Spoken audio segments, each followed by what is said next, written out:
Hola, mi amigas. Cuckoo. Y'all, the silk press is gone. I barely got to enjoy my silk press, you guys. Foolishness.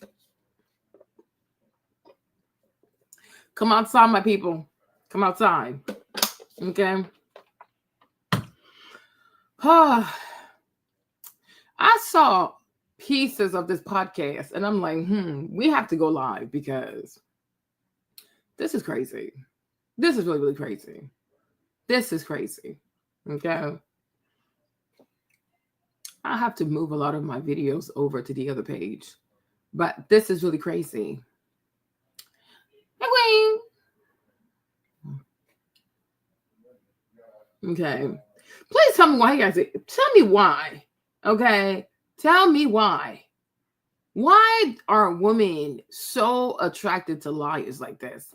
Anya, what's up? Why do women love to be lied to? Like, seriously, it's extremely triggering, okay? Why do women... Oh, thank you, Anya. That's so sweet. Hey, guys, see what's up? Hey, Riva. Oh, thank you, my love, right? But y'all really need to let me know, okay? Why are women attracted to liars in such a way? It is crazy. It's really, really crazy. Yes, I cut my hair, Riva. I cut my hair. I like, my hair, like all around, it was fine. The back here, it was like, I don't know. I can't say it was damaged, but it wasn't the same height. Like, it was a mess. It was a mess. I had holes in the back of my hair. So I had to cut out of my hair. But I'll make a proper video for my other channel. Hey, Janet. Hey, Lacey. Okay. Like, what is going on? Like, seriously, what is going on? Okay. But why is it that the ladies love to be lied to this way? Hey, Kevin, I got your email. I responded. If you check. Okay. Yeah, it's not as bad now. It's a lot better. I got one more cut, and I think I should be okay after that. Okay. Women, hey, live my best life. What's up? Love you. Okay. Let me tell you something. I really do not understand why it is that the ladies love to be lied to like this. Like, it is so dangerous. Like, I just don't get it. I just don't get it.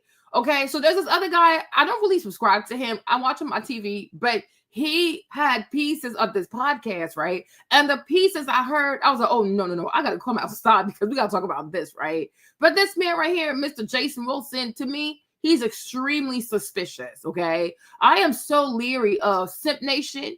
These guys are making a fortune off the backs of these black women. It's not even a joke. Like, this whole situation, right? Yeah, I reply back. Yeah, I'm going to do it, okay? The whole situation with that girl, Keita Rose, and the other guy, what's his name again? Ace Metaphor, right? You guys, that boy was making real money off these ladies. She was like, yeah, he had a card game. Like, he has a card game. Like, it's a dating card game. Hey, Chioma, just the card game alone, $300,000, like a month. I said, a month? Selling card games to these people? Oh, my God. Oh, my God. Oh, my God. They are making so much money just lying to these ladies. And these girls just keep falling for it because they are just so desperate to hear what they want to hear. No.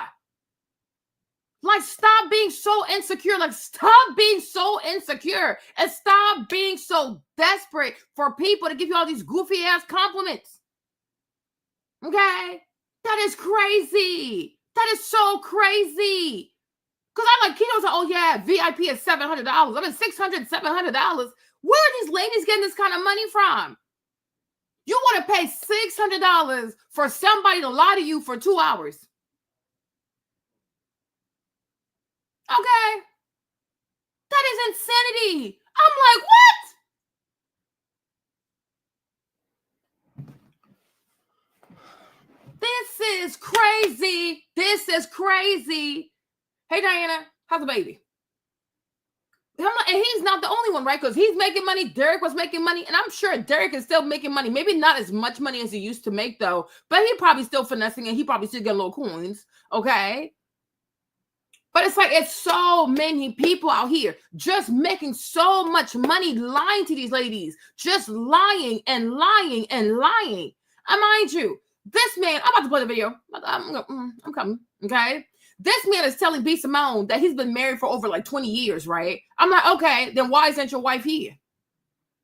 Why isn't your wife here? Okay. Because that's not how long you've been married for, sir. We need to see your wife and see if she's happy. I got some questions, okay? I have things I want to see. But I'm like, this is crazy to me. This is really crazy to me. So B. Simone, this man's about to feed her all kinds of crap. But because she's a narcissist, okay? No, it really does pay to be unethical. I say that all the time. I'm like, making money is not hard. Making money the right way that's what's hard. Making money and you keep your integrity and your morals and stuff like that, that's what's hard. But making money by itself, it is not hard. Drug dealers make money, sex workers make money, killers make money. You can make all kinds of money. But you want to make the money where it's like, oh, I can walk past the mirror and I can still love myself. You know what I'm saying? But it's insane. But he's gonna tell B. Simone that, you know what? God has been shielding you. Oh, well, she needs to be part of the ministry. We didn't see his wife. Because he can say whatever. We need to see his wife. He needs to be doing this with his wife. We need to see how happy she really is. Come on, this don't make no dang sense. But my thing is, he's about to tell B. Simone, Nicole, he's about to tell B. Simone that the Lord has been shielding her, that God has been hiding her from her husband.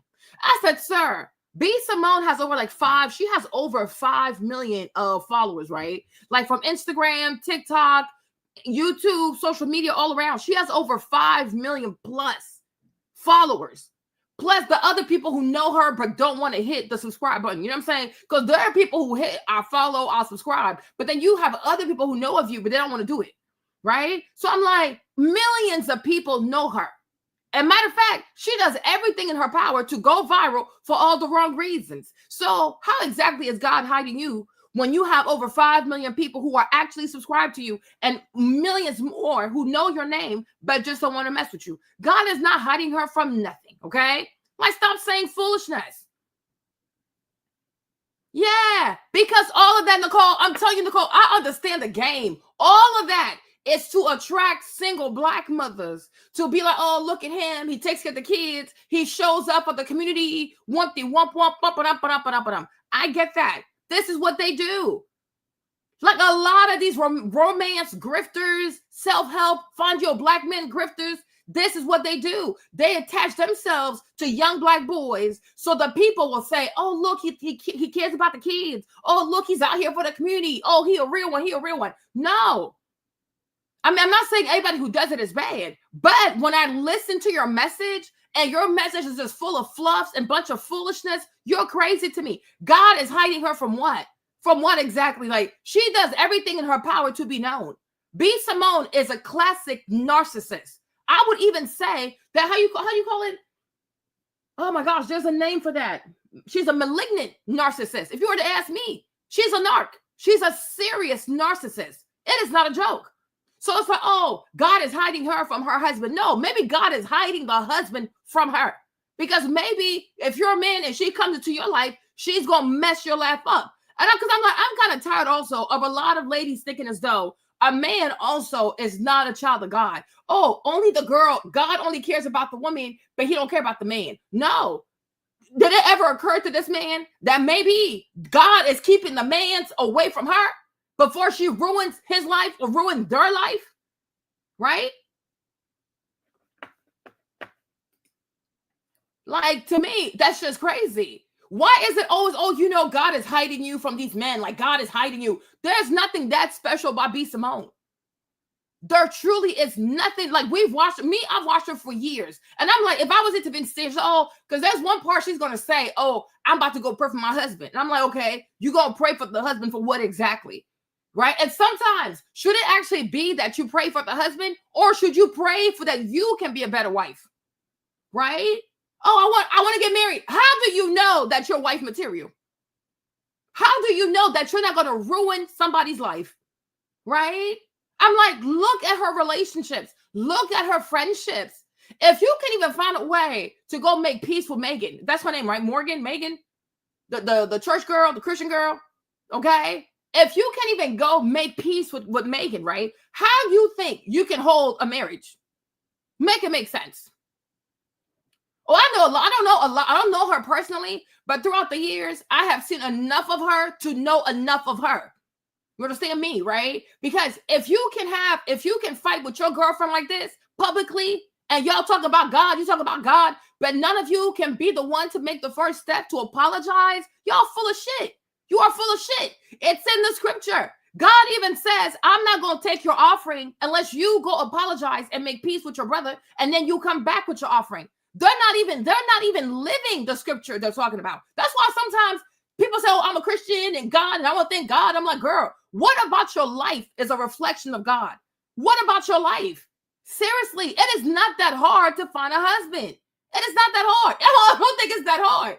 But my thing is, if you have over 6 million followers, you claim to be a millionaire, right? You have all this access, you have all this exposure. Why haven't you found a husband yet? Because maybe you're not wife material yet, right? And instead of saying to her, I'm going to play the video, Instead of saying to B. Simone, why do you think a man has not proposed to you yet? Because it's not like she's never been in a relationship. She was in a relationship. She was dating that football player, right? She's dated people before.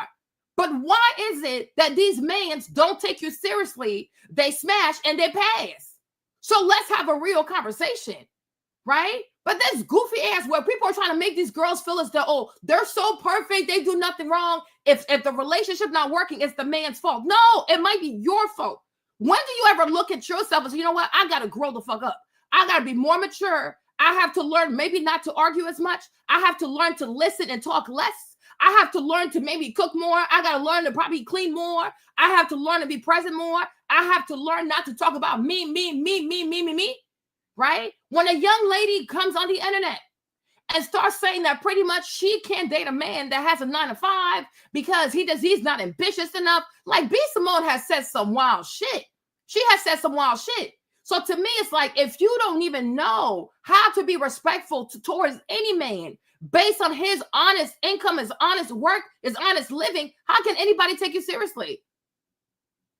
Right? It is not that hard.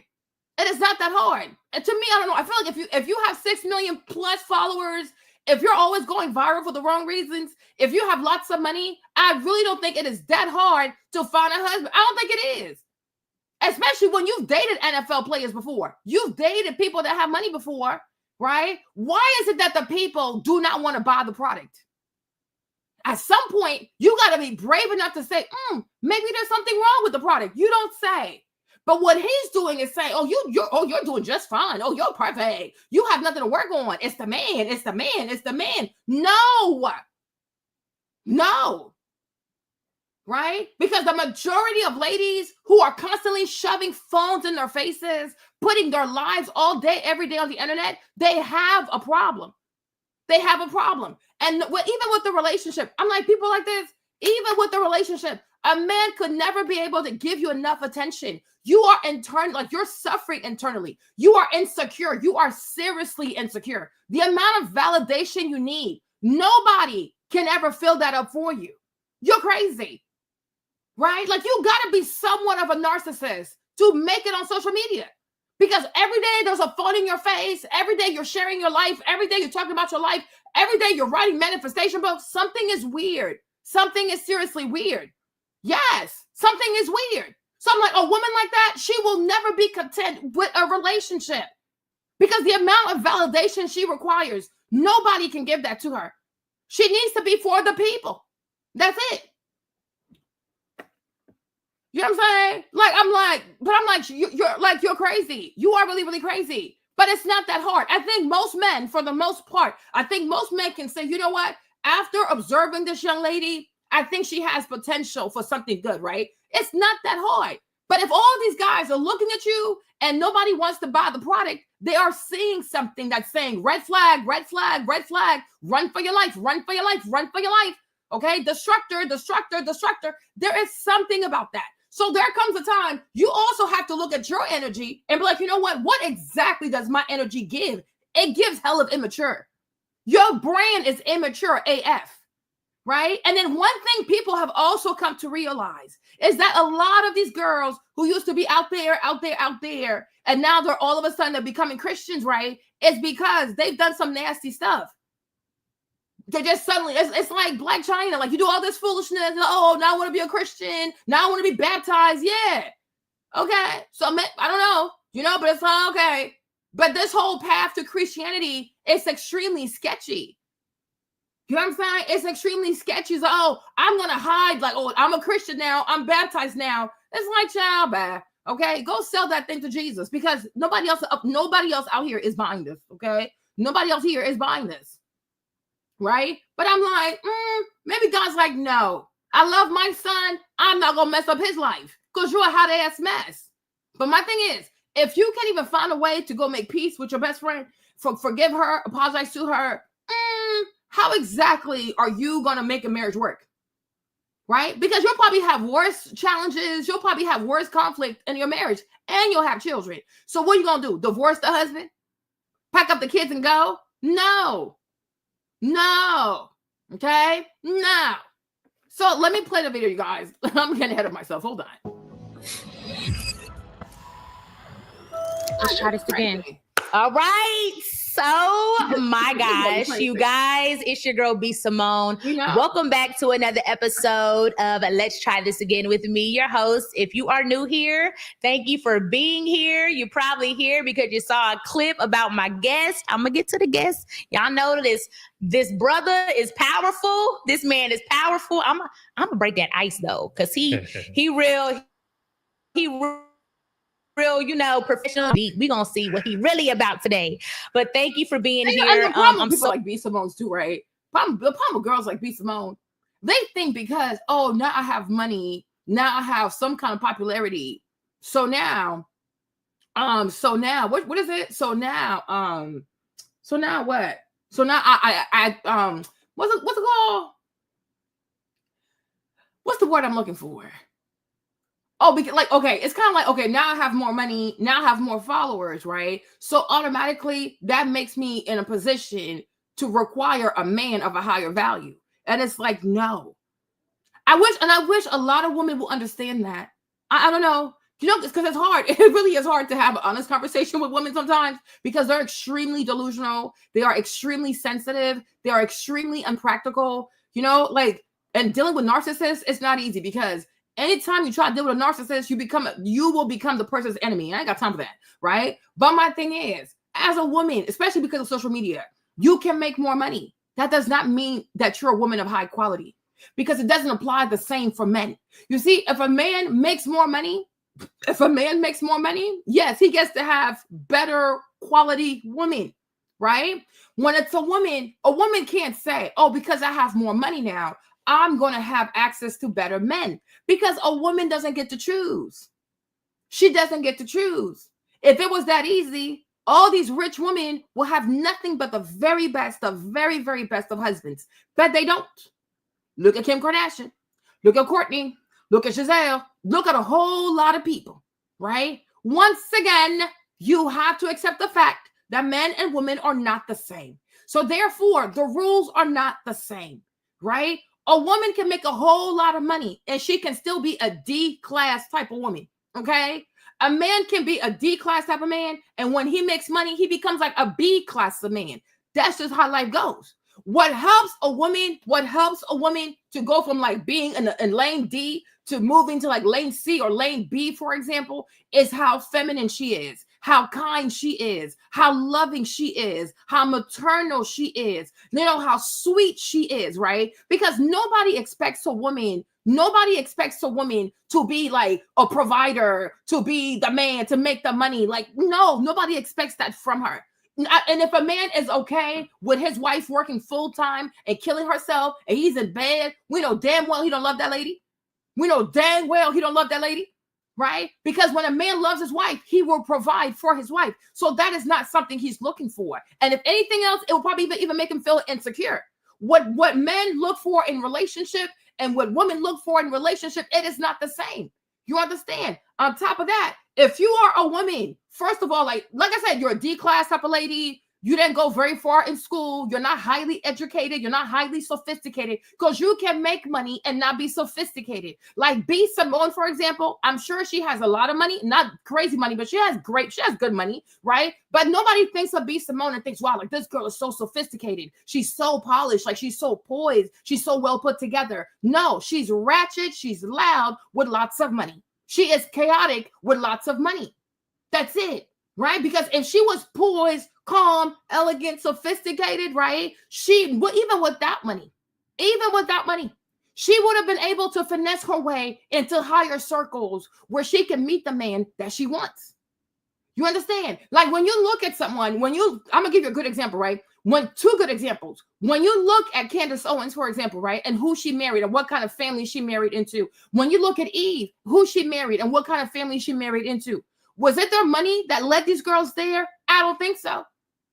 Right? Was it money that made the Candace husband say, oh, you know what? I really want to marry this girl. She's so rich. She got so much money. Okay. She got so many followers. No.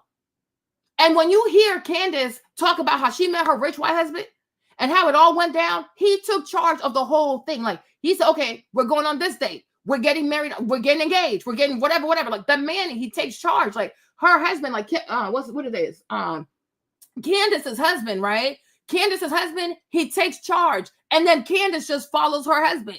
But if you ever, I'm probably look for it. But if you ever hear Candace talk about how she met that man, how quickly they went on the first date, how quickly they got engaged. She was like, even Charlie Kirk was like, girl, are you sure you really want to do this? Like, you barely know this man. But that white boy, he took charge of the whole thing. He was in control of the timeline. And I'm sure that's the same thing that happened to Eve. But you see, like I told you, even with Eve, when she met that white man, she completely cut off all black people, all American people. She ran across the pond and she never looked back, and she was gone for 10 years, right? And in her relationship, it's not, oh, Eve the rapper, I make this much money, I won Grammys, I was with the Rough Riders, you know, it's none of that. It is none of that, right? And when you see Eve in that marriage over there, you see her more as like she's not trying to compete with that man. She's not trying to pound her chest with that man. You see her like, yeah, that's my husband. Like, I'm here to be a mother. She was a mother. She was first a mother to the stepkids, the white children, right? Before she had her own baby, right? But when you look at Eve, it's like you really see her in like a wifely maternal role. Like she's here like AKA helpmate. She's not here to compete with that man. When she had her show, like when she was on the show, the talk, when it was time for her to go and get her treatment, she quit the show, put family first so she could go and get pregnant. Because that's her mindset now. I'm a wife. I'm not a businesswoman. I'm not a CEO. I'm not a rapper. I'm not this. No, I am a wife to so-and-so, right? So it's like people, like based on gender, people are looking for different things out of a woman. A man who already has money, is he really looking for a woman that has money? No, he's looking for something else. Now, you got to know what that something else is, but it's definitely not money because he already has money. He already has money, right? So I think I wish like a lot of influencer girls would truly understand that. It's the fact that just because you have money as a woman, it doesn't mean that you qualify for upper echelon type of man. Because you can still be ratchet and you just happen to have lots of money. You're just a ratchet ass girl with lots of money. You are an unsophisticated girl with lots of money and lots of followers. That's about it. But those are not the skill. Like it's not the soft skills that you need to attract a high quality man. People have to stop lying to people. And that's why it hasn't happened yet. Right? Because it's like you look at her circles, she cannot attract, like you think B. Simone can attract a young black man or even a young white man or young Latina man, whatever, right? That's doing like some crazy PhD at Stanford and he's working on the next type of AI, whatever. No, they don't want her. She's too freaking loud. She's too fucking loud. She's too chaotic. So like, I don't know if people never heard this thing. Maybe it's a French thing, but it goes like this. It says money does not like noise. Money, wealth does not like noise. People who really have money, people who are really successful do not like noisy people. Okay? It's like you're too excited. Like you're too jittery. It makes people extremely nervous, right? You know what I'm saying? Yes, Danny, I'm being extremely loud and you're free to go, right? So bam, play with me if you want to, all right? Bye-bye, gotta go. Play with me if you want to. I'm stupid. You don't send me super chat. You don't get to write stupid comments. Be gone. Okay. So here I go. It makes sense. So it's like, oh yeah, she can go. I don't even know who she is. Like, these people are crazy. Then once again, some of y'all have no class. You come in here, you don't say hi, but you want to write sleek comments. I will block your ratchet, dusty ass.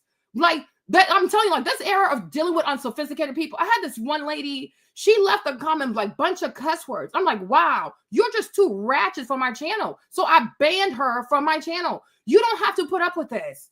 Just because you're a Black woman and people want to come onto your live stream because you're a Black woman, does not mean that you get to put up with ratchet behavior. I will not put up with this. Okay? I don't know you. You come onto my stream, you don't say hi, and you want to be slick. I will remind you that over here, it is not a democracy. Okay? It is my channel. I lay down the law as I see fit. Okay? But that is the thing, though. You know what I'm saying? That's how I go. I mean, she can go. I banned her. I didn't block her. I banned her from my channel. So she'll have to go create another account and come find me. Okay? And then she's going to sit here quietly and watch the live stream. I don't play these games. I ain't got time for this. Okay? One girl, she said that she survived cancer, but she was writing all this profane language. I'm like, wow, like, did you lose your manners during chemotherapy? Okay? My goodness. Okay? God spared your life so you could conduct yourself like this. You're a lady. Okay? I hope you didn't lose your manners with chemotherapy. Okay? Like, what is this? My gosh. Like what is this? Seriously, what is this? No, we have to start requiring a lot of class and sophistication from a lot of Black women. When they conduct themselves like ratchet, wild banshees, you got to discipline their asses because a lot of them are not accustomed to discipline, structure, and routines. You got to give it to them. Okay? You, like me, 2025, I am not playing with people. You will learn to talk. You will learn to speak to me. You will learn to write proper comments. You will learn how to behave. Because it seems as though a lot of people, you've never had any proper home training. And this is why we're at impasse. This is why we are at an impasse. Because a lot of people have never received proper home training. Okay? There's a way to talk to people. All right. There's a way to enter a live stream. There's a way to enter a chat. There is a way. You have to know how to conduct yourself. Otherwise, you can go because it's free. So you don't have to stress my life consuming my content for free. Okay. But anyways, right. And that is the thing. And people have to clearly state that to people. Right. But what men look for in a relationship, like what men who want to marry look for in a woman and versus what a woman looks for in a man that she wants to marry, it's not the same thing. But it can align though, right? Oh, I'm looking for this. You're looking for this. Boom, boom. It's the perfect match. But I think someone like B. Simone, she really is under the impression because I'm somewhat popular, because I somewhat have some kind of money, automatically that means that I can require or I qualify for upper echelon men. And it's like, no, boo. Because a lot of these people know that you exist. And if they have yet to come through your DMs, if they have yet to reach out to you, they just don't want to buy the product. Right? So now you got to think about, okay, do I keep the product the way it is? Or do I make changes to the product? Because this is what I really want. Right? But you'll notice that a lot of men also who are incredibly successful, make a whole lot of money, are not usually very comfortable with their wives being super, super consumed by social media. It usually doesn't end well, right? There has to be some type of balance there. And I'm like, when it comes to B. Simone, a lot of the content that she does, is she willing to part ways from that content in order to have a successful marriage? Most likely not, because her ego needs to be fed that social validation that she gets from all of her social media platforms. So, So excited to talk to this guest. I'm so excited for the new listeners. Thank you. Listen to the audio. Please watch the YouTubes every Tuesday, audio every Monday. And the OGs, if you've been here and you love LTTA, tell a friend, tell a friend, tell a friend. Thank you for being here. Thank you for supporting the platform. Every week we are talking about resilience, pivoting, healing, growing, evolving, never giving up, and trying again until we get to the point where we're not trying no more. We're just doing. So try and try again. Never give up. And I'm going to introduce you to my guest. Hey, Mr. Jason Wilson. Hey, B, how you doing? So good. I was so nervous to have you come into my home today and be on LTTA. Do you know that? Why? Because just your presence, you're just so powerful. And I admire you in a lot of ways. And just even you wanting to be and agreeing to be on my platform. I'm like, it's challenging me as an interviewer, as a podcaster. It's like, it's really happening. Like, this is a big deal for me. I really admire you. Well, I admire you. I appreciate it. Your transparency on Lecrae's interview. Thank you. And my daughter, speaks highly of you and love your transformation as well. And I saw a lot of myself in you when I first came out of darkness, I would say, into the light. And that's what really moved me. And I saw you like a few of my videos. I'm like, be Simone, be Simone. And then when I followed you, I said, wow, okay. Wow. And so I prayed. I said, if you open the door, I'll walk through it, Abba. Wow. Here we are. Here we are. Yes, Thank you for coming. Y'all, if you don't know who Jason Wilson is, you've been sleeping under a rock. I usually don't do this because I know a lot of my guests and stuff, but I wrote down his credentials, okay? I'm going to read his bio and introduce you to the man of the hour. Jason Wilson is the director of the K of Adula Transformation Training Academy and the author of multiple books, including the upcoming book. I got it right here in my hand. By the time this episode drops, it should be coming out. The Man the Moment Demands. I started reading it and it is so powerful. We're going to dive deep into that today. Others include Cry Like a Man, which I love that title. I haven't checked that out. You said that's what kind of changed you. That's what triggered. That's what I saw. I was like, this man is a simp. This man is he's a con artist, okay? You have a book that's called Cry Like a Man. Oh, I'm running from you. Like, and the girls are, oh yes. And you see these goofy ass girls like, oh yeah, that's really what I want. A man who can cry, a man who can be emotional. And then they start crying when they have to be the strong one in the relationship. How about you have a book that says build like a man? Protect like a man. Provide like a man. Secure like a man. Never get tired like the man you're supposed to be. Right? I don't know. You understand? But a whole book telling men that they should be crying, you are insane. So if he cries, what exactly is the wife supposed to do? Right? Can you imagine? Imagine your husband. If you're a man and you cry in front of your wife, she will never respect you after that. I don't know what to tell you. Hey, Lane, I don't know what to tell you. If you start crying, okay. Exactly. Cry like Van Jones. This is ridiculous. This is ridiculous. This is ridiculous, right? You don't have a book that says build like a man, have integrity like the man, okay? Provide like a man, work like a man, secure your family like a man, okay? No, cry. No. I got time for that, okay? Like, what? So when you're like you go see, you're like, ooh. She's like, you should read the comments. I'm like, these ladies about to get scammed, okay? They love foolishness. That's why, I love a man who reads his Bible. Emotional crap.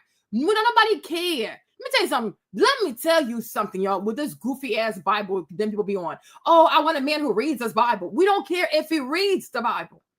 Is he applying what he's reading in the Bible? Anybody can read the Bible. Okay? It ain't that hard. Even demons read the Bible. Sorcerers, they read the Bible. Witches read the Bible. Lazy people read the Bible. Deceivers read the Bible. You get my point? Okay. So right now, where we are, once again, an impasse, right? We don't care whether you read your Bible or not. We want to make sure that you embody the virtues of the Bible, right? Are you a builder like Abraham and Joshua and Nehemiah and them people, right? Or are you just out here being a dreamer and a prophet like Joel and Jeremiah? Am I got time for this?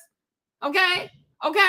What are you? A builder like Nehemiah? Or you a prophet like Jeremiah sitting here crying all day? Jeremiah, if you ever read the book of Jeremiah, that man, that prophet, he was crying through and through. I'm like, damn, you need to find your therapist because this is a little too much for you. These revelations are a little too much for you, right? Are you going to be a David? You're going to be a Jeremiah? You're going to be a Nehemiah? You're going to be a what's his name? A Boaz? Or are you also going to be a Jonah where you keep running away from what God has called you to do? Like, read the Bible. Nobody cares. I mean, oh my gosh, I don't care. I need to look at your life. Matter of fact, don't even tell me that you read the Bible. Because once you start saying all that kind of stuff, I feel like you're trying to emotionally scam me. Because you want to use the Bible because, oh, she's a Christian, so if I use that, she's going to give me brownie points. No. And that's why I even feel like when you date people, like when you meet people, you should even tell them what kind of faith, like what you believe in. Like, don't even say anything. Hey, Queen, pretend to be agnostic, okay? Pretend to be agnostic, and I'm just going to observe your behavior. Now, if I see your behavior and it gives, wow, like that has to be a child of God because he has high integrity. He works really hard. His finances are correct. His house is clean. His car is clean. He doesn't have a bunch of kids all over the place. You know what I'm saying? If he says he's going to show up at 7:30, he shows up at 7:25. There you go. If he tells you he's going to call you at 6 o'clock, the phone rings at 5:59. There you go. You understand, right? Like stuff like this, right? Because it's all about your character. Okay, exactly, right? There's a whole lot of foolishness in the Bible. But my thing is, when we see your behavior, when we see how you conduct yourself, when we see how you show up or don't show up, when we see how you honor the things that you said that you're going to do or you're not going to do, but you at least call to say, hey, I said I was going to do it, but I know I can't. I apologize. Can I make it up to you this way or that way or this way, right? Then we can say, oh, wow, you know, he might be a Christian. There you go. But you can say a whole lot of things. Oh, I read the Bible. I read the Bible. I don't really care. Right? There are a lot of people who read the Bible and then they go kill their wives. There are a lot of people who read the Bible and they go steal from their job. There are a lot of people who read from the Bible and they steal from the church because reading the Bible is not enough. Now, being and living what you're reading in the word, now that's something completely different, right? Having work ethic, we got to observe that as well. But what does it do for me to say, oh, you read the Bible? It's like as if every time you read the Bible, you get special tokens being put into your bank account. What? That does nothing for me. Okay. Exactly. Like cry like a man. I said cry like a who? You are out of your mind. Okay. But no. I believe in emotions, but a man completely, unless like his mom passed away or his dad passed away, like now that's a little different, right? But it's like, oh no, like now he really wants to sit here and just cry like he wants to just start crying because something happened to him. He's not going to think about how he's going to solve it, how he's going to fix it. He wants to cry. What? No, I can't do this. Well, that's going to have me stressed out. Oh Lord, I'm stressed. The entire movement for men to like, look, I'm tired of hiding behind a facade and let's break free from emotional incarceration. Man, and Battle Cry. Yes. That's another book. Groundbreaking work with boys, especially in helping them navigate emotional and spiritual challenges, was the focus of an award-winning ESPN documentary. Mm-hmm. Wow, I have to see that. Yes. Produced by Lauren. Does he even have a degree? Is he a therapist? Like, is he a therapist? Like, seriously, like, what? Like, how is he certified to help young men navigate their emotions? Sir, don't prey on these kids, please. Okay. No. Look at that. Lawrence Fishburne. Yeah, the case called The Cave of Adullam. We won Best Documentary at Tribeca. Okay. Best Editing for a Documentary and First Place Audience Award. Okay. Yeah. And what was the documentary about your cave? The Cave of Adullam, the work I did with the boys, the training academy. And that's how I came onto you. Yes. Yeah. And so if you see the documentary, imagine all of those powerful viral videos in one 90-minute film. Wow. That's what it is. It's very powerful. Y'all don't follow him on Instagram? Oh my God. I be on his Instagram crying looking at these boys and the way you speak to them and speak life into them. He's also a father of two. You've been married for over 25 years. Where's your wife? Now. 26. Yeah. Okay, now I can't keep a man for 25 days. So you're gonna have. When I heard that, I'm like, then you should bring your wife with you though. You should do this with your wife. Do it with your wife. That's crazy. Do it with your wife. Don't have to help me, brother Jason. Yes, I will. It's work. But, yes. Resilience. Yes. Pivoting. Healing. Yes. Okay. So he's done so much. And this is the book that I want to kind of dive into today. The Man, the Moment Demands. I'm going to go into this, what you wrote me. You said, freedom isn't found, to be Simone, freedom isn't found in the facade. Be whatever the moment demands. What does that mean? Be what the moment demands. So often, especially as men, we miss the moment because we're so locked into only being providers and protectors. And as a result of that, our relationships suffer, our careers suffer, our parenting suffers. And so being able to be the man that can meet the demands of every moment requires for you to become more than what I call just masculine, only the provider, the protector. You know, are you a true leader, a comprehensive leader? Do you lead by intimidation or do you lead by cooperation? Are you a lover? Are you a nurturer? Are you a gentleman? Are you a friend? Do you even know what it means to be a husband, a father, and a son? And so those are some of the attributes we tap in. Of course, I talk about the fighter. I start with that because as men, we're innately fighters. It's in our spirit to protect our families. But we're fighting the wrong way. We're not fighting a good fight. And that's why so many of us are suffering in silence. And hence, you know, he's saying that for these ladies because a lot of them have never had, a lot of these ladies never really had a successful relationship. I think a lot of these ladies too never even had a dad, a successful dad. And I don't mean money successful, but a father that was really about what a man should be about and what a father should be about, right? So they have like these dreams of Narnia. You know, a lot of these ladies, like their minds is in Narnia. So they're looking for a fairy tale stuff, right? But that life ain't like that. You understand me? My thing is, before he talk about, oh, most men are locked into being providers and this and that. A lot of men are not even good providers, right? I feel like before you can say, okay, now I'm going to focus on being this and being that. First and foremost, you got to successfully do the first thing, right? So it's like being a provider first. Have you truly succeeded in what it is to be a provider?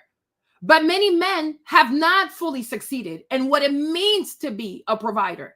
You understand? Like what he's saying, I peep is bullshit. Because a lot of these ladies, right? They in their heads, a man should be like my bestie, like, hey girl, we're gonna sit here, we're gonna pillow talk, right? Because once again, many of these ladies did not have a proper father figure in their life. So in their mind, a man is somebody that you talk to, you kiki with, you pillow talk to, you send all kinds of text messages all day, wumpty wump wump, because they don't really know what it is. And a lot of these ladies too are inundated by gay black men and the effeminate gay black men. So in their mind, a man needs to be extremely emotional, extremely accessible, always ready to answer, always ready to communicate. And you saw that with Monique. I'm like, Monique, you're out of your mind. You are truly out of your mind. To marry somebody like Chris Samuels, right? You, first of all, you know, I mean, hopefully, but then again, she didn't really know her person. But Marlene, I'm not even married to Chris Samuels, and I understand Chris Samuels. You understand? Chris, first of all, you got Chris, you have where he's from, you have how he's raised. Then you add the fact that Chris, on top of that, he's a Leo. For his position, his workplace, he's a tackle. Like he's somebody, he just runs into people. He just rams into problems. And the lady, she sits here, and then the way Monique is talking about Chris is like she's looking for a poet. And I'm like, his brain, it doesn't work like that.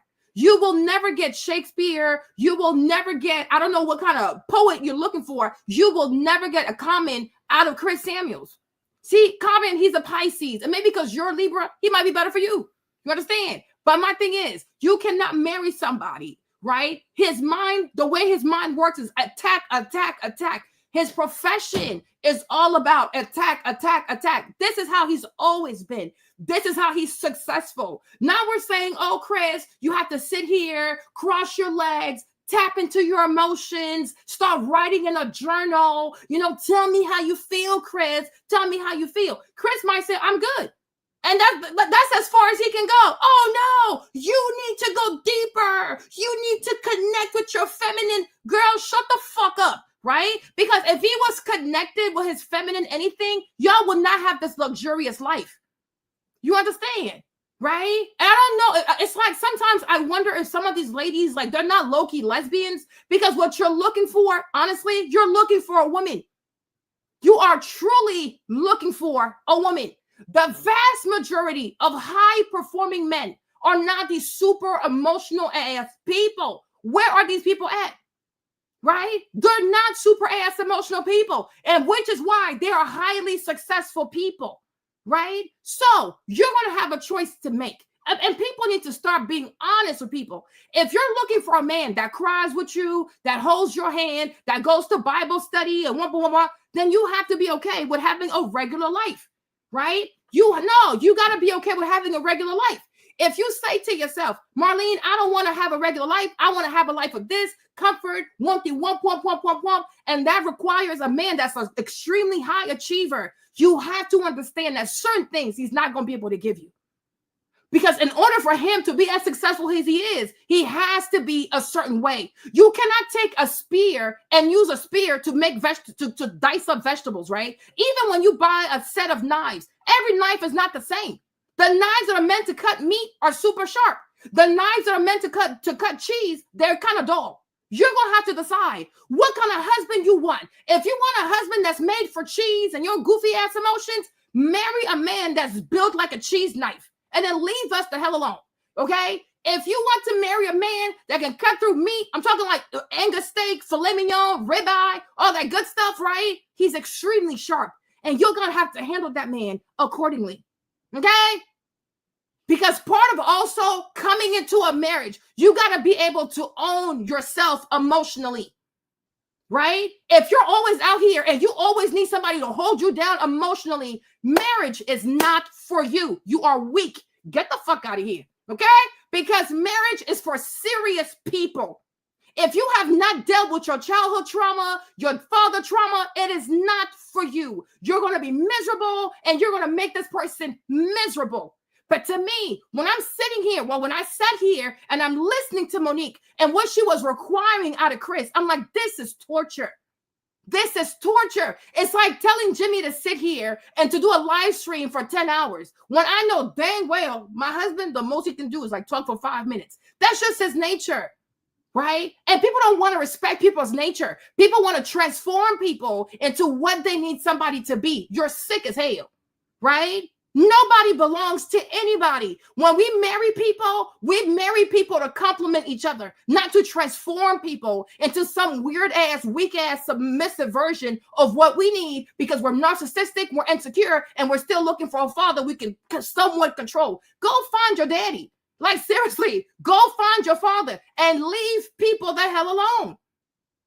But my thing is, and that's why sometimes, like when I hear some girls talk, I'm like, yeah, not only do I realize that you in your personal life, you are not a high achiever because you're too fucking emotional. Like people are just too damn emotional. A lot of people are too fucking emotional in this life. Hold on, wait a minute. In this life, right? In this lifetime right here, you're going to have to be goal driven. You're going to have to be goal driven. You're going to have to be goal-driven and you're going to have to learn to say, fuck my emotions. What is the purpose? Okay? Fuck my emotions. What exactly is the purpose? But a lot of people don't have purpose. So they sit here and they gaslight people. They cloud people with my emotions. I feel. Don't nobody give two shits. Don't nobody care how you feel. People want to know what the fuck is your purpose? And do you even know what your purpose is? Right? But a lot of people, because they don't know what their purpose is, they have to like invade other people's space and make people feel as though, oh, because you're not this emotional, because you're not as emotional as I need you to be, somehow there's something that's missing in you. You're inadequate. Doesn't know you're crazy. You are crazy. And you see, Monique did all this foolishness. She left Chris Samuels, right? And then she filed for divorce. But now she's sitting in the house waiting for Chris to give her money so she can go buy a house. But what if Chris was an emotional man? Do you think he would have the money? Right? Because you were on Real Housewives of Potomac. You had a job. You were getting paid all kinds of money. Miss Emotions. How come you didn't have your emotions checked to not put your hands on your coworker? And then when they gave you a chance to apologize so you could keep your job, you said, oh, no, I don't care because Chris makes money. But you see, unlike you, Chris is level-headed. You don't think in all the years from playing football in college to playing football in the NFL, you don't think that Chris has ever felt like beating somebody up, kicking somebody's ass, even killing somebody because if he wanted to, he could. Oh, okay. But because he's not emotional, because he's strategic, that's why he was able to leave the NFL as a Hall of Famer. He has 4 mansions. Like his kids go buy ice cream in a Rolls Royce because I follow his page. They buy ice cream in a Rolls Royce. Right? You are so in tune with your emotion, but you put your hands on people. When you're told to apologize, you don't want to apologize. You go ahead. Oh, I sell essential oils. And you don't make enough money. You have to wait for Chris to give you money for you to go buy a house. Right? Make it make sense. Like seriously, make it make sense. Because like a lot of these goofy ass women, no, they're goofy as hell. A lot of these goofy ass women, they put so much stock into emotions, my emotions. Hey, Goldie, my emotions. And that's the thing. When you start talking to a woman And every word out of her mouth is, I feel, my emotions, I feel. She's too fucking immature. This woman right here, that's not a woman of purpose. Because she's out of her damn mind. Okay? Like Chris gonna be just fine. She's not gonna be fine. Because she's waiting for alimony. She waits for Chris. But if Chris was an emotional person, he could have given it to sin and temptation and alcohol and drugs, because these players, they have so much money. They have access to everything. They have access to everything. But you see, sometimes when you learn to shut down your emotions and you learn to focus on purpose, right? You are a better father because of it. You're a better husband because of it. Everybody is safe because of it. Everybody can live life, enjoy vacations, not have to worry about anything. Why? Because we have a father that is actually cerebral. We have a husband that is actually cerebral. My emotions. No, there comes a point in time. When you get to a certain age, we want to hear you talk more about your purpose than your emotions. We are sick. As far as I'm concerned, I am sick and tired of grown-ass people, especially people with kids, consistently talking about their emotions. I'm like, at this point, you have an altar in your life. This has turned into idolatry, right? Because there's no way a person could be that. There's no way you can be so impressed with yourself that you think that your emotions are so freaking important. Okay, unless you're in danger, like physical danger, I guess at that point your emotions do matter because you might be in danger. But besides that, you're distracting people. Besides that, you are a procrastinator. Besides that, you are gaslighting people. You have to come to a place in life where you understand what your purpose is. And the more you understand your purpose, you'll see how a lot of times emotions can be distracting, because focusing way too much on your emotions will keep you from focusing on your purpose. Because a lot of times your purpose will go completely against your emotions. Why? Because your emotions are corrupt. When you've never been locked in, like when you've never been plugged in into a healthy source of emotions, how do you even know that your current emotions can be trusted? Right? How do you know that? And my thing is, and it's not to be offensive, but if it is, I kind of get it. It's not a problem, right? But if you've never had a successful relationship, how can you say that, you know what, I need to trust my emotions? How can you trust the emotions of a loser? Not to be offensive, right? But you were never successful at this. The definition of insanity is doing the same thing and expecting different results. It ain't gonna work, right? That's why people don't go and take advice from people who are not successful in what they're looking to do, right? That's why people not, for the most part, a lot of these professional teams are not going to hire coaches that never even played the game and never even played the game successfully. Like, how you going to draw your perspective to be able to coach these people successfully? It ain't going to work, right? But it's like, if you know, and once you start to realize, you know what, I've done this once, twice, 4 times, 5 times, and every time it doesn't work out. Well, should you then continue to trust your emotions? Probably not. Right? Because the source of your emotions is completely corrupt. If I was you, I would do what Trump said, drain the swamp and then go find a new source. And hopefully that source right there, it's not a source that focuses so much on emotion, but it focuses on results. Okay? You have to focus on results. These are the results that I'm looking for. So based on the results I'm looking for, this is the kind of mindset I'm going to have. And I'm going to train my emotions to become a new set of emotions that align with my purpose now, because these are the results that I'm looking for, right? But to say my emotions, okay, have you been successful listening to your emotions? No. Because your emotions cannot be trusted. It's just like somebody that has a food addiction, right? You're like, oh, I'm just going to eat a little bit. I'm just going to eat a little bit. Yeah, but you know yourself. A little bit is going to turn into a little bit more. And then you're going to eat the whole thing because you can't be trusted. And that's why it's better to not even bring that food into the house, because you're going to eat the food, right? But you cannot live your life at a certain age and consistently obsess with my emotions. No. Now you say, oh, I also want a man that's emotional. Y'all just going to ruin each other. You're going to ruin each other because somebody got to be cerebral. somebody has to be cerebral. Somebody has to be, even when I do feel like giving into my emotion, I will stay on purpose. I will commit to my purpose. I will stay faithful to my purpose. Your purpose comes first. And I think that most men, what we need, I mean, if he's heterosexual especially, right? But most men, heterosexual men, right? What we need from those people is to stay on purpose. You got to stay on purpose.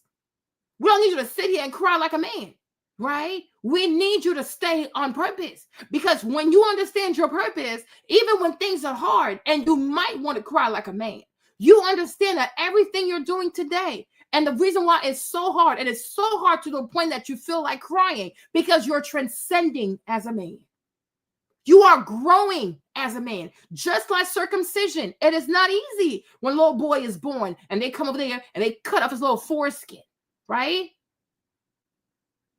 But that's what it means to be a man. You have to transcend, and it's a very painful process.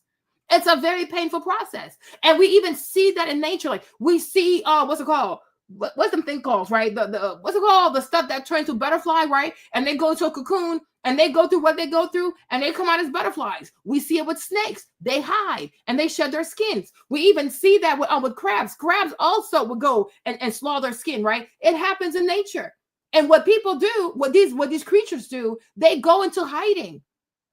They go into hiding and they shed and then they come back, right? But we don't need you to sit here and cry. We don't need you to sit here and cry in front of people, because tears, they don't fix problems, right? Tears do not fix problems. A man coming and crying to a woman, or like you cry on a woman's lap, especially if nobody's dead, right? How is that okay? Like how, like in your head, how is that okay? In your head, how do you think she's gonna respect you after this? In your head, so it's not like she's not crying. You're the only one that's crying. That's extremely bizarre. That is extremely bizarre, because as a man, especially if you're a good man, right? You should have your own tribe of men.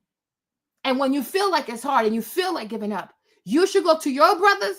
They should hype you up, and they should bring you, and they should send you back to your wife with your head up high, your shoulders straight. We're going to be okay. No matter how bad it is, just like Jesus, just like Jesus, no matter how bad it gets, you as a husband, you should always look into your wife's eyes and say, we're going to be okay. Even if at the moment you don't really know how you're going to be okay, you should say to your wife confidently, we're going to be okay. Because if you feel like crying or you want to cry, that means she probably wants to give up. Because there's no way that she's happy and that you feel like crying. That don't make sense to me. So if we got to a point where you as a man, you want to break down in tears, then I can only imagine what she's going through. So therefore, you should have your own tribe of men. Now, hopefully, that are good people, hardworking people, family-minded people, men of faith, and they should galvanize you. They should boost you up.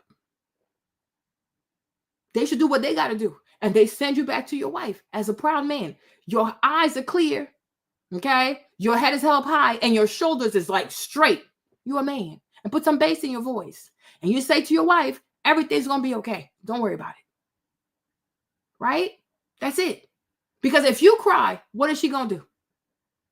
She's going like she's gonna freak out even more. And then how is she going to be able to handle the children?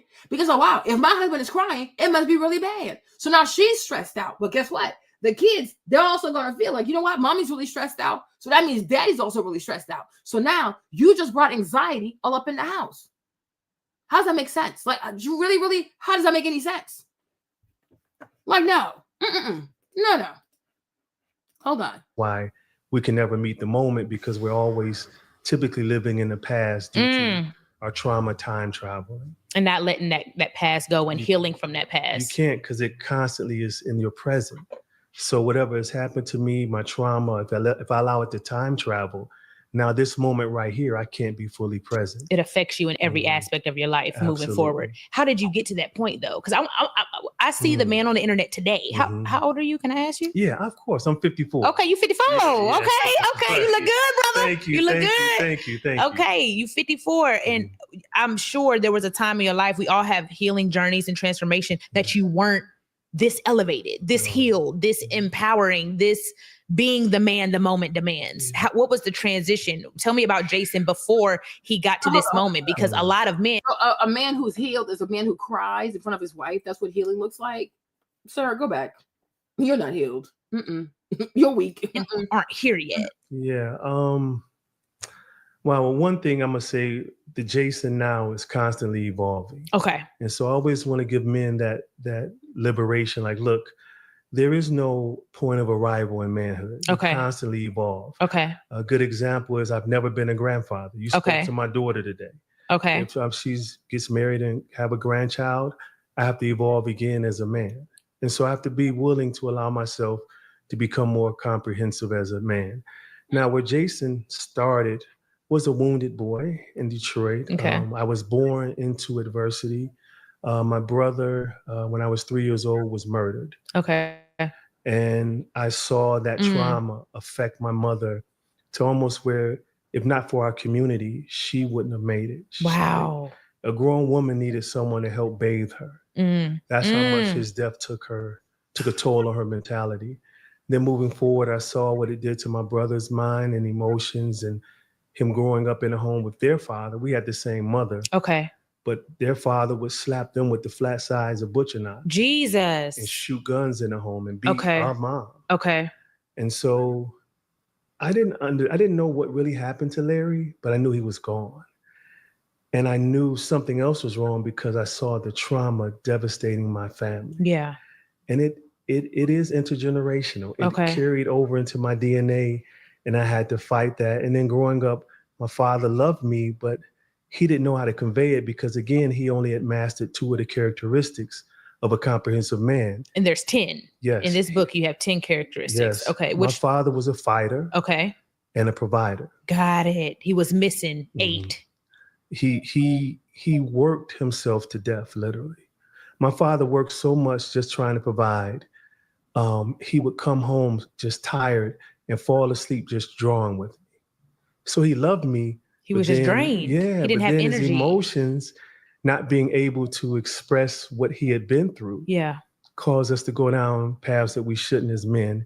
And he basically stepped out on the relationship with my mom. Okay. She caught him cheating and then divorced him when I was 6 years old. Wow. And so as a child, you don't know how to process. Okay. All right. Because some parts are traumatic, but some parts I feel like he wants us to feel sorry for him. I don't have time for that. Okay. So he says like his dad was a provider. His dad was working hard. He like pretty much like killed himself providing.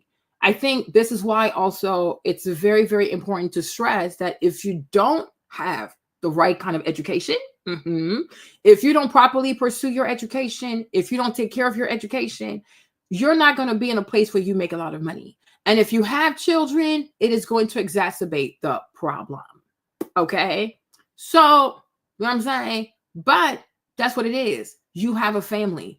At the end of the day, your dad chose to have the number of kids he chose to have, given the fact that he knew he didn't probably have too much education and he knew he was not going to make too much money, right? There are consequences in this life. There are consequences. Right. So for all the young men, I guess watching this, or anybody watching this, if you're a man, right? If you're still in school, take your schoolwork seriously, right? If you're in high school, you're in college, you're in grad school, take it seriously, right? Because by yourself, first you got to take care of yourself. If you have children, everything goes up. Cost of living, everything goes up. So not having a great education and then having multiple children, yeah, you might have to work yourself to the bone. But who else can you blame for that?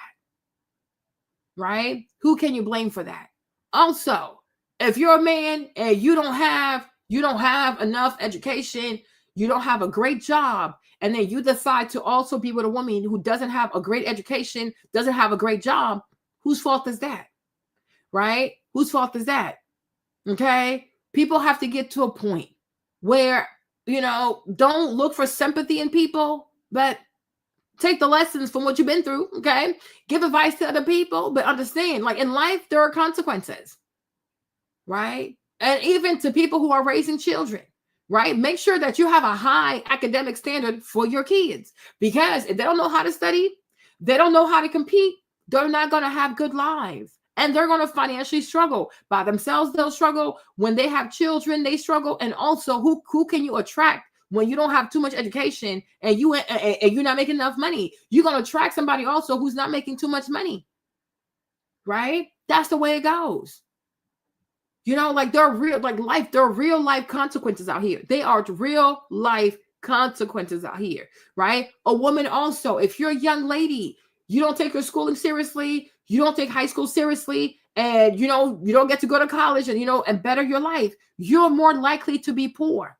Okay, you're more likely to be poor, you're more likely to get pregnant out of wedlock, and you are more likely to encounter men who are violent, right? The vast majority of women who are undereducated and who are not making enough money get with men who put their hands on them because they can't afford to live by themselves. So because of that, they end up in relationships sometimes just out of necessity and just out of survival. And that needs to be talked about. There's real consequences out here for not doing what you're supposed to do at the age that you are supposed to be doing those things. So if you're currently in high school, take your high school work seriously. If you are currently in college, take your college work seriously. If you're currently in grad school, take it seriously, because the higher your degree, the better your degree, you are going to be in a whole different class of people. But you drop out of high school, or you had a low GPA out of high school. We're like, oh, you know what? I'm not going to go to school. I'm going to work real quick. Okay. Right? But if you lock yourself into a strata of poverty, you're going to be stuck there. And the men in that lane are not good people. Many of them are crazy. They're tired. They're mean. They're alcoholic. Don't have enough money. They will put their hands on you. Right? And that's why there's certain behaviors, like the more you move up in income, there are certain types of behaviors you don't see. Right? Because let's also talk about it. If a man makes more money, if a man has a lot of money, people that usually have money have more time. Like they can take days off and things like that. Like, that's the hope when having a lot of money, is that you buy your time back. When you don't make enough money, you always have to sell your time to the labor market in order for you to make more money. Right? So you're not going to be there as much for your kids because you have to work.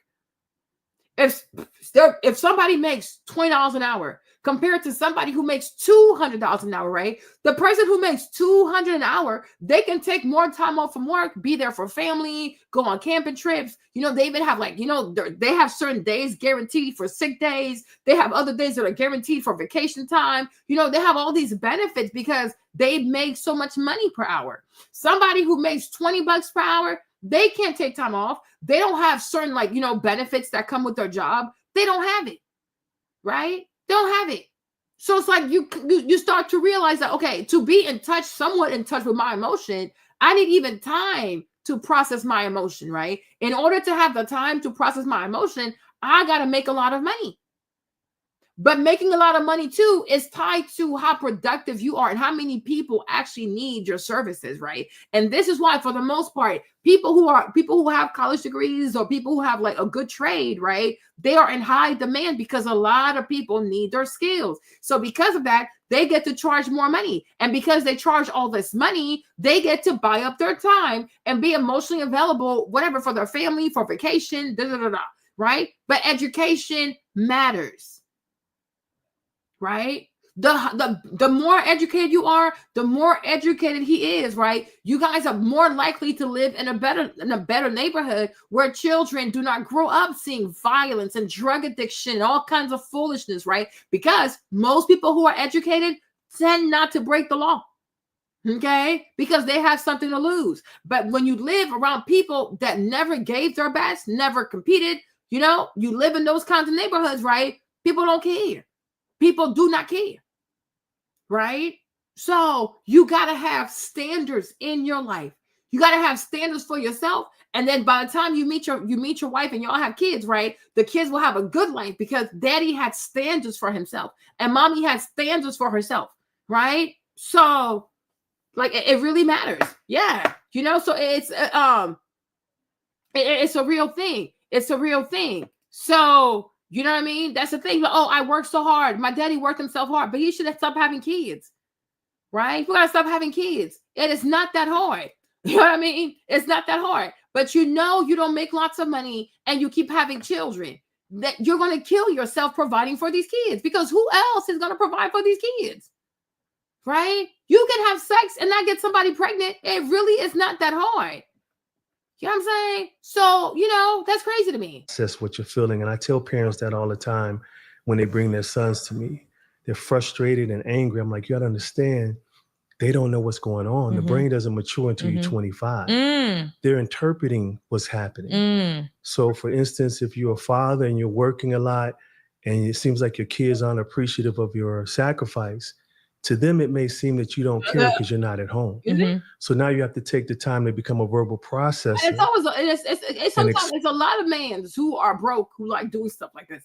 You barely make enough money for yourself. You barely make enough money for your wife and your children, but you want to entertain side pieces, mistresses, strip club, alcohol, smoking, like cigarettes, cigarettes, it adds up. Alcohol bottles, it adds up. Like little things like that, like it adds up. It adds up. How many packs of cigarettes you buy in a day? How many packs of cigarettes you buy a week? How many packs of cigarettes are you buying the whole month? It adds up. It adds up. Everything adds up. Okay? Everything, it adds up. So whose fault is that?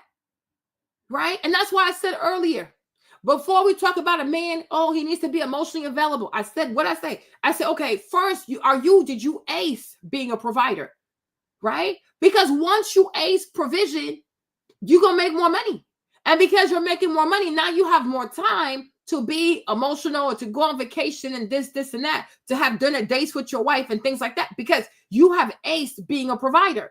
But if you are a C-, a D student type of provider, and then you're saying, now I want to be able to cry. Cry for what? You are a C student.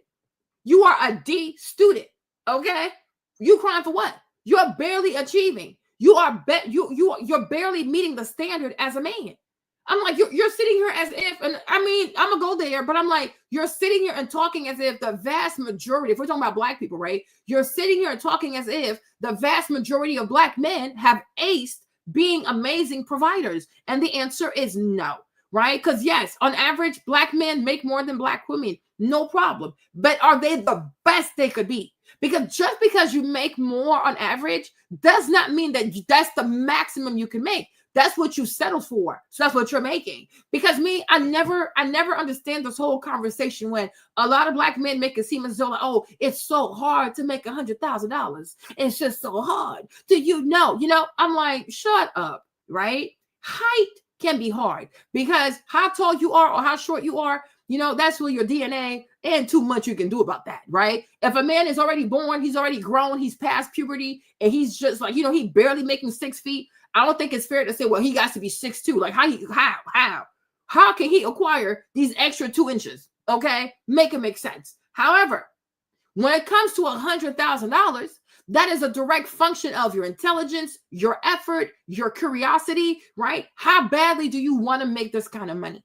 And where, for me, Marlene, like where I find a lot of Black men to be wicked is to say, well, this is what I make. Or on average, most Black men make $55,000. So you should be content with that. No, right? Because a woman always wants more. Now, I agree with that to some extent. Some parts, it can kind of get diabolical, right? But it's great that a woman wants more, because when a woman wants more, it leads men to have technological advances. You'll be like, Marlene, what do you mean? Well, I'm glad you asked, right? Once upon a time, a lot of ladies were completely comfortable, cooking with wood and charcoal and things like that, right? Until one day a girl said, I'm not going to marry you if you expect me to cook outside on a stove with charcoal or wood, right? And put all that smoke up my nostrils, mess up my clothes, right? I want something better. So one man said, you know what? I'm going to come up with a cooking stove. You know what I'm saying? Oh yeah, that works for me, right? Once upon a time, a girl said, well, if you don't have a fridge in your house, I ain't going to be your wife.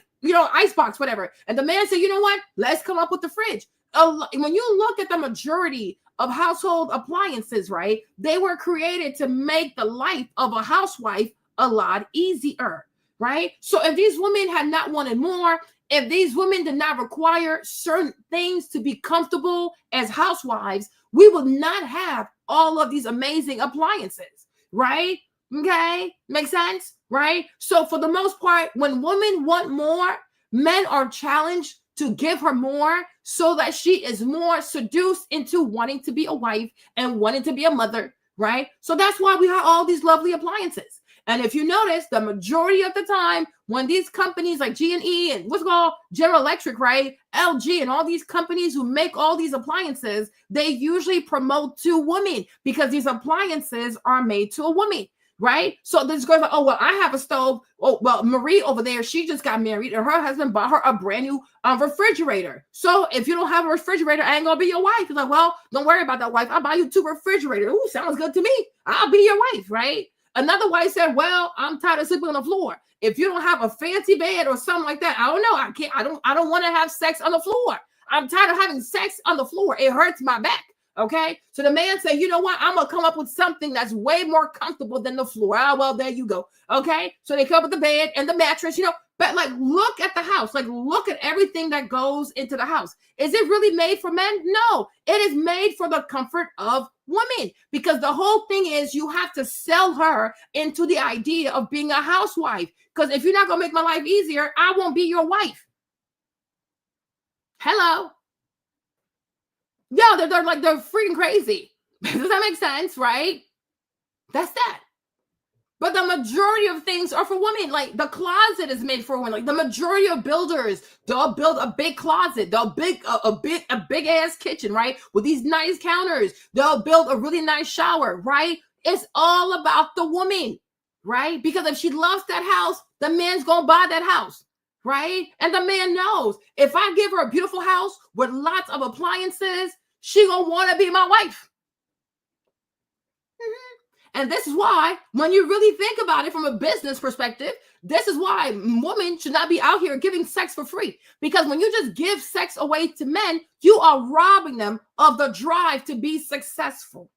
When you make sex too easy for a man, when you make access to the punani too easy for the man, you are robbing the man of his, like, what he needs to be successful. You are supposed to challenge this man. But a lot of women got themselves bamboozled by feminism that says compete with him. And in that mindset, because you're competing with him, right? Well, I'm not going to make him work for them. I'm just going to give it to him. Just give it to him. And the majority of ladies who identify as feminists are girls that just give the pum pum away because they think it empowers them. No, it does not. It doesn't empower you, and it doesn't empower him because you have robbed him of the exercise of pursuing you. Because had he pursued you with all of his might, some kind of technological advances could have come out of that.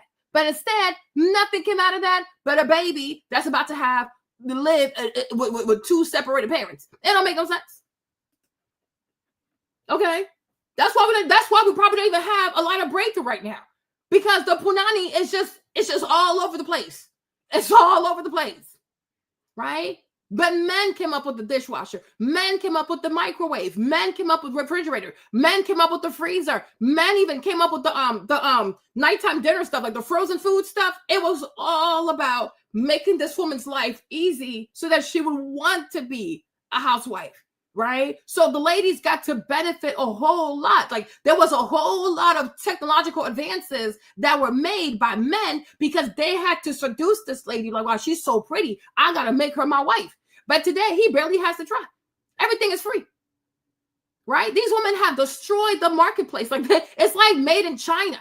Okay, all of this free pum pum, the free punani, the free bust down, all the sex work culture is giving Temu. It's giving made in China. We have to impose tariffs. I told you I love Trump, right? We got to start imposing tariffs on sex workers. Okay, we got to expose tariffs, and those tariffs mean we're gonna have to start shaming some people because we have to reduce the amount of free sex that's available in the market. It's just way too much punani. It's just way too much. We must impose the tariffs, okay? I'm like, we got to impose tariffs. But it's a real thing. It's a real thing. And that's why today nothing is progressing, because men are not being challenged to innovate, to create, to go pursue this woman and sell her on the idea of, okay, if you're my wife, your life's going to look like this. Your life's going to look like that. Oh, I don't need you. I can do it for myself. Wumpty wump wump, right? And now here we are today. Here we are today, right? You understand? There was once upon a time, people would get married and you're like, oh, like a wife would be given a refrigerator. Oh my gosh, my husband bought me a fridge. Like, it was a big deal. A stove, a microwave, a kitchen, fancy kitchen counters. Like, but I'm like, all these appliances are targeted at women in order to make their lives easier, right? Because you had to convince this lady. I'm just saying, like, you know what I'm saying? That you have to convince this lady to want to be a wife. But when you make things way too easy for men, you are destroying these men. And that's why I understand when a lot of ladies are saying, oh, this dating pool is complete basura. Of course it's trash. Of course it's trash, because people are just making everything easy for these men. They're cutting up their food. They're saying, oh, it's okay for you to cry. I want you to be emotional. Tell me what you're going through. Let's read the Bible together. What the freak? What the freak? Okay, no. And my thing is, if he cannot find himself, if this dude cannot find himself a village of men that are way more successful than him, way more disciplined than him, way more motivated than him, then he also ain't shit. Because why is it that high achieving men won't let you be in their circle? Think about that. Right? It's the same thing with that.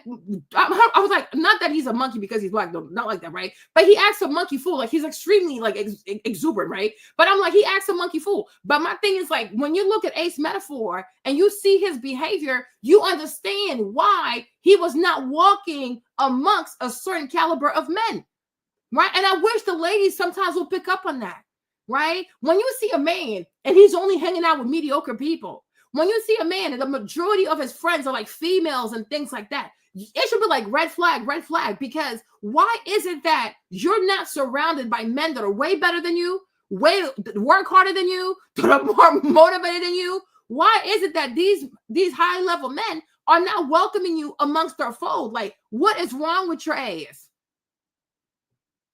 Right? But if a man cannot get respect from other men who are way more vested than him, and he has to come over here and make TikTok for ladies, entertain ladies, like go on tour for the ladies, it's extremely bizarre. It's extremely bizarre, because most men, most highly successful, high achieving heterosexual men, right? They value being respected and admired by other men, not the ladies, right? But when you're a man and the majority of your supporters are predominantly female, something is bizarre. You know what I mean? Like, something is extremely bizarre. Like, when you look at Coach Prime, for example, you look at Deion Sanders, like, the vast majority of his fan base are men. And we understand why. Because he's extremely successful. He's extremely cocky. He has a bunch of money. He's always winning, right? This is what most men aspire to be. Like, I want to be successful. I want to be the best at what I do. Wumpty wump, right? The majority of people who, like, were obsessed with Kobe Bryant were men, right? Because when you're a high achiever, most men want to be around you. Most men make it easy for you to be around them. But when you can't even ascend, like when you can't even find a way to be welcomed by other men who are way more successful, way more qualified, way more ambitious, but you relegate to only hanging out with females, especially messy ass females, something is bizarre with you, man. Like, something is weird. Something is weird, right? And I even feel like this man right here too, this Jason dude, if he was really on that type of time, right, he would not even be sitting here with B. Simone. He should be having a conversation with black men, right? To say, listen, I lived a life of poverty because my dad was not about his business, right? And his wife should be the one sitting here with B. Simone. That's why I say this stuff right here is out of order. It is out of order. Because what he's been through, even though his mom, she had her moments, right? She's not all the way innocent, but, you know, I'm going to let her be today, okay? But the vast majority of what he went through, because your daddy failed y'all. And then your stepdad failed y'all, okay? Your father, he had his form of abuse. Your stepdad, he was physically abusive. Your father, he was emotionally, but these black dudes were messed up. And therefore, they messed you up. They messed your brothers up. So right now, if you have to sit here, it should be a conversation from black men to black men trying to save the ones that are about to fuck up right now. Because, like this girl that you got pregnant, or this girl that has your kids, or this girl that you live with, she deserves something better, right? So if you have to go back to school, go back to school, right? Maybe pipe down, like calm down all the sex stuff, right? Get your mind right. Go back to school, because this goofy ass money you're making, it's not enough for you. It's not enough for her. And honestly, young man, if you don't make enough money, this young lady is not going to respect you, right? And you don't want to have a woman disrespecting you in front of your son. That's not good for your manhood. And one day, if she keeps doing that, you might put hands on her, right? Because when a lot of men, when they can't control a woman in her mouth, they get physical. You understand? A lot of women, the vast majority of women have a lot of respect for money. Okay? Money has a way of disciplining a lot of these females out here, because women are greedy. Women are greedy, right? So I'm like, if you should be on a podcast, you should be having a podcast with other black men where the vast majority of the audience is black men. Like, for example, I think this man right here, he should go on Hardly Initiated. That would make a lot of sense for me. Sit down with the boys, the black dudes on Hardly Initiated. That's where you should go. Sit down with Tony Gaskins. That's where you should go. Okay? That's where you should go. You're a black man. You got to talk with another black man. And the majority of the audience has to be predominantly black men. Right? Because they need to step all the way up. Right? And then your wife, she needs to be talking to B. Simone, where the majority of the audience are black women. Right? That's why in church, the men, they minister to men, and the women, they minister to women. Right? But you're having this conversation. My dad did this. My stepdad did this. Wump. She's a woman. The majority of her audience is women. They're not the ones who need to have this conversation. They're not men. They're not black men. They're black women. So they need to hear from a black woman, right? You a black man, your perspective should go for black men to say, if you're in school right now, take it seriously, right? If you don't see yourself being with this young lady, do not get her pregnant, right? If you are in a relationship and it's not going right, it doesn't give you the right to cheat on her, right? Tell her what you need. But this is a manly conversation that you need to have with black men. Because a lot of them, like I said, for me, if you ask me, and I'm not even saying that to be offensive, right? But if you ask me, one of the big problem that we have with which is the reason why I think a lot of black men also tend to get incarcerated, is that they're overly emotional, right? Too many black men are sassy. Too many black men are overly emotional, right? And it costs them dearly. It costs them a lot. The vast majority is more emotional than they are about purpose, and a huge majority is emotional as opposed to being super providers, right? The vast majority of black men, when people think about black men, is not given, oh yeah, these are the best providers in the world. No, nobody does that, okay?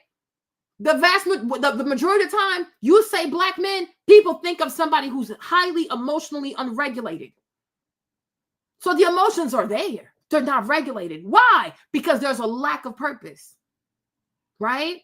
And there's a lack of this willingness to sacrifice for family, right? And that's why we see a lot of men say, oh, let's do 50-50. How much do you bring to the table? Meaning financial, right? Me, Marlene, personally, I don't have a problem with somebody saying, what'd you bring to the table?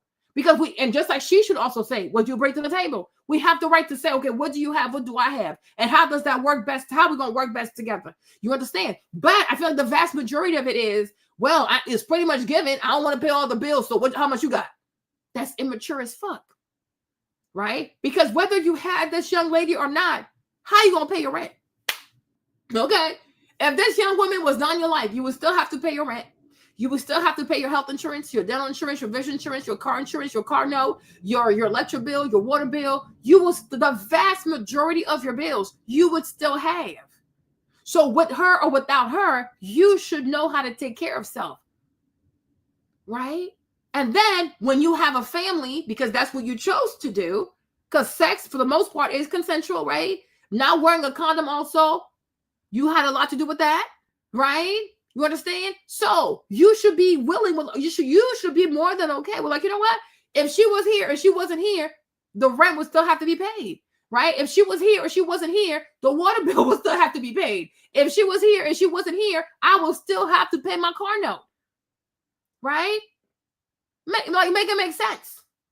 But a lot of them are extremely resentful in the fact that manhood involves providing for another person, right? Providing for a woman, providing for a Black woman, providing for, quote unquote, a weaker vessel. But that is your job as a man, right? So my point is, like, where I struggle personally is that you haven't even aced being a provider. But then you're telling me I need to make space for you to cry. Cry about what? That don't make no sense to me, right? If a man says, if my husband's like, oh, my husband is ace being a provider, like, you know, y'all, we really sit here, we want for nothing, we have the best life, the best life I could ever imagine. And then my husband says, wife, I need a few days to chill. And I'm like, of course, absolutely. Look at all of this. Because a good woman will say, even Jesus rested. Even God rested on the 7th day, okay? Husband, do as God did and have a rest day. Absolutely. But when you're providing at a D level, C minus, C plus, you want to rest for what? We have lots of questions. Because even somebody like Jeff Bezos, who's a billionaire, he don't sleep. He works 100 hours a week. Even Elon, who's a billionaire, he works 100 hours a week. Okay. The vast majority, even Bill Gates, he's out here working to poison people. He's still working for our demise. Okay. But I'm like, the vast majority of highly successful people, the vast majority of highly successful men are still working. LeBron James, he's in like almost like his 40s, right? And he's still working. He works really hard. He trains really hard. You're a C plus provider. You are a C minus provider. You're a D provider. Some of y'all even F providers. And you're talking about you want rest days. You want emotional days. You want days to cry. But that is, to me, it's grossly unserious. Like, you are not a serious person. Like, you enjoy having sex, not using protection, being chaotic, being a Tasmanian devil, and impregnating people. But when it's time to man up, now you want to start falling apart because you realize sex is for kids. But taking ownership of the consequences of your penis and your semen, now that's the work of a real man. And that's the part you don't want to do. So you want to sit here and emotionally scam me into thinking that I need to let you cry for a second. No, there's nothing to cry about. This is how life goes. We act, and then there are consequences. These are your consequences. And as a man, you take your basket of consequences and you eat the fucking fruits. You eat all the fruits, right? And then you learn to never do this bullshit again. There's no reason to cry. You fucked up. Now here we are. You found a solution. You fix your fucking mess. You don't do it again. That's it. Stop trying to get people to feel sorry for you, right? Because if you felt sorry for yourself, the mere fact that you barely make enough money should have made you pulled out of her vagina, right? If you felt sorry for yourself, that right there, oh, you know what? I'm too broke for this. You would have put on a condom and a second condom, right? But you don't feel bad. You don't feel bad for yourself, right? You don't feel bad for the fact that you work overtime and you barely make enough money. You don't feel bad for yourself. You don't feel bad for yourself. You got all these kids that you can barely provide, and you're still out here going to club, doing all kinds of foolishness, chasing after more ladies when you know damn well you barely make enough money for all this foolishness. You can't afford this. Stay in your lane. Stay on your budget. You can't afford this, Playboy. You're not that type of person, right? See, Diddy, he can afford that. You cannot. Stay in your lane. Right? Accountability. It's a wonderful thing, right? I got too many kids. I barely make enough money. This end the life for me. Maybe in another lifetime. I don't know. Maybe somehow you'll find a way to invest in crypto. Maybe somehow you'll become a YouTuber and your channel will pop off. I wish you all the best. But for the meantime, in between time, right, you have to provide for the children that you brought into this world because you chose not to use protection. Okay? Nobody out here is going to give you a rest day. Nobody. I mean, this is ridiculous. I'm like, it's to me, I don't have time for this. You are a man. And you seriously are a man. If you have to make $100,000, you can make $100,000. It might not happen by tomorrow. But the point of a man, at your wage and at your age. Because you have a lot of them too. They in their 40s, their 50s, and they're still out here chasing young girls and impregnating people when they haven't talked to their kids in the past 15 years. Make it make sense, right? It's just way too much emotional immaturity. Just way too much. It really does trigger me because it's like we live in an age today where men don't want to be men because, quote unquote, it is painful. It is painful. But hey, life is not fair. Just like there are things that men get to take advantage of because life is not fair. And then there are certain areas where men really, you have no slack. But that's why you got to work on yourself every day to have the strong mental resilience because being a man is not a joke, right? That stuff that comes out your penis, it brings life because a woman has eggs, but these eggs can't turn to a human being until the egg encounters the sperm. So you carry life in between your legs. Right? And you just randomly lay down with people. You impregnate people. You don't wear condoms. You don't even pull out. Then you want to sit here, oh, he had to work so hard. Who else was going to work hard to feed these kids? Who? They're your kids. They have your last name. Your name is on the birth certificate. These are your kids. They are your responsibility. So, of course, you're going to kill yourself to feed your children. Who else? And matter of fact, it should be an honor for you. You should be proud of the fact, you know what? I take care of my kids. I feed my kids. And I'm not depending on the government. And I'm not depending on the mother to feed my kids. These are your kids. And if you have to die working to feed your kids, you should find honor in the fact that I work to feed my kids. Because that's what being a man is all about. Just like if you have to go to war to protect your kids and you end up being dead, when you die, you're like, you know what, God, I'm glad I died to protect my kids because who else was going to do it? You want their mama to go to war to die for these kids? Or you want the mom to work just as hard to feed these kids? That don't even make no damn sense. Okay? That don't even make no damn sense. Right? And that's why we say when a man is like A+ grade provider, when a man does what he's supposed to do, when a man is like he's a good husband, he's a great provider, like, you know, he's willing to die for the family. That's why we say, wife, be nice to your husband. Wife, be submissive to your husband, because right there is a man who's willing to die for his family. There's nothing he won't do for his family. Right? But instead, we have a lot of people who have not aced, even have a B+ in being providers, but they want all of this. You haven't deserved it. You haven't earned this. Right? Because even if on average it's 55,000, it's only 55,000 because people have settled for 55,000. Because as a man also, you should always be thinking about ways to make more money. And that's why you have to know how to get in different rooms with different kinds of men who talk business, who talk opportunities, who talk about investing in the stock market. That's why you don't have time to cry. Because crying, it don't fix problems, right? Tears do not fix problems. The mind, right? The mind, it fixes problems, right? Being in the room with really intelligent people is going to make you think differently. Like, oh, you know what? I never thought about this. What? Oh, really? Oh, the things I didn't know, right?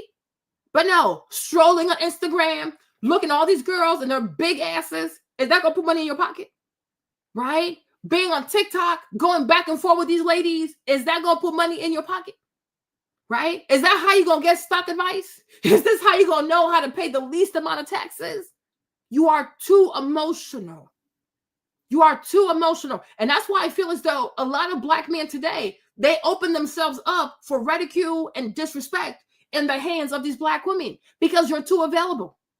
right? That's why the people say, like, what's it say? Familiarity, it breeds contempt, because when people see you all the time, they talk to you all the time. When people have too much access to you, it's going to lead to disrespect, right? You have to know how to set yourself aside. But every conversation, you're here. Every argument, you're involved. Any petty stuff, you have a comeback for these girls. They're not going to respect you because you don't even respect yourself. You don't respect yourself. You know what I'm saying? You have to respect yourself. It's like sometimes, like if you ever see a den of lions, for example, like you'll see the male lion, he's by himself. And the ladies, they're over there. He doesn't usually engage with those people. He might engage with his kids, but he doesn't engage with these ladies because they're crazy, right? So it creates a space where there's room for respect because you're not always in people's faces, right?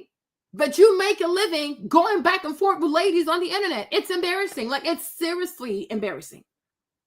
And nobody is going to respect you when you're a man and you are emotionally unregulated. It's not cute. It is not what you think it is, right? If the ladies, they find you, let these girls find you working on yourself. Let them find you working on your health, working on your money, working on your finances, working on your credit, working on your mindset, working on your body, working on your diet, working on cleaning your sexual habits, cutting out all this pornography that's not helping you, cutting out all this perversion that is not helping you, cutting out all the drinking that's not helping you, right? Fix your life. Actually embrace manhood. Stop being a threat to society.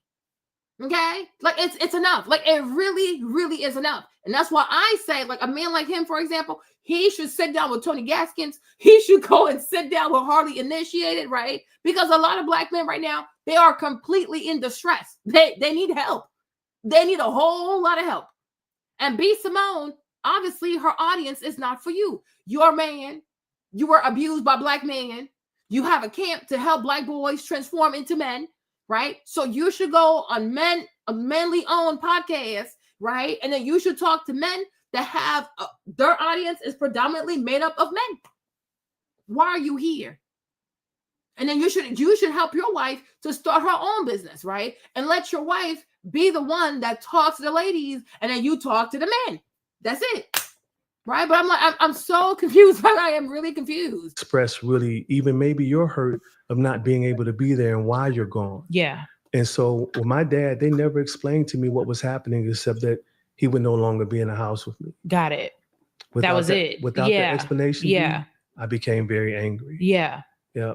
And I think what you said about your dad being the fighter and the provider, the 2 out of the 10 characteristics, and I want to go over the other 8. Mm-hmm.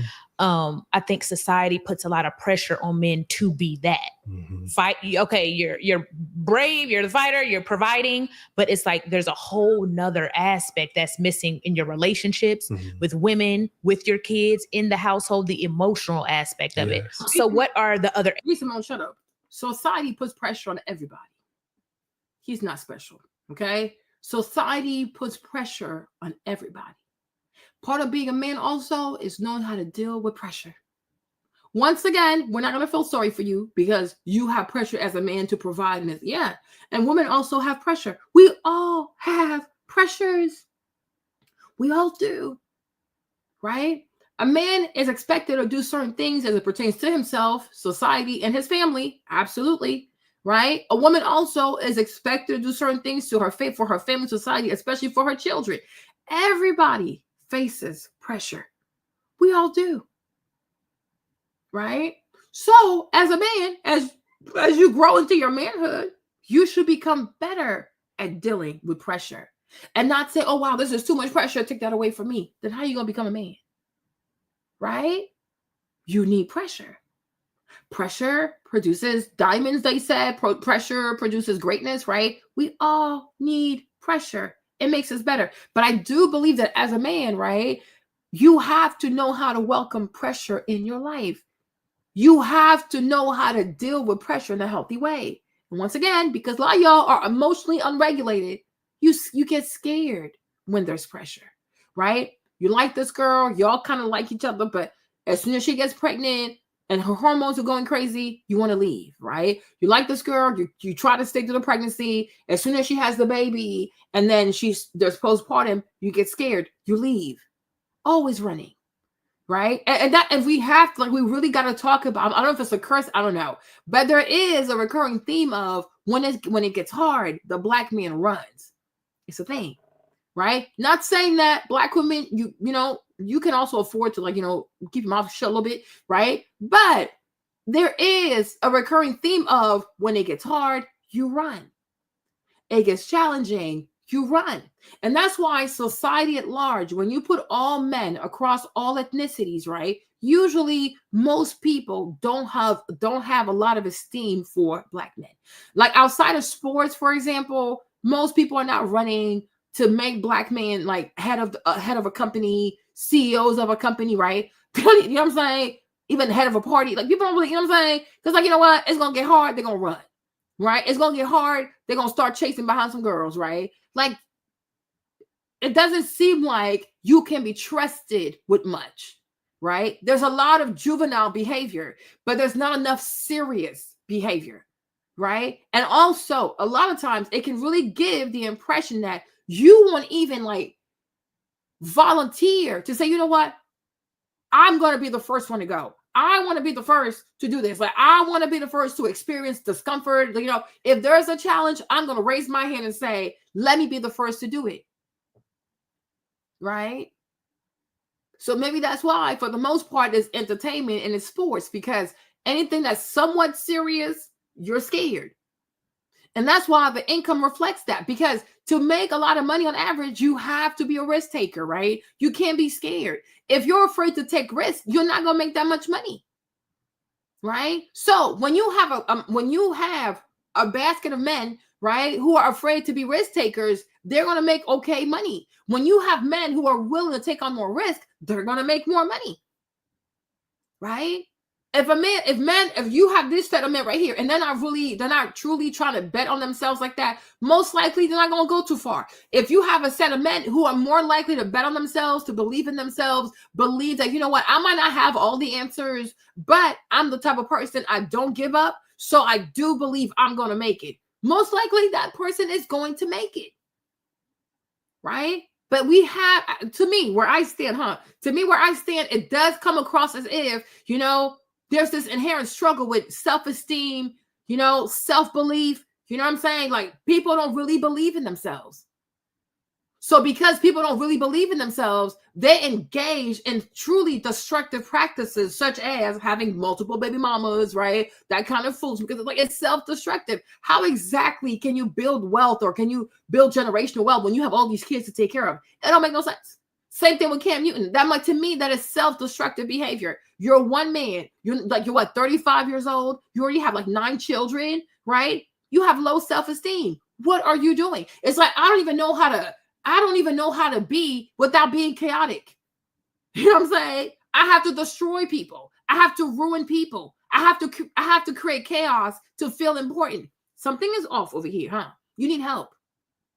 You need serious help, right? Because I'm like I said, there's a lot of emotions. Unfortunately, they are unregulated emotions, and they are emotions that are not steering you towards purpose and focus. Like, the mind is truly not focused.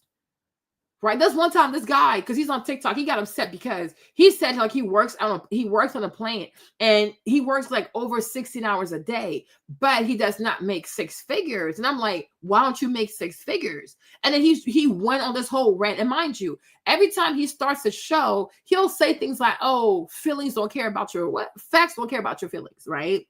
And so now that I'm talking to him, I'm like, okay, but why would you work 16 hours a day? Right. And you're not making 6 figures. Why are you getting upset? Because like you say, right, facts don't care about your feelings.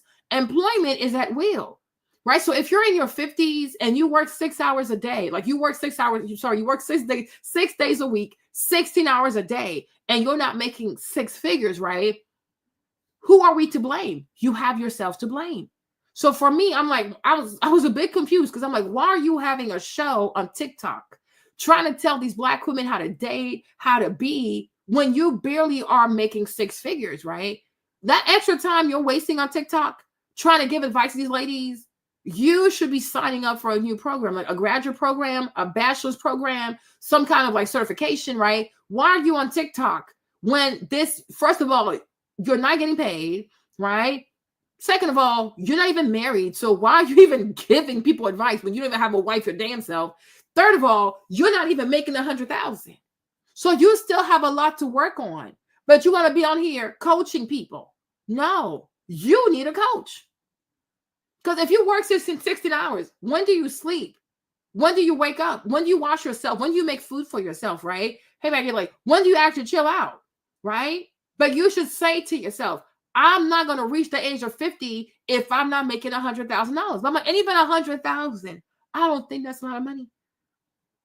Right? But you have a lot of Black men out here who have a limiting, like they have a set of limiting beliefs. Like, well, if the average is 55 and I'm making 60, so I'm doing good for myself. You're mediocre. You are truly, truly mediocre. Right? But the problem is, like I told you earlier, I said men are the prize. So when he's not ambitious, when he's not pushing himself, he will still be able to find people to have sex with. Right? He will still be able to have sex with people. He will still be able to impregnate people, even though he's mediocre financially.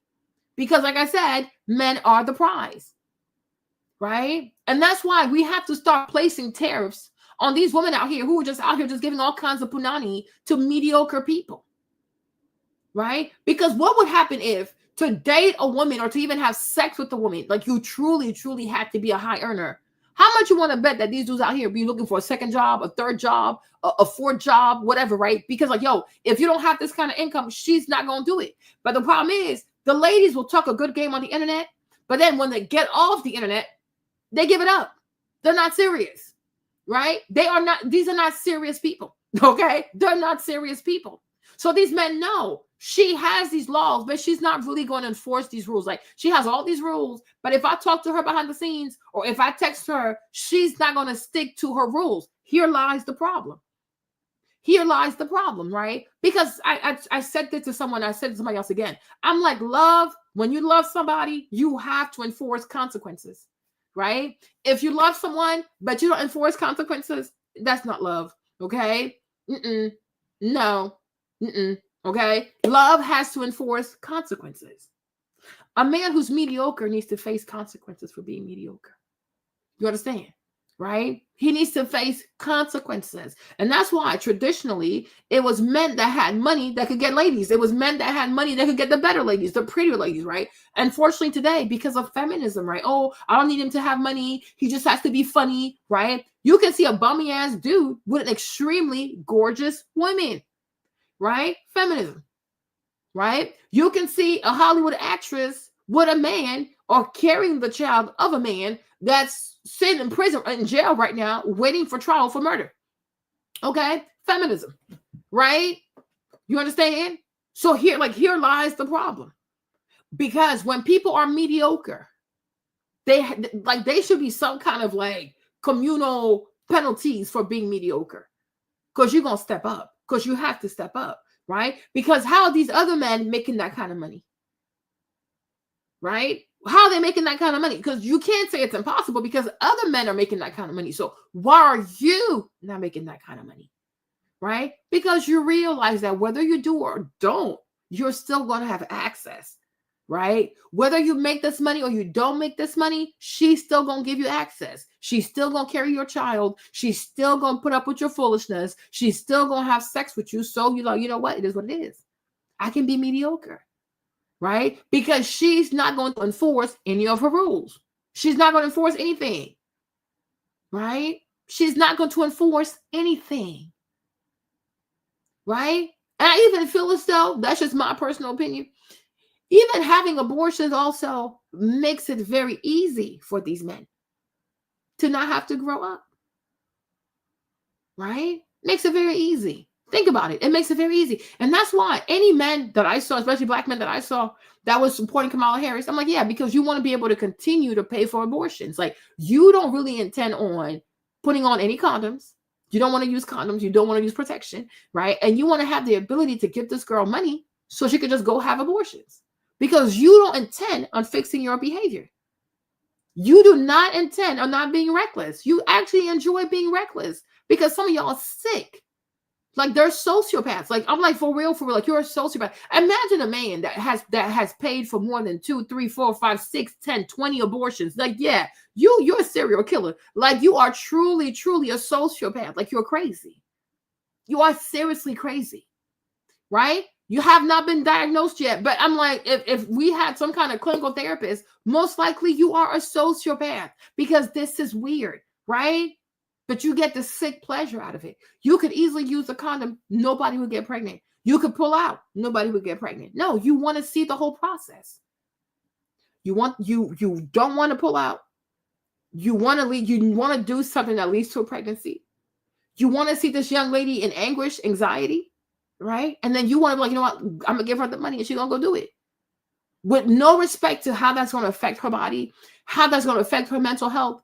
If she will ever forgive herself, will that even forbid her from having access to heaven? You don't even care because you are a sociopath. You're sick as hell, right? You are truly sick as hell. You're not a good person. You're a monster. You're not a good person, right? So like I said, it's a lot of emotions. Actually, it's a lot of diabolical emotions. It's a lot of unregulated emotions, right? But a lot of it also happens because the ladies are not going to enforce any of their rules.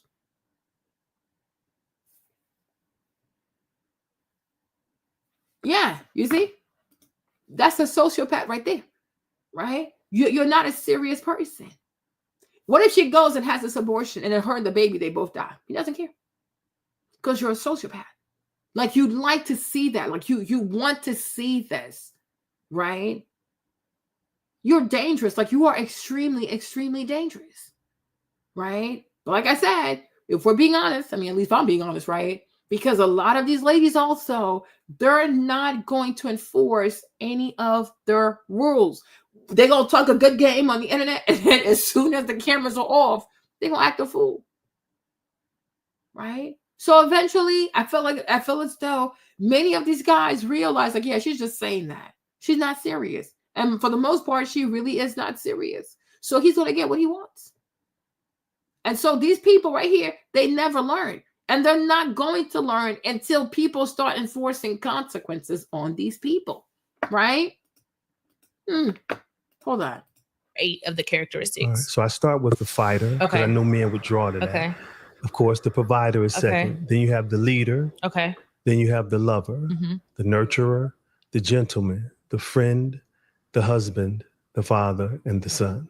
And so my father was stuck in the 2, just like most men. And as a result of that, you talked about communicating in relationships. I talk about in, I think, chapter 2 of this book, I compare it to the crayon analogy. Okay. So, you know, the 64 box of crayons, you know, if you ever got that box, you was the one in class, right? I got that part. You have every color. Yep. And then you have the 8 box of crayons. And so typically the men we work with typically use only 4 of the 8 crayons in the box. Okay. And so we call that the emotional crayons. Okay.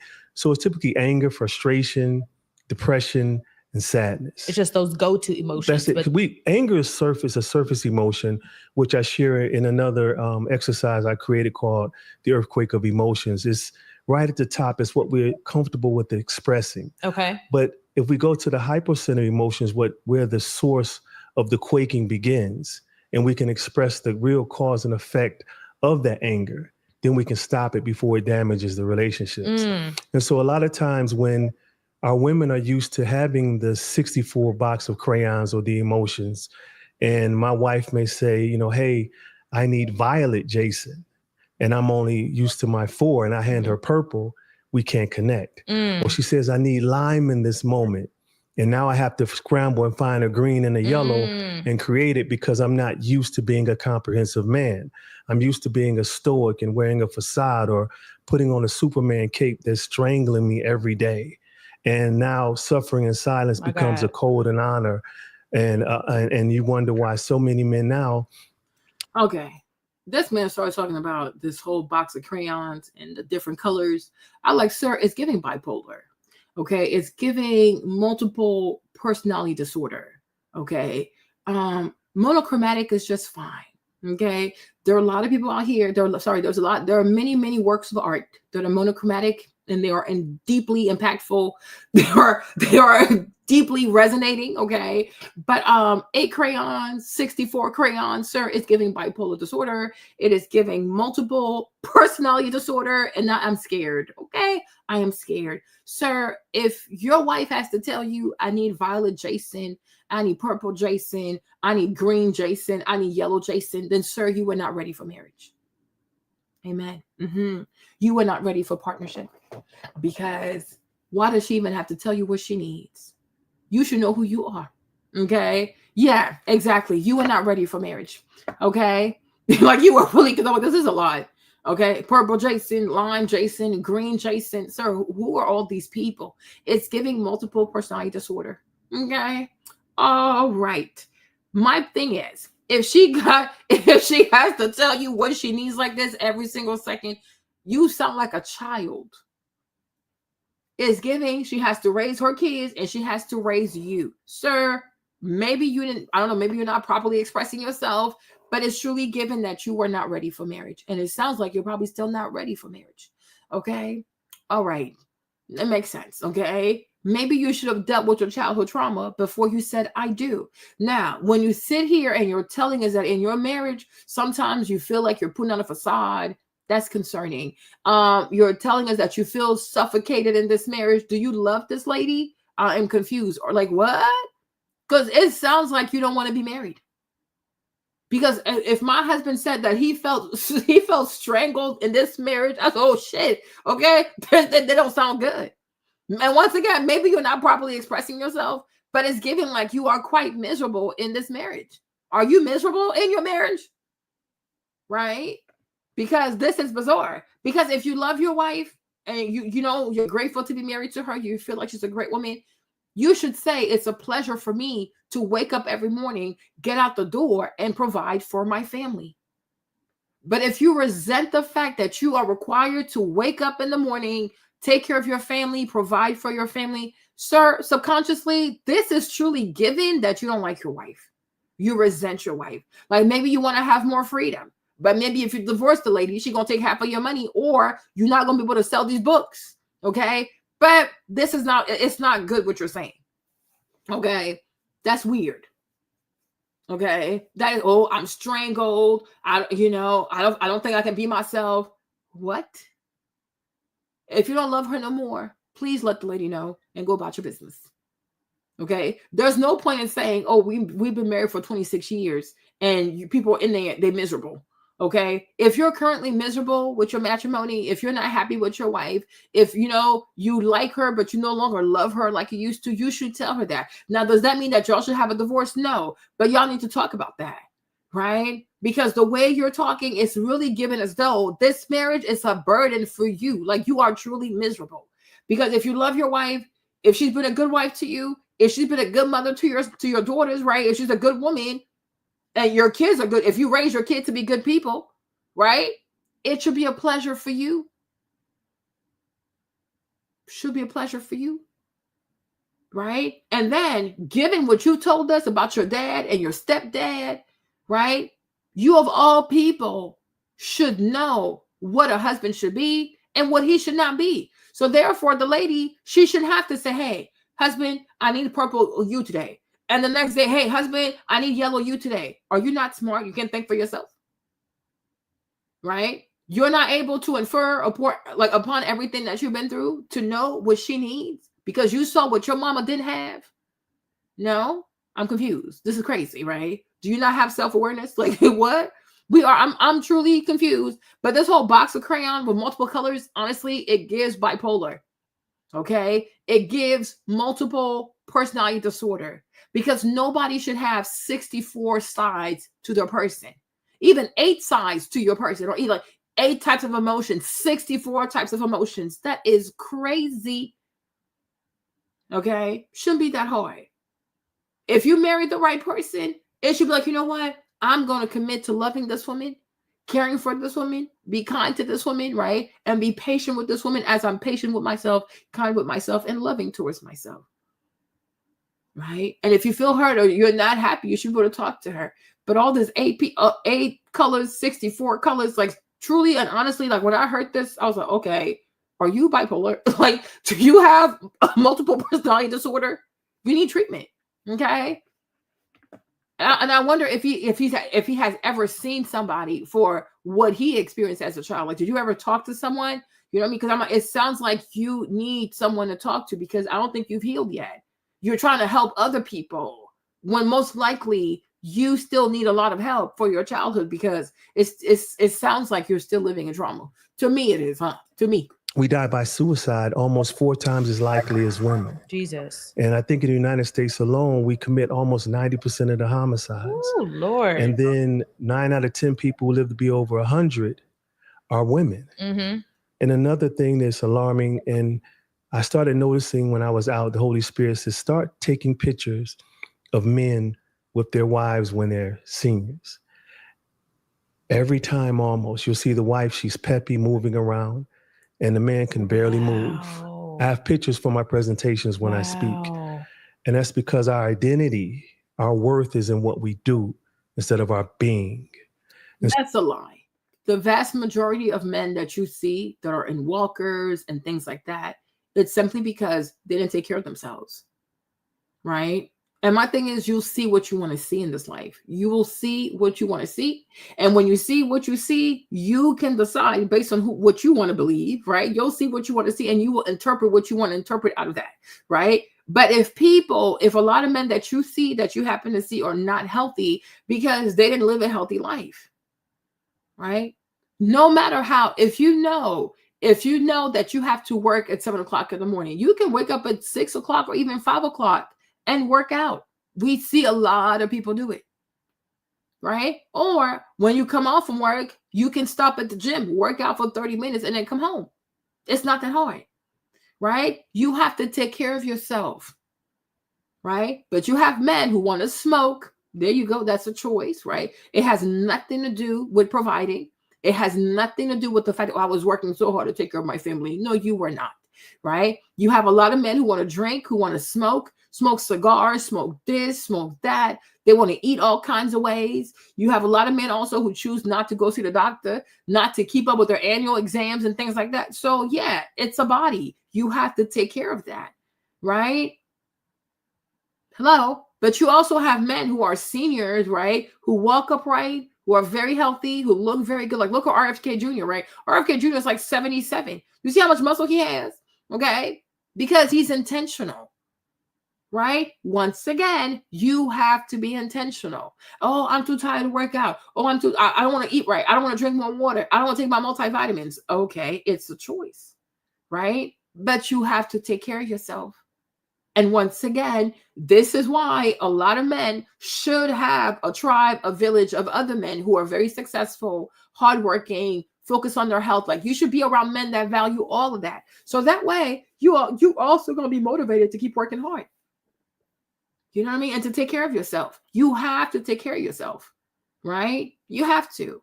But if you didn't work hard at school, you don't have a good GPA, you have a menial job, and you chose to have a bunch of children, well, you kind of did that to yourself, right? And also, if you decide in your life to be sexually promiscuous and irresponsible, and you have 3 baby moms, even 2 baby moms, 2 baby moms, 3, 4, 5, 6, 7, 8, 9, the stress of that is going to shave years off of your life. But once again, that is self-inflicted, right? Because it's a lot of drama. It's a lot of stress. Or you can be with one woman, hopefully a peaceful woman, and you're going to have a good life. But some of y'all, you love problems. Like, you love a life that is tumultuous, right? You love chaos. You love a lot of chaos. It is not that hard. You can look at a woman, you can appreciate how pretty she is, and that's it. Go about your business. But some of y'all, you love fire. Like, you love self-destruction.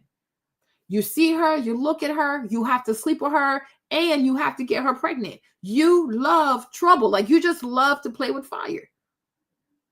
So you're going to age older, like sooner than what you're supposed to, right? You're not going to age well. You're going to be more tired. You're not going to have as much money, right? Because you didn't make good choices.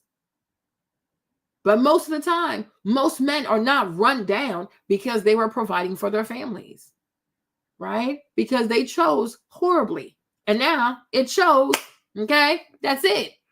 Accountability, sir. Okay. So that's why it's so difficult, especially like for athletes, to retire, because your entire career, since a child, you've been graded for performance. It's just another reason why men find it so hard to take a nap in front of their wives or the women in their lives, because your worth is in your work. Based on work. And because of that, you don't have a... So how else does he want us to grade men? Like, we should grade men based on what? Like art? Like emotions? No. Men are rated based on their productivity. That's part of being a man. Women are graded on how beautiful they are, how many kids they can have, and things like that. That's just how it goes. Okay. We're not reinventing the wheel. Okay. So if you're not a high performer, just say that. Right. Because I'm like, it seems like he came to her couch because he wants somebody to feel bad for him. Like, oh, yes, black man, you're going through so much. Oh, you're suffering. Oh, my God, you're committing suicide. What? Okay. Okay. No. All right. No. It's kind of gross. You're 50-something. B. Simone's like 30-something. Like, you're 2 decades older than her. And you're coming to this young lady seeking sympathy out of a youngin'. Like, that's disturbing. You're a sociopath, sir. I don't like this, okay? It is really, really bizarre. Men will always be graded, rated, appreciated based on performance and output. Okay? That's how it goes. All right? That's how it goes. The majority of women, most women, will be graded on how beautiful they are, how good they look, the kids they can have, how well they carry children, how maternal they are, how well they can cook, like stuff like that. Life ain't fair. Okay, but you got to make the best out of it, and that's just what it is. But I do feel like part of being a man also is not bitching about it, but being about it. Okay, don't complain, step up, right? Because hey, you're a man, and this is what's expected out of you. Output, production, performance, yes, it will never change, right? And that's why these athletes get all this money, because they're extremely athletic, so they make a lot of money. Right? That's just how it goes. And we're not going to change the rules. No. Desire to live. And so I tell men who have suicidal ideations, I said, you're not tired of living, my brother, you're tired of not living. Got it. And so when I help them navigate through that and say, are you willing to fight for the life that you desire and deserve, the one that God created you to have, the same way you fought for the things that you shouldn't have, their lives change. So it sounds like to me, like you said, men are tired. They're overworked. They're not having safe spaces to release their emotions and be vulnerable. I have 2 questions. What does that vulnerability look like? And as a woman, I'm a woman, 90% of my audience is women. How do we truly create those safe spaces for men to do it? Because we say we do it. Like, oh, I let my man cry, or I let him say, but then when they do it, it's always kind of, it could be. Simone, you sound like a bird, okay? A woman's job is not to provide the safe space for a man to cry. That is ridiculous, okay? She can provide a safe space for her children to cry. There you go. She's there to mother her children, be a helpmate to the husband, okay? She's not here to mother the man for the mother he didn't have. If his mom is still alive, he needs to do what he can to repair his relationship with his mother, and then let his mother him, okay? But if she's married and there are kids involved, she has to be there for her kids, because those children did not ask to be born, okay? Moms, a woman, she makes room, safe spaces for her children to cry, right? Because the emotional development of kids is really, really important. Like, it really matters, right? Children should have safe spaces, right? You can say, oh, you should have a safe space for your husband to express himself and how he feels, of course. But to cry, no. No one died. Okay, nobody died. Does he have cancer? Is he about to have cancer? No. Okay. Is anybody dying? No. Okay. Then why do you want to cry for? I'm not making a safe space. I'm being so honest, right? Even for James, I'm not sitting here making a safe space for you to cry, because once again, I expect my man to be Cartesian. I expect my man to be cogent. I expect him to be stoic and practical. When have you ever seen tears fix a problem? Okay. They don't fix problems, right? What fixes problems? Your mind, okay? You have to be solution-minded. right? So therefore, why are we crying? The same effort you're taking to cry is the same effort we could take to come up with a solution to that. Instead of crying, we can solve the problem. Got to solve the problem, right? We don't cry. Children cry because they haven't lived long, right? They don't know a lot. So I can see how if something, oh, I got a bad grade, or they're like, oh, my life is over, right? Because they've only been here for like what, 6 years, 10 years, 12 years. I expect them to be dramatic. They haven't lived long enough. So they're extremely narcissistic and they are extremely dramatic, right? But a husband, a father, acting like his life is coming to an end because he has pressure or he has to face some obstacle, blah, blah. Okay, you're now an adult, you're a father, you're here to carry this whole family. You need to use your mind. You have no reason to cry. Like I said, nobody's dead, nobody's dying. Okay, use your mind. Ask God. We're gonna come up with a solution. Like, wife, this is what's stressing me out. What do you think? How can we solve this? Right? There's no reason to cry. Okay, but I think it's extremely cruel and unkind and inconsiderate to say to a woman, your job is to make a safe space for your husband to cry. So then where does she cry? Right? Where does she cry? So if she's making a safe space for him to cry, then what? Like, where's her safe space to cry? I'm confused. And no, that's not how it goes. Okay? This is weird. Like, this is seriously weird.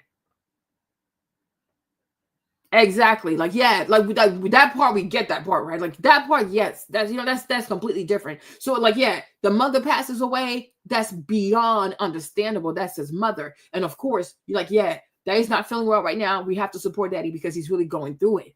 That part we understand. But you want to cry for what? Because, oh, there are too many bills. Oh, I don't know how I'm going to pay the rent. Oh, I got to buy the kids new shoes. Oh, I got to, pay health insurance. Oh, no. Make more money. Okay, find a way to make more money. Right? There's nothing to cry about. Nobody's dead. Why are you crying? Like, this makes no sense to me. This is weird. No, I'm not doing this. Combative, or you think you're creating a safe space, but if we really were, I feel like more men will open up. So maybe there's a way we can approach it better to really let men know this is really a safe space. No. A man also has to understand this stuff into her. Simone, you ain't too bright. My thing is, most men have to understand this, right? If you're not a great provider, I don't care. The majority of women that you're with, she's gonna have a hard time respecting you. Okay, Gabby told us when she was married to the big one, the big husband, she cheated because she paid all the bills. So she felt like, well, if I pay the bills, I can do whatever I want. Okay. Now, the cheating part to me is a bit excessive because you also got to have integrity, right? You took an oath, you took a vow to marry this man. If you don't want this man no more, you got to say, you know what? I'm tired of paying your bills. I can't love you and I can't respect you because as long as I make more money than you, I'm not going to respect you. So before I cheat, let's just separate, right? Just be honest about it. I don't like the sneaky behavior because vice versa. I wouldn't like it if a man said, well, because I make more money, I get to cheat. Like, you're crazy. Okay. So I feel as though if you felt like that was that's a real thing, just divorce the man and then live your best life, right? But the reality of it is this though. If a man does not make enough money, his woman ain't gonna respect him. And all men need to properly understand that. Okay? It's a real thing. You understand me, right? You have to make a lot of money. You have to make the money that she respects. If you don't make the money she respects, well, it ain't gonna work. Okay? Also, if there's not enough money, because like they say, there's no romance without the finances, right? If there's not enough money to cover the rent, there's not enough money to cover the mortgage, there's not enough money for the water bill, the light bill, right? Y'all gonna be fighting. It's a real thing. Resources matter. And that's why we said Monique was a clown, because she says that she prioritizes emotional security versus financial security. We said, Monique, how can you have emotional security if there's no financial security? Right? You first have to secure the finances. Once you secure the finances, most likely she will be calmer. Right? Yeah, she might be extra, but she's not going to be as extra. But if she's extra and then there's no money or there's not enough money, yeah, it's not going to be peaceful in that house. It's just not going to happen. Right? So, should you marry somebody when you know that financially you're too broke to afford it? No. Right? Respect yourself. As a man, you have to have enough respect for yourself to say, you know what?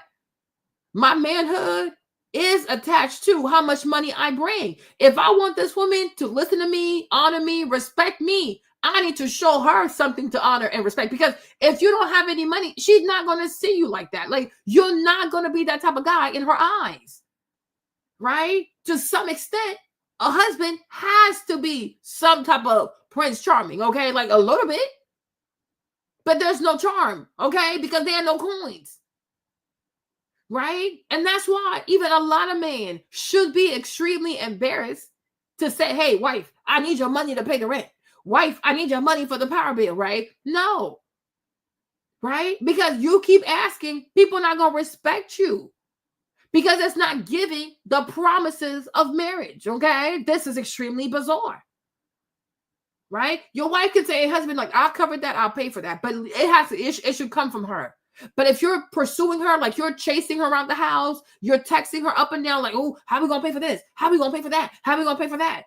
Yo, she gonna start talking to you crazy because she's lost respect for you, right? And I think that's a big problem because a lot of these men out here, I think, don't know how to deal with the fact that the lady has lost respect for him. Your woman has lost complete respect for you because she does not see you as a man.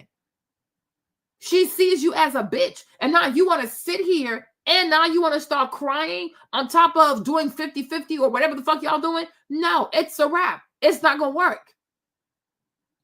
It's not going to work. Right? And for me, I even feel like, like James was telling me this today, but he was like, oh yeah, like most women, they want a man that's really confident. I'm like, okay. But making money also is part of your swag. Like when you're a man and you're financially sufficient, right? It's part of your confidence, right? But who gonna take you seriously? Like oh yeah, my man is so comfortable, but he needs me for the water bill. Oh, my man is so confident, but he needs me to pay the car insurance. Oh, my man is so confident, but he needs my money to make it. Huh? No. Right? No. So the thing is, oh wow, I can't be the man she wants me to be. I don't know how, or I'm not looking to know how to bring these resources. So now I'm going to gas this woman and say, oh, you know what? I want to kill myself. No, if you really wanted to, you would have done it by now. All that is emotional manipulation. I think this man is manipulative. I think he's extremely manipulative, right? To me, by Kev, right? To me, all this right here is extremely manipulative. This is manipulation. Oh, I'm going to take my life. If you really wanted to, you would have. Right? But you're still here. So obviously you're not serious, right? Oh, well, I'm just so tired. Of doing what? Right? Bisou, Kevin, okay? Of doing what? No. It's manipulation. It's extreme manipulation. I hate people who bring up self-deletion. Like, if you really wanted to self-delete, you would have done it by now. Okay? But you're trying to manipulate somebody so they can put up with a substandard product. No, you need to step up or get out. Like, it's not that hard. What can women do on the opposite end of that to create that space for them to open up and be vulnerable? First thing my wife often says, because she's asked this question as well, because it's really revolutionary, because in this country, especially Black men, my grandfather was lynched in 1936. So that's how close, close it is. Yeah. And so how unhealthy has my family been to where a man could actually cry when he had to be strong for everyone for so long? So I'm really the first generation in my lineage where I can break that. And so as men have to unlearn what we've been deceived a man is, so do our women. One key thing that God revealed to me is the word vulnerable or vulnerability. Okay. That's really not the right word we're trying to say. Okay. Being vulnerable means you're susceptible to danger or harm. So if we were out in public and the gunmen started shooting, they would say the vulnerable citizens were, in the way and no one could help them. So no man ever wants to be vulnerable. Okay. What we want to be is emotionally open or transparent. And so, and I had that epiphany, and I talked with a few men and I said, man, no wonder why it's so difficult to say, be vulnerable. Because as a man, I'm a fighter. I'm a protector. I don't want ever to be vulnerable. I don't want my family ever vulnerable. Yeah. Okay. So I'm going to use the accurate word or vocabulary is just transparency. Or emotional openness. So it helped women. My wife had to learn she had to understand that, I am a lion and a lamb. I mean, it was a process. Oh, I love that. Yeah. Oh, where my lamb at? I know you're going to make me laugh. We're going to get there, Jason. I'm trying to keep it deep, but in a minute, you're going to help me find my lion and my lamb. Let's do it. So where there's a lamb, there's a lion. Where there's a lamb, there's a lion. And so my wife, she was used to the lion. Okay. Unfortunately, when there is no lamb, when you're always in lion mode, you're stuck in fight or flight. Okay. And so I was growing up, my daughter, Alexis, whom you spoke to. Yeah. I was not the father you see today. Actually writing the chapter, the father, when I was reading the audiobook, I broke down crying over the part when I relived yelling at her, just dogmatically, just if angry. Things out of line. Why isn't this done? Why isn't this way? Why is your room junky? Why aren't your clothes hung up? And it wasn't until I started writing that I realized I was passing down what my dad passed to me. Lord. And so I had to take a moment and say, whoa, how do I reset from that? And so my wife, who was used to this Jay, the tough guy, strong, stoic, now it's becoming more emotional. We're in the car one day arguing. Wow. And instead of me snapping, hitting the car, yelling, I articulate my emotions and hold my ground because she was wrong and I was offended. I think this man to me, I hope y'all stick here, you're not bored, but this man to me, he comes off extremely, I think he's extremely manipulative. I think he's extremely volatile. I think he's extremely unhinged, okay? Because to me, what he's calling a lion means that he was violent. That's not what a lion is. Like these lions, yeah, they do kill, but they kill for purpose, right? And they're not violent towards their own people, okay? They kill for purpose. When you even say that, oh, a man has to be a lion and a lamb, I don't really get that part, okay? What's next? A burnt offering? But my point is, right? So you're the lion on the outside, but to your wife, you're a lamb. So once again, she needs to do what? Be your shepherd? I have an issue with that. If you know anything about lambs, you guys, and I do love lamb, I love to eat it, but lambs, they're not intelligent creatures. They ain't too bright, okay? They're not smart, okay? They get lost easily. They're clownish, and they get killed easily, right? So if your husband says, oh, I'm going to be a lion on the outside, but inside the house, I'm going to be a lamb, he's telling you, you're going to have to be a shepherd. Oh, no, I'm not Jesus. Okay. I am not Jesus. I will not be your shepherd. You will not be my lamb. Okay. My children or my lamb. Because once again, children ain't too bright. Okay. That's why you have to raise them. You got to have discipline, structure, order. You understand? That's the thing. But this man, to me, I think he was extremely violent because he grew up with violence. I think he was hella crazy, okay? I don't think he was emotionally regulated, right? And so for that, he caused a lot of harm to his family and his children, right? Now, the whole messy thing, your daughter was messy, so you yelled at her. I think that you and your wife should have done a better job teaching her how to be clean and, having consequences for not knowing how to be clean. But once again, you have a lot of fathers who are dismissive, right? They're not actually involved in raising the kids, but they love to yell. They love to be reactionary as opposed to, okay, you don't know your room is messy. I'm going to show you how to make your room. I'm going to help you to keep your room clean. We're going to have a schedule and daddy's going to hold you to a schedule, right? It's like a lot of parents will be like, oh, you need to go study, but nobody wants to sit down and show you how to study, right? Oh, you need to read more, but everybody in your house, nobody reads. Everybody's on the phone or they're watching TV. They're watching all kinds of reality TV show, right? They don't like to read, but they're telling you should read more. You have to model the behavior that you want to see out of your children. Okay? You have to. But once again, I don't think this man was ready for marriage. Okay? And I don't think it still is. But to me, once again, I'm getting triggered for him to say, oh, I'm going to be a lion on the outside and then I'm going to be a lamb in the house. Because lamb, they're not smart creatures. They're not smart. They're not independent. They're extremely dependent. They get lost easily. They're defenseless. Like they're like children. So what does that do for the wife? Like, so now she's going to have to be your shepherd. So on top of raising her kids, she's going to have to raise a grown man. As I stated earlier, if your mom is still alive, go to therapy and fix your relationship. And your mother should mother you before she passes. Okay? But to me, that is extremely unfair because this woman, she's already having to raise her kids, right? She's raising the kids. Then she has to raise you. When is this lady going to have time for herself?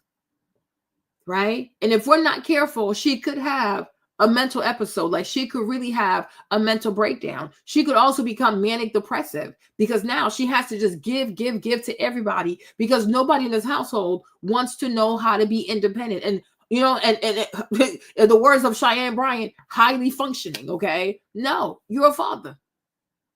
Right? There are books you can read. There are podcasts you can read. There's therapy you can go to. You have a lot of tools and resources, right, to help yourself. It is not fair as a grown man to say, I'm going to be a lamb for my wife when she already has 2 kids to take care of. No. Let her enjoy motherhood with her kids.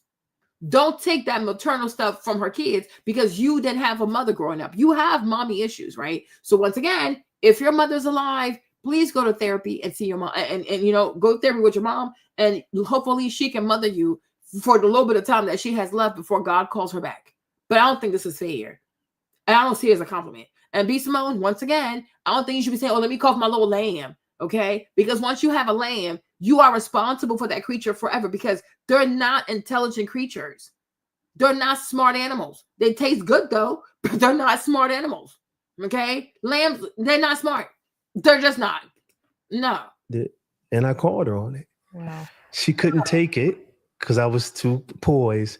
She gets out the car and says, "You're the most emotional man I ever met in my life," and slams the car door. I'm sitting there. And that's not what a man wants to hear. No, when he and so is I'm trying to come out transparent. of it. My God. So I'm using this story so that women...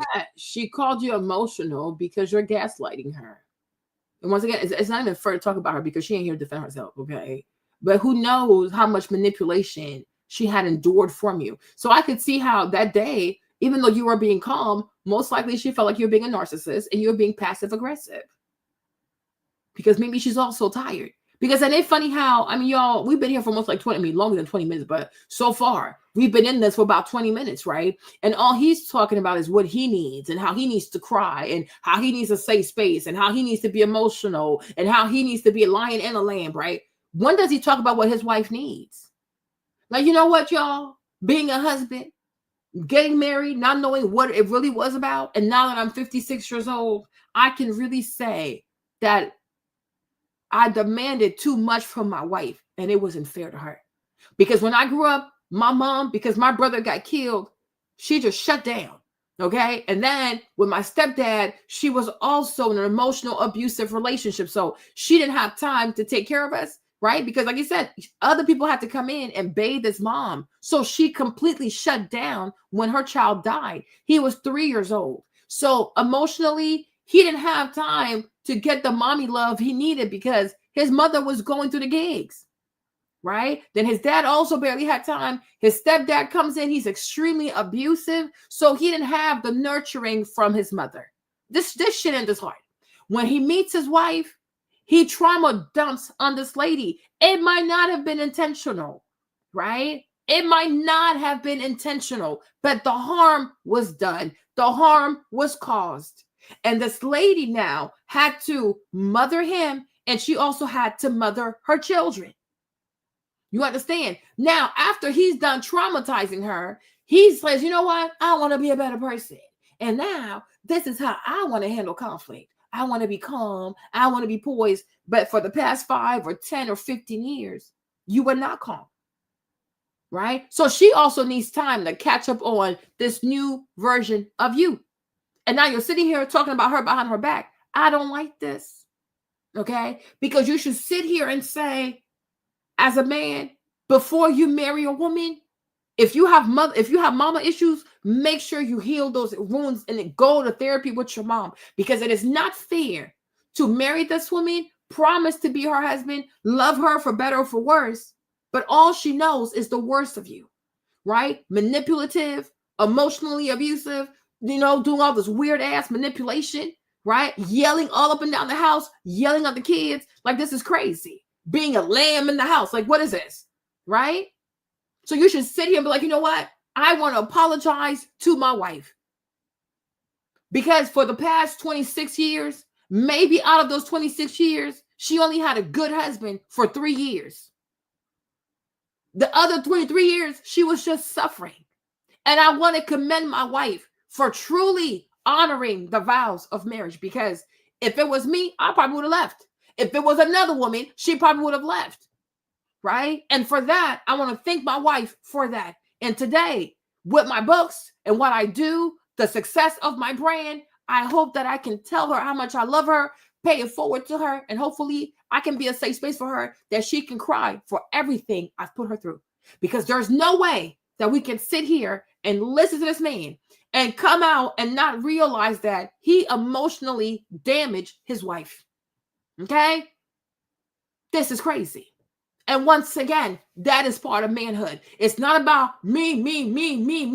This whole almost like 20 minutes. That's why Kevin went to sleep, okay? Almost 20 minutes of him just talking about himself, right? And it's like, no, sir. No, you are the husband. You are the head of this family, and you've caused a lot of harm. And so you need to sit on this white couch, okay? Do your mea culpa and apologize to your wife. Apologize to her. Because if anybody needs a safe space to cry, it is her. Because I can only imagine what she's been through. And I'm telling you, I despise people. I cannot stand people who use self-deletion to make you stay, to coerce you into taking a decision that is not to your benefit. You will not coerce me with this foolishness, right? Because if you were so serious, go ahead and do it. I bet you ain't gonna do it because you're scared of God, because you know your life ain't right. So miss me with that. Miss me with the foolishness, okay? Absolute foolishness. When you hurt somebody, you apologize. You don't gaslight someone. So, oh, you know what? I was just being a lion. Fuck that shit. You were being emotionally abusive. You were being selfish.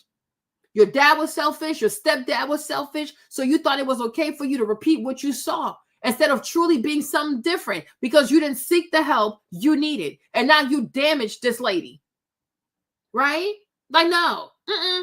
Just because somebody's married 26 years does not mean she enjoyed the ride for the past 26 years. It could have been that 2-3 years ago, you started being a good husband. But the whole time, this lady was dying on the inside. And you owe her an apology. Okay? As far as I'm concerned, from what I'm hearing, you owe this woman a big old apology. This is crazy. You can see, okay. You know what? I would actually love to meet this man and have a podcast session with this man. Okay? I really would, because these people like this, they need somebody that can push back.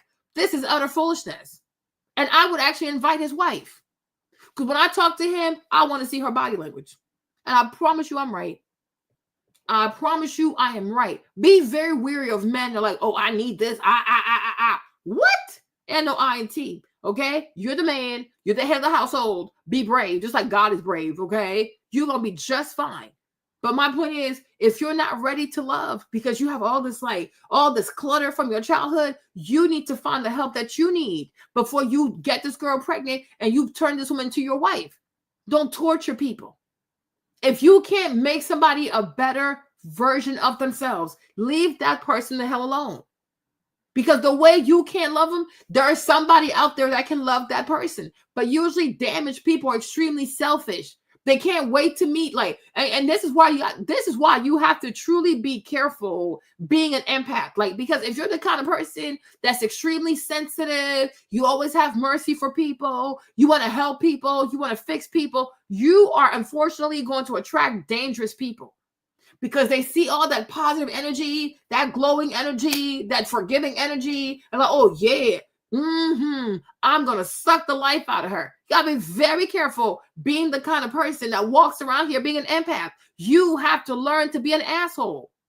Okay? And I'm going to say this. A lot of ladies have to learn how to be an asshole. Because, by design, I'm going to play the video, I promise, right? By design, the way that God made us ladies, right? We are born to be nurturers.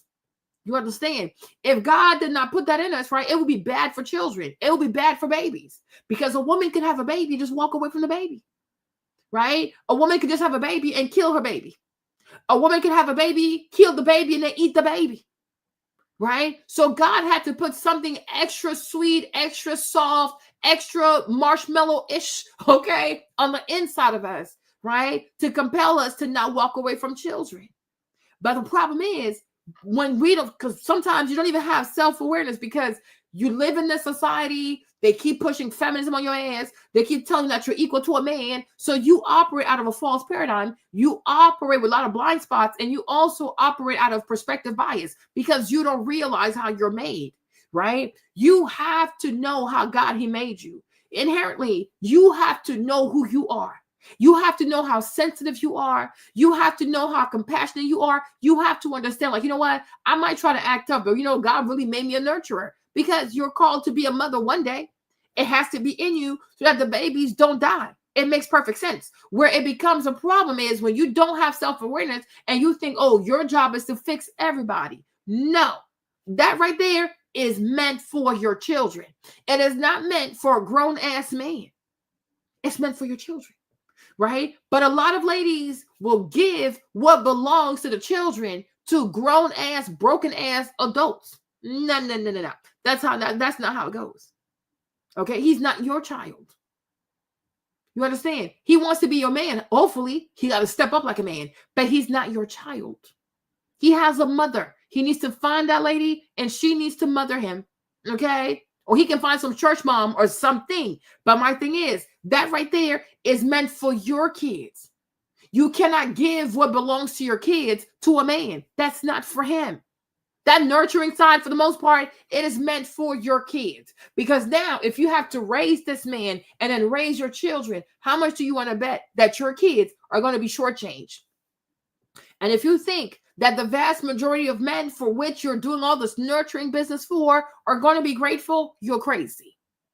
They're going to use you up, build themselves up, and go about their merry way, and then leave you with anger, trauma, crisis, rancor, angerness. You're going to go crazy in your head, because there's a transfer of energy. He takes your positivity, he gives you his negativity.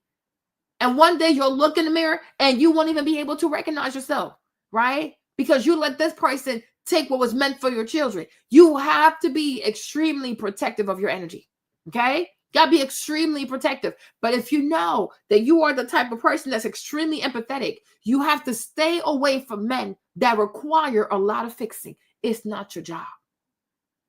And like the woman in you, the mother in you, the nurturer in you, like everything in your system, right, could want to do it. You gotta, like, I'm not doing it.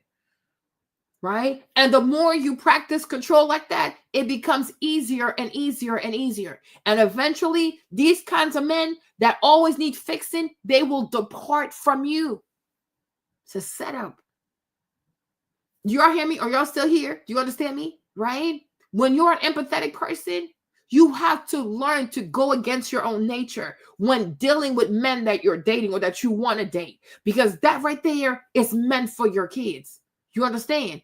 And you can't give that to a grown person, because your children will suffer because of that. You understand me? Right? So when you have the urge, like when you have this, oh, I want to help this man, I want to fix this man, I see good in him, I know, no. Because a lot of times he's not even the one for you. What you will do, you will fix him for another woman. Right? And that's why usually nice people finish last. You understand? When you are an empathetic person, are you guys listening to me? Are y'all here? Do I still have a channel? Type in a comment if you're still here, okay? When you are an empathetic person, you have healing power inside of you. You understand? You have healing power inside of you. And people like that, people like that, they gravitate towards that light. They need it. They need that healing. But they don't know where to find it. But it's like they know you have it. You have healing power. That's why you're empathetic. It comes from God. You understand me? It comes from God. It's part of your ministry. You understand? But I promise you that right there is best for kids. It's best for children. Even if it's not even your kids, right? It's best for children, or it's best for your own children, because they need that. But this grown man right here, he needs that, because like his own his own chaos is causing torment in his life. So there's something in his spirit that says, this girl right here, she has the healing for you. But because you happen to be an empath, so the more he talks, my daddy this, my mama this, my stepdad this, you're like, oh, I want to fix him. Oh, I want to love on him. Oh, I want to make a safe space for him to cry. Oh, no, baby, you're not a therapist. You're a person, right? You got to ask yourself, why is this person coming towards me? You might think it's an honor. Oh, look, I get to fix somebody. I'm telling you, it's a setup. Because you will fix him, all right? Because he's going to suck everything out of you. And once he's healed, he's going to look at you in contempt, disgust, ungratefulness, and he's going to move on to somebody else. Because it was all about taking your energy for him to heal himself and leave you completely broken. Right? Empathetic people have to be extremely careful. And you have to learn to be assholes. And it's hard at first because everything in you says, I have to help. I have to help. I have to help. But it's okay to also say, you know what? Even though I feel like I want to help, I have to recognize that not everybody is my assignment. Not everybody is your assignment. Just because the story sounds good and it makes you want to cry, it doesn't mean it's your assignment. Doesn't mean that's the man you're supposed to love. He's not your assignment. There are many broken souls out there. You cannot fix everybody. You see, like when Judas told Jesus, oh my gosh, Mary Magdalene, she spent so much money on this perfume. We could have fed the poor. Jesus said to that man, the poor shall always be with you. Okay. He said, go on, daughter, wash my feet. There are many, many broken souls out there. It's not for you. It's not your place. It's not your place. And you have to resist the urge to fix people. Because that right there, that heart that you have is for your kids or other children. Like if you ever want to start, like, volunteering, helping kids, like non-for-profit, yes, that's what God gave you that heart for. You understand? Because a lot of men, especially broken men, the vast majority of them are emotional predators. I don't know this man, but when right here, I'm sitting right here, you guys, like all I'm receiving in my spirit, he's extremely dangerous. He's an emotional manipulator. He's an emotional predator. And I can sit here and I'm telling you this. I don't even know his wife. I never set eyes on his wife, but I can tell that she's been very, very sad in her marriage. Extremely sad. Maybe she even had thoughts of leaving this man. You understand? That's what I'm saying. Like, she needs to be here so we can have a conversation with her, because why are you here by yourself? Because the more you talk, I want to see her body language and see how she's moving when you're talking. Like, sounds like a lie. Okay? You understand? But you have to refuse. Like, you have to fight the urge to want to fix people. You can't fix everybody. And this heart that you have, keep your heart for your babies. Don't let people come into your life and just take and take and take. Then they build themselves up using your energy. They heal their wounds using your divine energy. They heal their souls drinking your divine waters. Then they leave you with nothing. You know what I'm saying? Then they laugh at you. They go about their business. Because God loves you, He gonna deal with them eventually, but it still hurts though, right?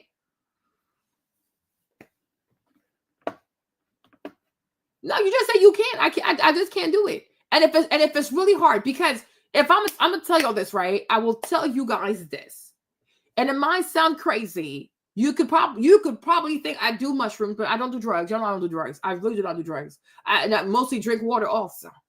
But you have to understand that people walk with spirits. Believe me, don't believe me, it's okay. People walk with spirits, right? And a lot of times when people experience so much trauma at an early age, right? Because there's a lot of demons attached to that baby. It's sad to say, but it's true, right? So these demons attach themselves to the baby, and these demons cause so much chaos because they need this baby traumatized. They need this baby to turn into a monster. I'm like, demons is real. So sometimes when he finds you, he's not alone. So you're like, oh, I don't really want to do it. But like, there's this thing, like, I don't know how to say no to the guy. I don't know how to turn him. I don't know how to turn him down. It's not, it says, these are his demons that are doing that to you. Because he's not by himself.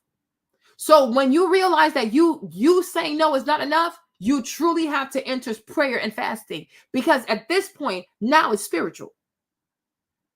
Right? And that's why a lot of these men like that who walk with demons are quick to want to get a lady in bed. Okay? It's real, y'all. It's real. Believe me, don't believe me, right? If you don't know me, you probably think I do drugs, but I really don't, right?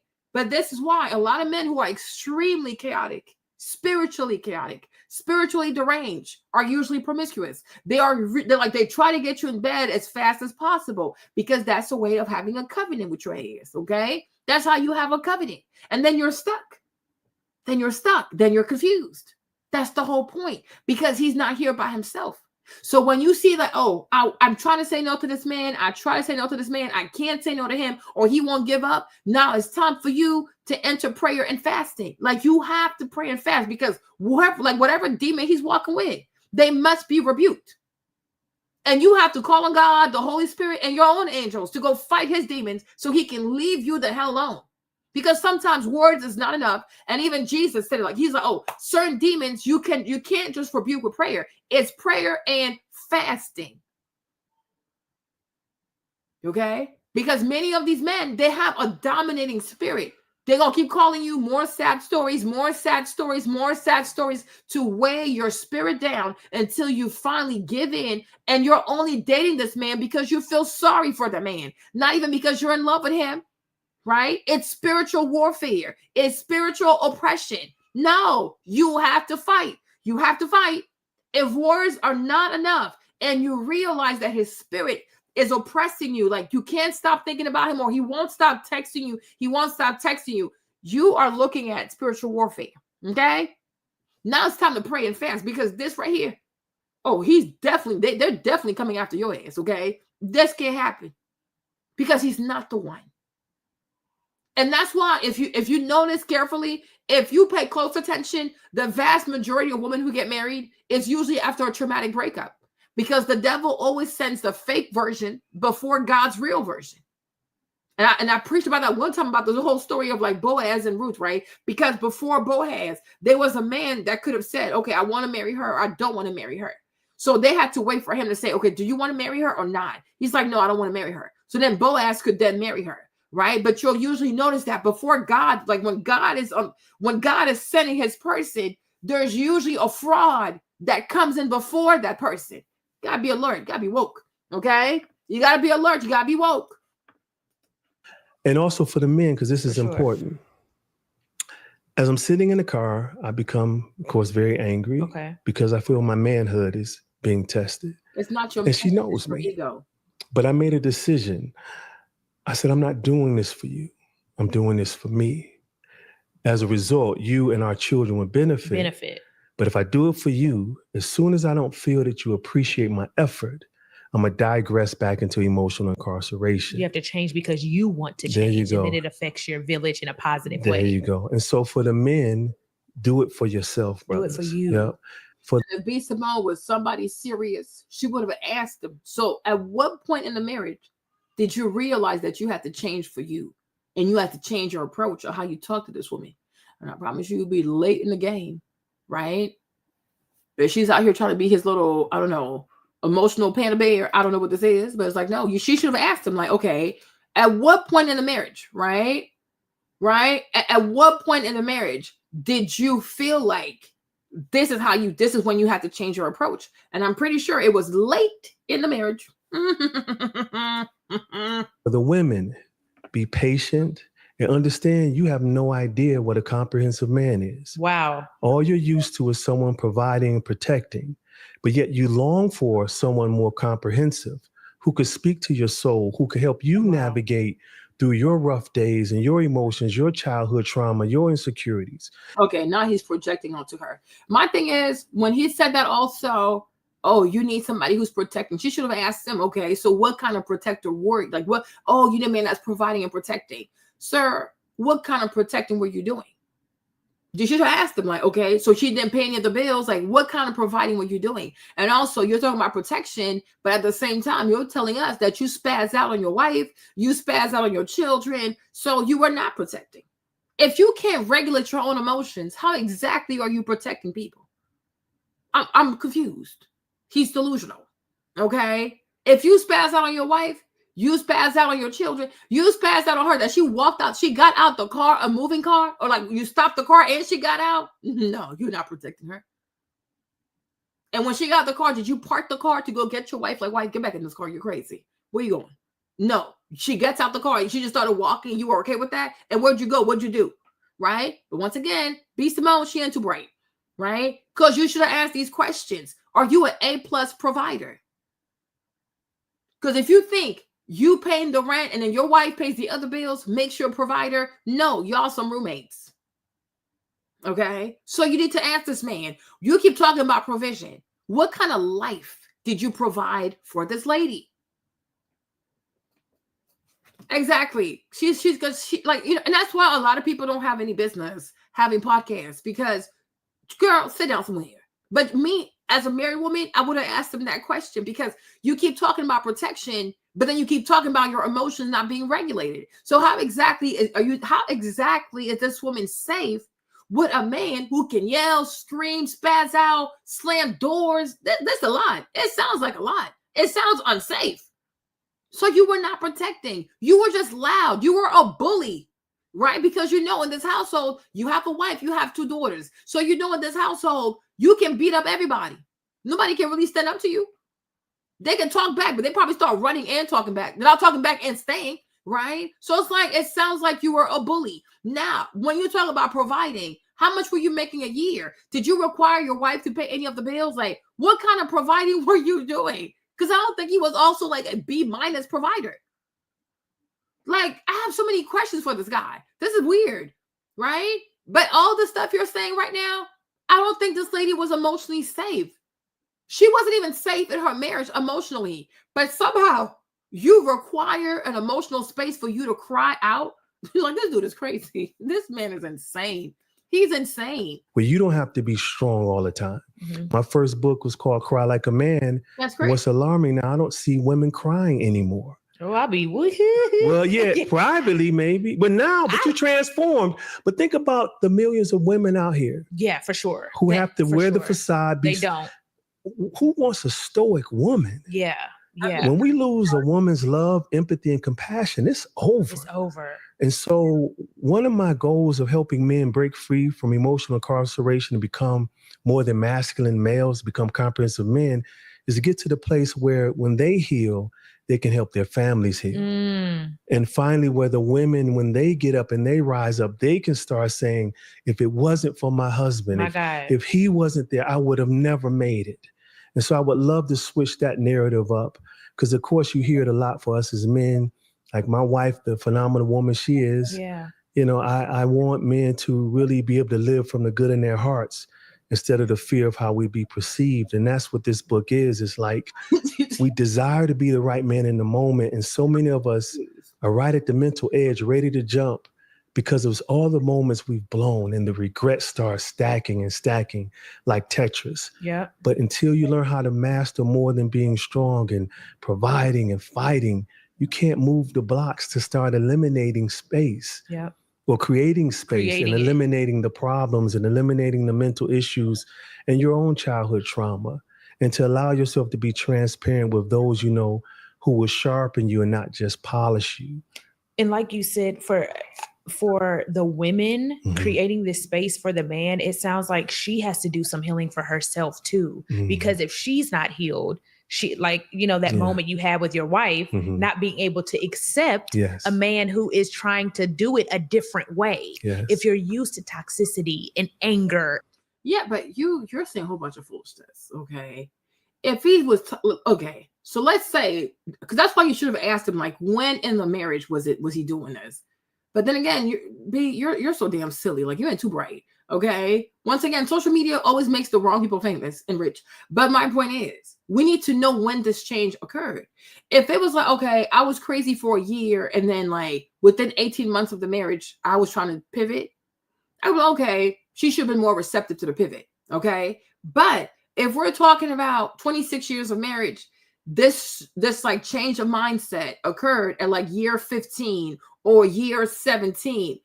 Okay, just because you're being calm today, it doesn't mean that she has to believe in what you're doing. Because for me, if somebody is toxic for 15 years, you guys, and then now you want to be calm in the car, I'm going to take that as passive aggressive. Because this is not the you that I know.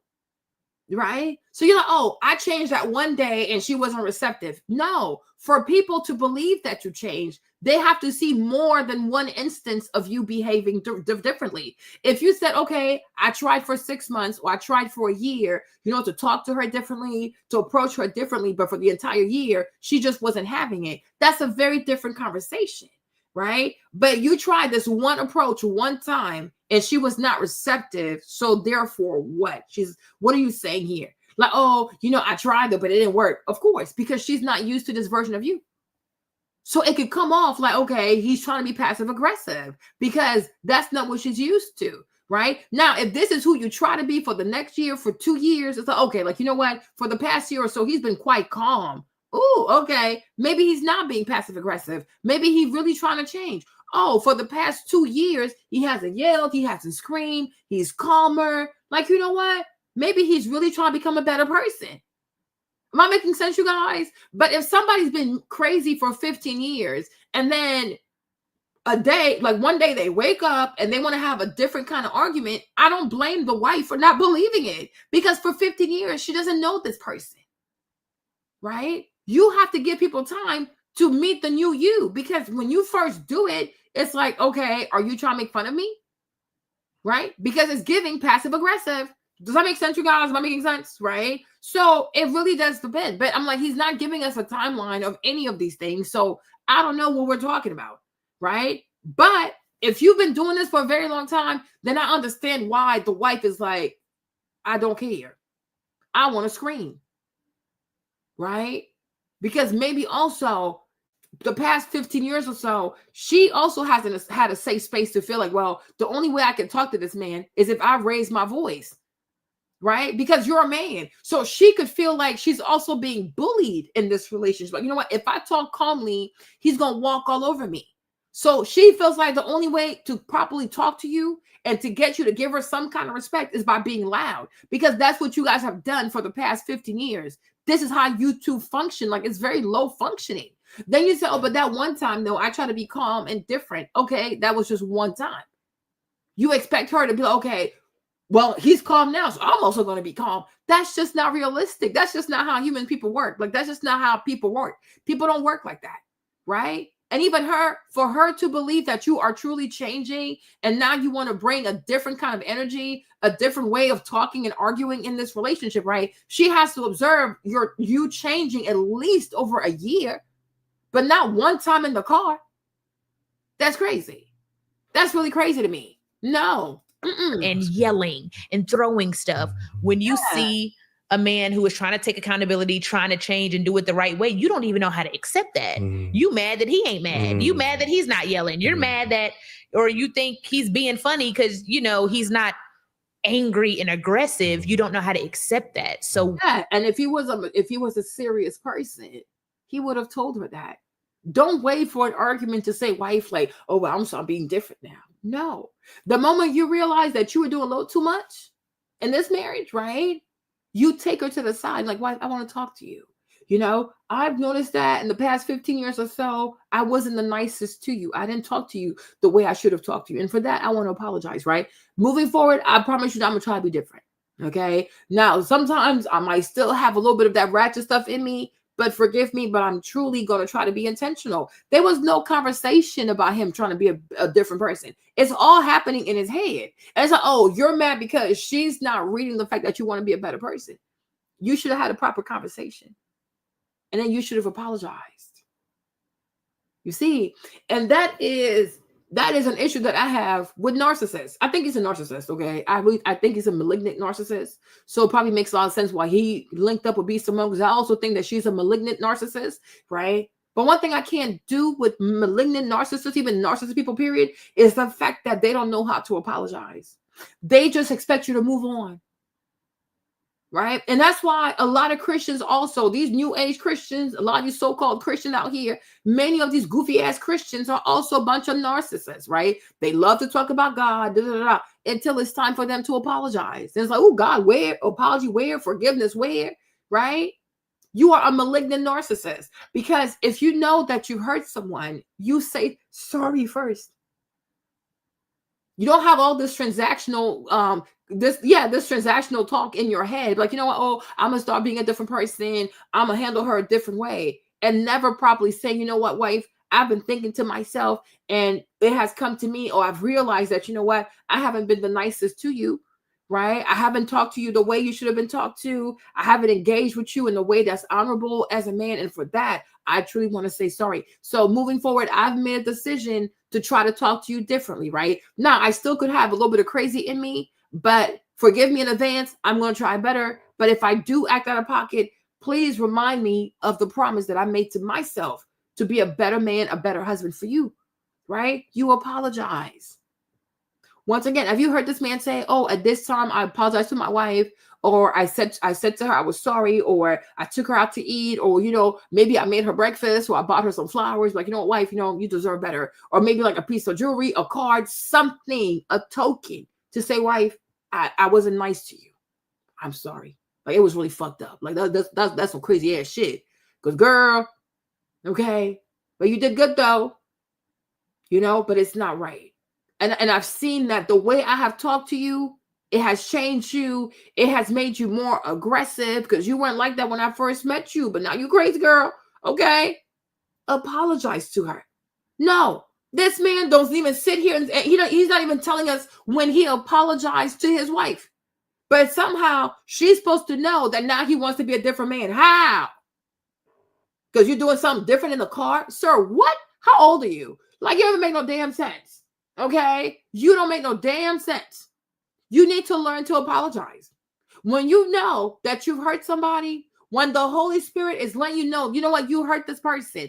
When somebody has let you know, hey, when you do X, Y, and Z, you hurt my feelings, right? And you don't apologize, oh, I'm just going to change. No. The Bible is clear. First you atone, and then there's restitution. A lot of people do not want to atone for their sins. Oh, let's just move on. We ain't moving from shit because you have not apologized. You need to apologize. And it can't be like, oh, I'm sorry. You're sorry for what? Right? Because if this apology is sincere, you should be able to properly articulate what you're apologizing for.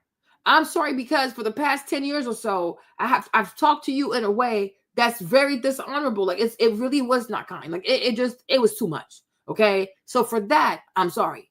And I truly ask for your forgiveness. You might not be ready to forgive me right now, but I hope that when you see how much I'm committed to changing and you see how I change my behavior, that you know that my apology, it's a real one, because I really don't want to be that person anymore. See, that's very different, right? When somebody apologizes like that to you, you're more receptive to the change, because okay, like this is a sincere change. Like, the person really wants to change. They apologize. They properly told me exactly what they're apologizing for, right? And now they're saying, okay, just observe me. You don't even have to accept my apology now, right? But just watch how I move, and then you decide if you think I deserve an apology. You see, that's a serious person. And that's also a person that has lots of humility, because they're not forcing you to accept the apology, right? Because they know how the way I hurt you, it would be crazy to say, okay, just because I say sorry, you got to forgive me today. No. Because even though you have apologized, the person could still be hurting. You got to give people time, right? And when you're not a narcissist, you can give people time to accept your apology. And you don't judge them because it's taking them longer to forgive you, because you hurt people. right? But unfortunately, we have so many narcissists out here today. They think, oh, many of them are not even going to apologize. Some, them fake ass people, if they do apologize, you have to accept the apology right then and there without even observing any changed behavior. No. Okay? That's not how it goes. That's just not how life works. You have, like, especially the greater the offense, the more time you have to give somebody to process your apology. Like, see, me, I will say, you know what? I'm glad you're saying that. You know, I can't lie and say, oh, yeah, I'm ready to forgive you because, you know, I'm still, I'm still figuring out my own feelings, right? But I appreciate you, though. And I look forward to seeing the change. And if I do see the change, I will let you know. Hey, I'm seeing the change. And really, I'm proud of you for changing. But right now, I receive it. Okay? I receive the apology. But I need time. Okay, that's cool, Marlene. I respect that. That's it. Right? And that, to me, is humility. Because you understand, I can give an apology. You can give a heartfelt apology, but you can't force anybody to accept the apology because they have nothing to go off of below your word. Oh, I apologize. Okay, but what about your behavior? And also, what about restitution? What about restitution? When you've hurt somebody really bad, right? And you decide to change, you still owe the person. You still owe restitution to that person because you hurt the person, right? The person has been hurt. And you're saying, well, I changed. That should be enough. No, because you changed for you. Good for you. But my thing is, you still damaged somebody. And so that person, you owe that person restitution. You have to restore a person after you've hurt a person. You damage somebody emotionally, you have to restore the person. So instead of sitting here arguing, okay, like, so what does that look like, Marlene? Well, I'm glad you asked, right? You damage somebody, especially someone you love or somebody that has loved you. You damage the person. You have to restore the person. And you have to ask the person, what would it take for you to really forgive me? Like, what would it take for me? What do I have to do to help you be the person that you used to be? Right? Like, if she was really nice before, she was very friendly, she was very chill, she was really outgoing, and now she's angry all the time, she's mad all the time, she barely wants to do anything, she's quick to snap. We got to restart her back to like her factory settings. So what does that look like? And you gotta ask her. She might not know right away, right? But give her time. Eventually she will figure out what she needs in order to somewhat go back to her former self and even become her better self. But you've hurt someone. And I wish a lot of people would understand, like, people's feelings are sacred. Okay? People's love is sacred, right? You have to respect people and you have to honor the humanity of people. Yeah, you got to bring her back to her factory settings because you messed her up. You messed her up. And a lot of people have damaged people. They damage people and then they carry on like, oh, I don't know. I changed though. I said I was sorry though. Shut up. Okay? You caused great harm to a person. And now you damage somebody. And most likely, I don't know, hopefully she can come back to her factory settings though. But if she doesn't, well, it's on you. But it's like you have to help the person because you did this. So women, I feel like we have to heal the parts in us that are used to that toxicity so we know how to accept the man that is healing and going by those 10 characteristics and trying to show up better in the situation. That's good. I definitely agree with that because so often when we'll work with couples and of course I work with the men or my wife will work with the wife and it's like, it takes two. You're going to have to, my wife and I say, who's willing to cross the line today? Someone has to deny themselves today and cross this line to make this relationship work. And so for her and I, it was a process that we both had to go through. And we're still evolving. I mean, we're at 26 years in and yesterday, I'm like, Cole, we good. You know what I mean? Without me sharing a lot. For sure. But it's like, it's you have to be, your love has to be more than emotion. That's it. Love is all theory until it's tested. Okay. And so my wife. When he says like they had 26 years, I would have asked him like, of those 26 years, how many years would you say were actually good? Okay. And I would ask the wife, like, how many years would you say were actually good? Right? How many of those 26 years were actually good years, like real good years? And how many of those years were actually awful? Wife and I's love been tested over time, nonstop, it seems, because of what we do for the Most High and in the community in Detroit. And when that love endures all, when it's used to suffering and not fading away, and when a man can articulate his hurts, his insecurities in front of the woman who he'll lay his life down for, nothing can stop him. Ooh, wee. Okay, so I'm single. I'm gonna get every camera. Anybody out there? No, but I'm single and I'm open, right? I'm not actively looking. I'm not like, I need a husband. I need a man. I do desire that, but I've worked so much on me for the past 3 years that I feel like it would be a want, not a need to fill a void, right? So I feel like I've been working on my healing. And if God has that for me, it'll happen at the right time. So you don't think it's a want? No, it's a want, but it's not like I need a boyfriend. I need a relationship. You need a husband? Ooh. You don't think you need someone to... This makes no sense. Like, be Simone just saying all kinds of foolishness. Okay. What? A husband is not a need. It's a want. Girl, what? But if God has it for me, girl, what are you even talking about? Make it make sense. Okay. I can't stand indecisive people. If you are a Christian woman, like if you believe in the Bible, the word says be fruitful and multiply. So per the word, you should have a house. You should have a husband. Like y'all should be married. A man who find a wife, find a good thing, right? So if you believe that God is for marriage, then how can you say that it's a want, it's not a need? I'm really confused, okay? You can be ambivalent, okay? So like, no, I want to get married. However, I'm not willing to marry foolishness, but I am actively looking for a husband. It's okay to say that. And then when people make it seem as though it's God's decision when and where you get married, no, not really. God is not going to be in your marriage. God is not marrying you. God is not marrying that person. You're going to have to marry that person. You're going to have to live with that person. You're going to have to figure things out with that person because God is not going to be there. God is busy. There are babies dying in Palestine. Okay. So marriage is for you. Marriage is for an earthly purpose. When you die, there's no marriage. You go to heaven, there's no marriage, right? People being married, honestly, I mean, I guess like the families and stuff like that, I can see that part. But the bigger scheme of things, how does it benefit God? Okay. Because a lot of people be like, oh yeah, God told me to get married. God told me to marry this person. But as soon as it gets hard, oh, well, God said I have permissible will to divorce. So it's like, y'all gonna do whatever y'all want to do anyways, right? Because it's not as if you really felt as though that's my husband because God told me that whenever it gets hard, you're gonna be like, well, you know what? God told me to stay here, so I'm gonna stay. You gonna file for divorce if you want to. So y'all don't really respect God's word anyway. So it doesn't really matter, right?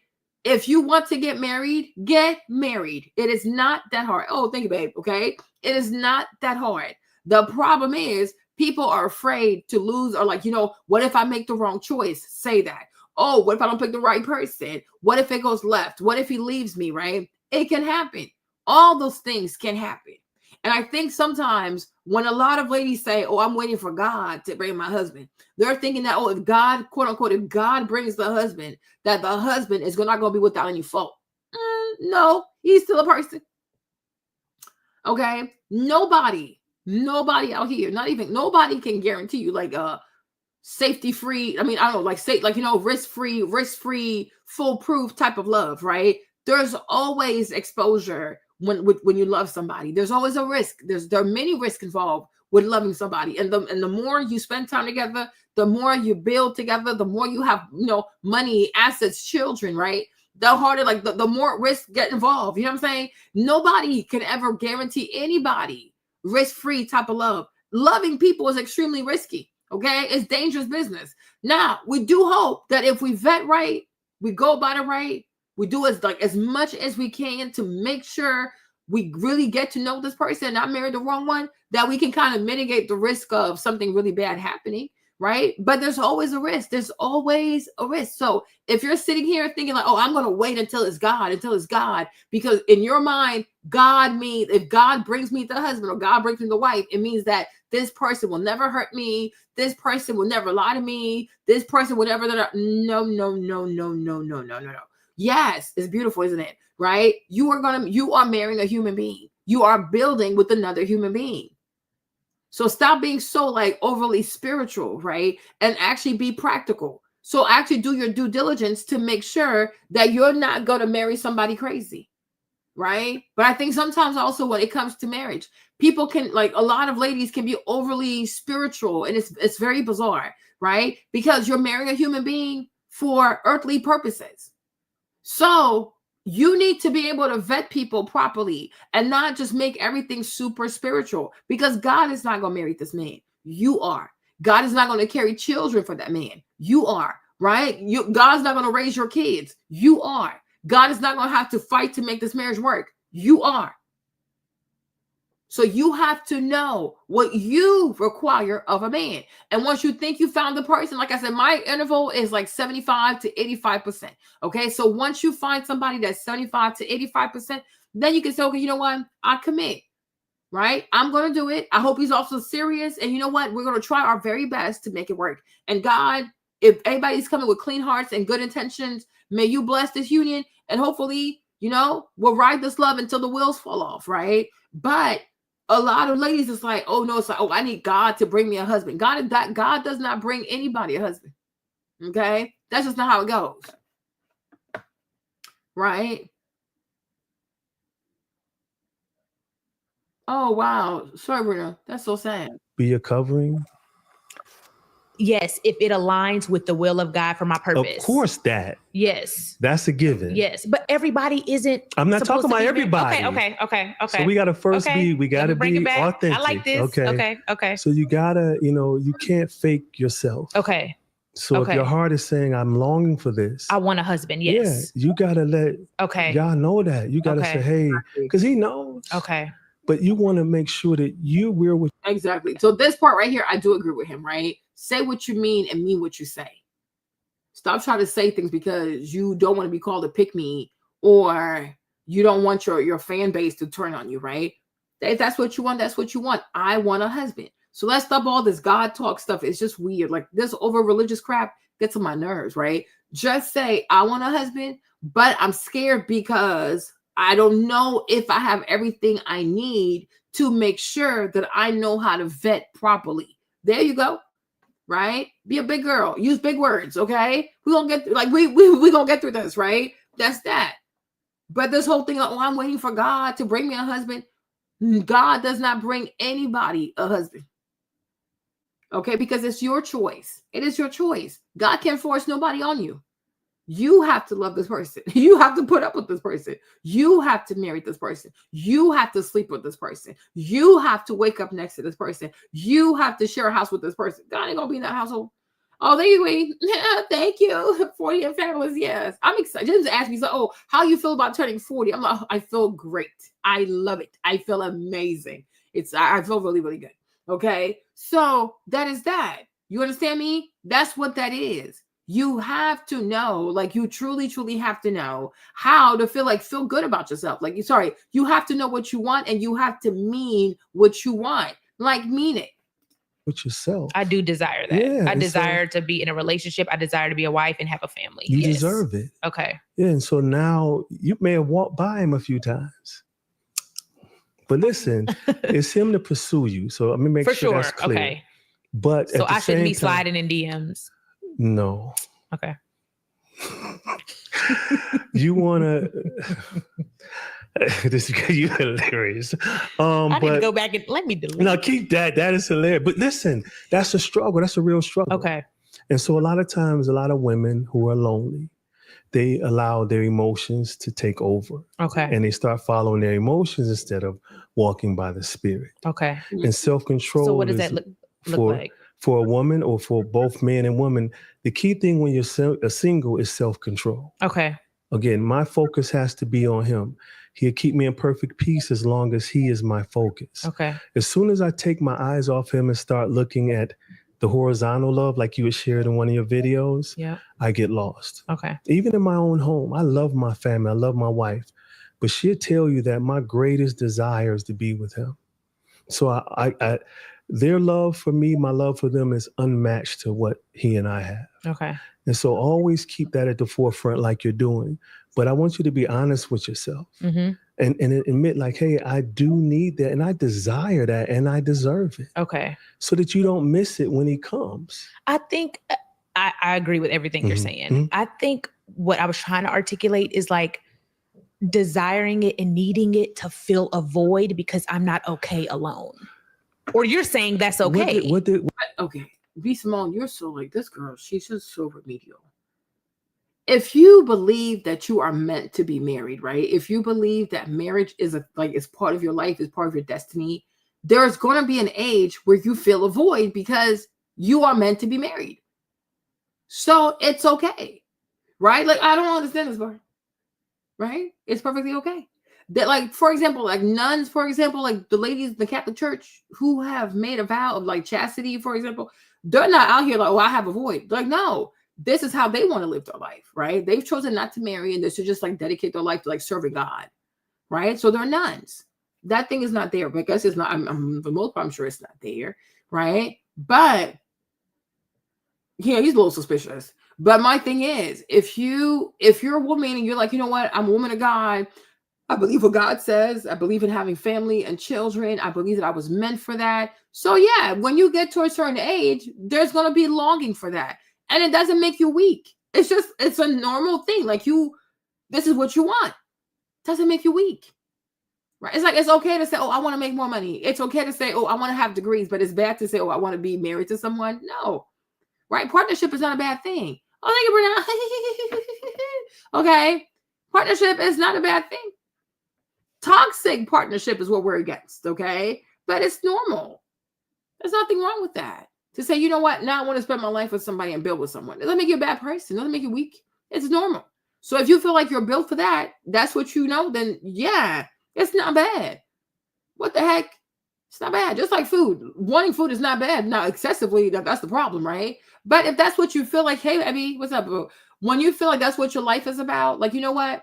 When I was young, I've always told myself I was going to be married, I was going to have children. And now you get to a certain age, like, you know what? I would love to experience that part of life, right? I would love to have a husband. I would love to have children, raise my children, build a beautiful home.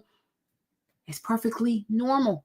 Human beings have done that for the past, I don't know, thousands of years, right? So you're not a weirdo for wanting that. Oh, thank you, Amy. I appreciate that, okay? You're not a weirdo for wanting that.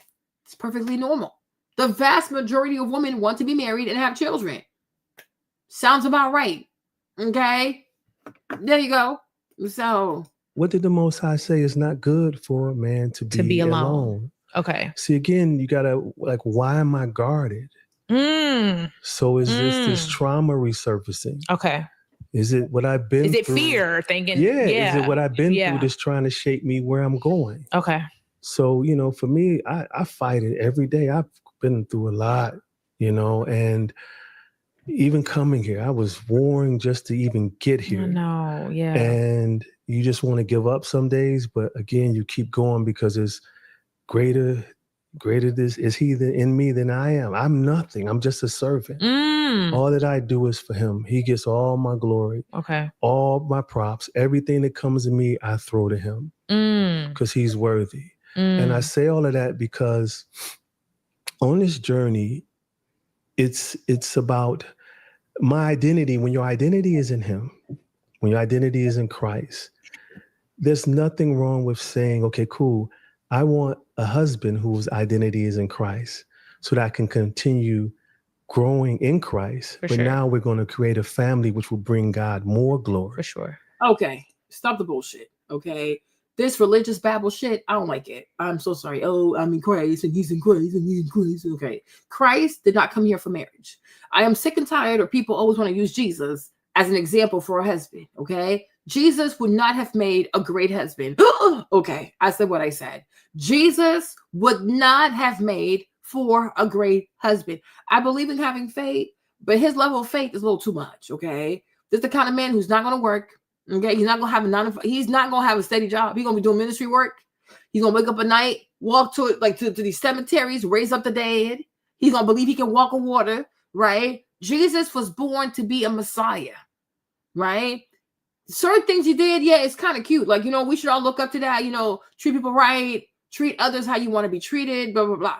But does the average woman, even like the most Christian of Christian women, do you truly want to marry a man that's just like Jesus? I don't think so. Okay? Because what you need out of a husband is not what you need. Like, you have a Messiah for a reason and you have a husband for a reason. Okay? There you go. Right? All right. And even like when it comes to like having sex, for example, right? Oh, I want a husband that's like Jesus.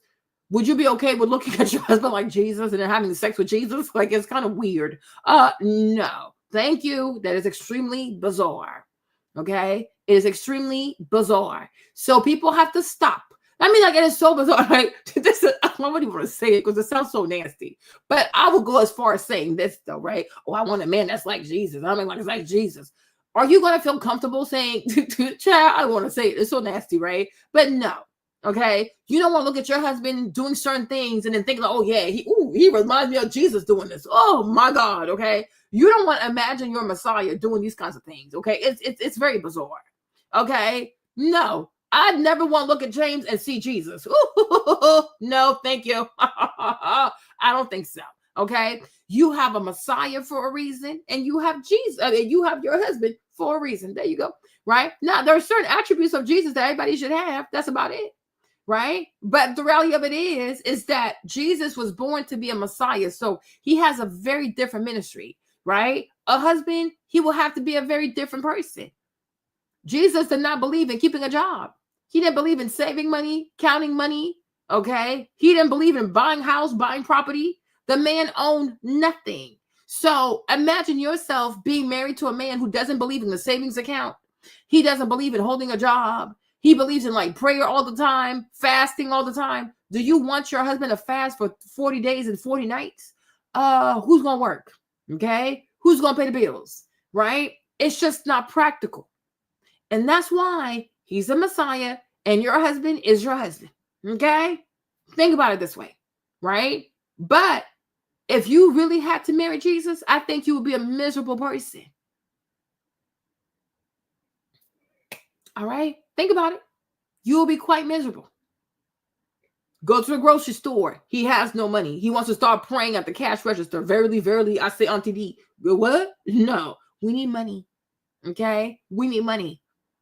If you're married to Jesus also, most likely you will raise your kids by yourself. And they'll be like, oh, Jesus, your family's outside. He'll be like, who? My family is whoever does the work of the Father. What? No. Okay? No. It is not practical. You don't want to marry Jesus. You don't want to marry a man that reminds you of Jesus. Okay? Let Jesus be Jesus. And then let your husband be your husband. Because what you need from a husband is quite different than what you need from a Messiah. Jesus has the whole Messiah thing covered. Your husband needs to have the whole husband thing covered. Okay? There you go. All right? So no, it's just religious babble. And people just say these things because they think, oh, it sounds good. Yeah, it sounds good, but is it actually practical? No, it's not. And then grandchildren bring more glory and then more glory to him. No. And that's why we were created. Mm-hmm. And so that's why I just want you to be identified. Like, why am I guarded? And you want to make sure. I think it's a fear. Why? Thing. What's the fear? And I'm unpacking this now. So let's go to therapy. Let's go. It might be because never in my life did I say, oh, if it's God's plan, if it's my, I just always knew I'm going to be a wife. I'm going to be a mom. Like it was always like my desire. But more recently, I've been saying that. Like if it's in God's will, it's maybe it's a doubt there because I'm getting older, because I'm so consumed in my purpose and my career. And maybe there is that doubt there. Like, well, if it's in God's will, it'll happen. I've never in my life said that. I'm like, I'm going to be a wife. I'm going to be a mom. My husband is out there. Like it was always a heightened faith. Maybe my faith has diminished a little bit. No, the problem is your circle has changed, right? So when you were living your little life, your regular life, your modest life in Dallas, Texas, right? You saw yourself being a mother. Now that you are B. Simone, the brand, there you go. You the brand. You got the money, you have the followers, you think you have to marry somebody that mirrors your lifestyle, right? You think you deserve a man of a certain caliber, and you're not going to get that. That's the thing. Because what you want and what you can get, it don't make one. So now you're hiding behind all this religious babble. Because getting married ain't that hard. I'm not trying to be funny, but there's a lot of men out here you can marry. Marry ain't that hard. But the kind of man you want, B. Simone, most likely you don't qualify for that. And nobody has the courage to tell you that, right? You know who you want to marry. But the guy you want to marry, does he want to marry you back? There you go. There you go. Do y'all get my point, right? Because if she never became B. Simone, 5 million subscribers, 25 million subscribers, made $1 million in 1 year, right? If she never became that person, if she was B. Simone in Dallas, Texas, because she comes from a very modest family, really cute, very modest family, right? You think that B. Simone from Dallas, Texas would have struggled to have a husband by now? No, because she would have been perfectly fine marrying some guy from Dallas, Texas, starting a family, and be like, yeah, it's all Texas love. Is what it is, right? But because now she's B. Simone, the brand, she has millions of followers, she has money in the bank, she has a big penthouse in Atlanta, she thinks her husband has to look like, her husband has to mirror her lifestyle. But the man that fit in her lifestyle, do they want her? And that's where she struggles, right? And that's what all these boss chicks, they struggle because what they want, they don't want them back. It's the thing. Because like I said, a woman having money does not increase her desirability. No. A woman can have all kinds of money. Look at Oprah Winfrey. She worth $1 billion. Do you see a bunch of pretty men, handsome men out here running behind her? No, she got Stedman. Yeah, he's tall, but he's a bit dorky though. Right? No, it's not even just that. It's like the man has to want you back. Y'all don't understand. Like, it's like a lot of ladies don't want to get that. But it's so true though. A woman controls like access to like the sex, even having children, right? She really controls that. If it's consensual, right? But we're not talking about like demonic activity over here, right? A woman controls access to sex. She'd be like, no, I don't want to sleep with you. What are you gonna do?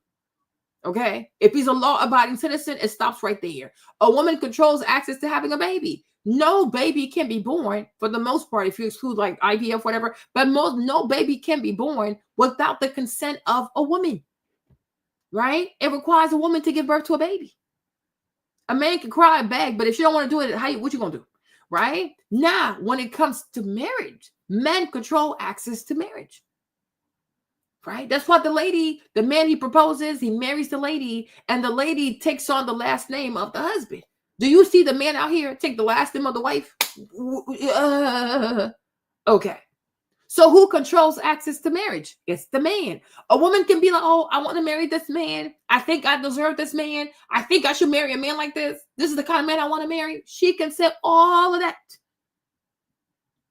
At the end of the day, the man has to say, you know what? This is the woman that I want. This is the wife that I want. This is who I want to marry. This is who I want to die for. This is who I want to provide for. This is who I want to protect. You can't force him. Right? You can sleep with him. That's about it.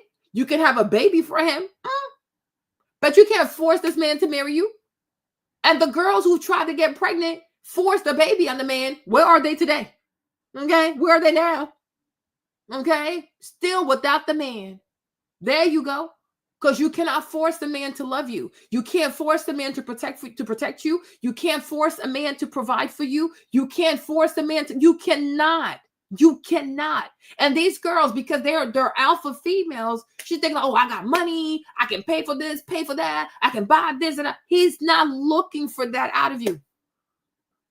A real man is not going to take stuff like that out of you. Like, no, I don't want your money because I'm the man, right? I'm not the woman of the relationship. Now, if she gets with a simp, a beta, he's more than happy taking her money because he's a weak ass dude. And that's why the majority of female influencers are dating beta males. And they have no respect for these men because they're beta. Like they're a bunch of betas, right? These are not alpha males. Because the majority of female influencers are narcissists. And the only kind of dudes that can put up with a narcissist is a beta. Like it's a simp and a beta. He's weak. And that's why she can't respect him. She cannot respect this man. And I told you before, I ain't going to say her name, even though it starts with the, okay, all right? Right? But the baby daddy, you think she would try that stuff on the baby daddy? No, because he's an asshole. Right? He might be on some foolishness, but he crazy. She ain't going to try that on him. But the other one, whose name starts with the R, she can, because he's a beta. That's why people don't respect that dude. Right? Because these girls know who they can try this foolishness with.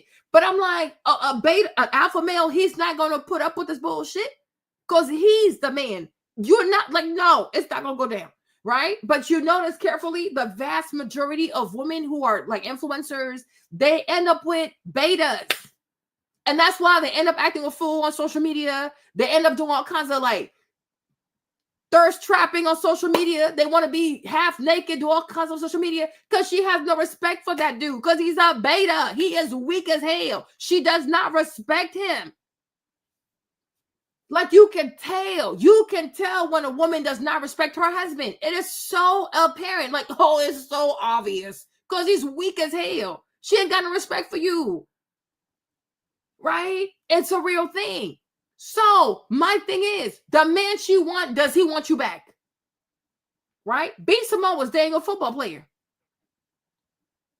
He said nah. Why he said no? Even though she has all this to offer, why the man he said no? Right? There's somebody, I don't want to say her name, but there's this one influencer. I like when this girl, she does makeup, right? Don't type no name. Don't type no name. Because y'all be messy sometimes. Because some of y'all are really, really good. Do not type any names. But there's this one girl, she does makeup, right? And I'm like, this girl, ever since like on Instagram, like ever since I saw this girl, I always thought this girl, like this girl right here, I could tell she wants to marry a baller. Like you just look at her, like you can tell that this girl right here, if she could have had the man of her dream, if she could have, y'all don't type no name. Do not type any names, okay? Otherwise, I'm not going to be vulnerable with you no more, okay? I'm not going to open up with y'all. Don't type any names, okay? But that girl, from the moment I saw her on Instagram and like the way she was moving and who she was doing makeup for, I felt like this girl right here, she really wants to marry a baller. She really wants to marry a basketball player, right? And she used to be around, like she used to do makeup for a lot of these basketball-wise people, right? But the basketball player, he never came, right? But the thing is, she wants to marry a basketball player because that's like, she looks like the type of girl who wants to be with a baller, but the baller never came. Now, I will not sit here and say, I don't believe that a few didn't slide in the DMs. I think a few did. But why didn't it come out officially? Why never led to marriage? So ultimately, she ended up marrying somebody. But when you look at her and her husband, you know that's not who she wanted. But that's what she qualified for. Because just because you do your makeup nice, just because you dress nice and you post on Instagram and you start making money from these sponsorships, it doesn't mean that you qualify for that kind of husband. So she married what she qualified for. Right? But every time I look at her, I'm like, I know you want a baller, but the baller never came. I mean, maybe he came, but he was like, oh. Right? And this is where I think a lot of ladies, they struggle. Like they have agony. Like they struggle between, here's the man that I want. You're also damn crazy. Here's the man that I want. But this is what I can actually qualify for. And that's why I did listen to that girl, sprinkle, so she can lie to them people. But it's like, no, a man and a woman, it does not work the same. And just because you have money, it doesn't mean that, oh, now that I'm a woman, I have more money, I have a bigger platform. So now I qualify for this kind of man and that kind of man. No, because you might not be what he's looking for in a woman. What man you know for the most part, like I said, unless he's a beta, he's a simp, he's a homosexual, right? But what kind of man do you know for real, that's really out here looking for a woman with money, right? Most men are not looking to take the money of a woman. They're not looking for a woman to make money. They're looking for, when they look for a woman, they look for something completely different than money, right? But I'm like, yeah, she married who she could marry. But I'm like, whatever. Right? But at least she was smart, though. At least she was like wise. Like, you know what? Maybe that's all I can get. Yes. Right? There's another one. Her skin is white. She's extremely arrogant. She kind of died down a little bit, right, too. But even her husband, even though she has all the stuff now, she makes a lot of money, but she married the guy that she was always with. But that guy, he used to do security at Sephora. Like I'm telling you, a lot of these influencer girls, some of y'all, I wish some of y'all knew their husbands, right? And it goes to show you, like, oh, this one husband used to work at UPS. This one, not trying to be funny, right? Hello, but I'm like, I'm gonna give you a name, for example, right? Desi Perkins, right? Okay, she married her husband, but Steven, they both used to work at Abercrombie and Fitch. Desi's not married to some successful like tech guru somewhere in Los Angeles, somewhere in Palo Alto, somewhere. No, the other girl that she's friends with, Katie's husband, she met that man at Target. Okay, she's rich now, but the husband is from where? The Target, right? Right? There's the other girl. I love Sarai. Karen, her husband is a barber. Her husband is a barber. Like, he used to cut hair. I don't even think he finished high school. You know what I'm saying? But she married. So I'm like, so you can make a lot of money. You can have lots of subscribers. You can have all of that. But it doesn't mean that as a woman, you suddenly qualify for a plastic surgeon or do you even have the brain for them kind of people? I don't know. Right? No. I'm like, there are some people, their husband used to work at Walmart. I ain't gonna tell you who. I'm like, the husband, this right here, her right here. You see her right here doing all this fancy stuff, designer stuff. She didn't even finish high school. Her husband didn't even finish high school. But because they wear nice clothes, they take nice pictures. I'm like, her husband used to work at the Walmart warehouse driving them goofy ass little trucks. But with cameras and filters and a little bit of designer. Oh my God. You guys, you people are crazy. That's why I just sit here and just laugh. I just really laugh. Because these women are sitting here just lying to people. Right? But hey, I commend the girl who understands, like, you know what? Hey, I'm going to marry my Abercrombie and Fitch husband. I'm going to marry my Target husband. I'm going to marry my husband that used to work at UPS. I'm going to marry, okay?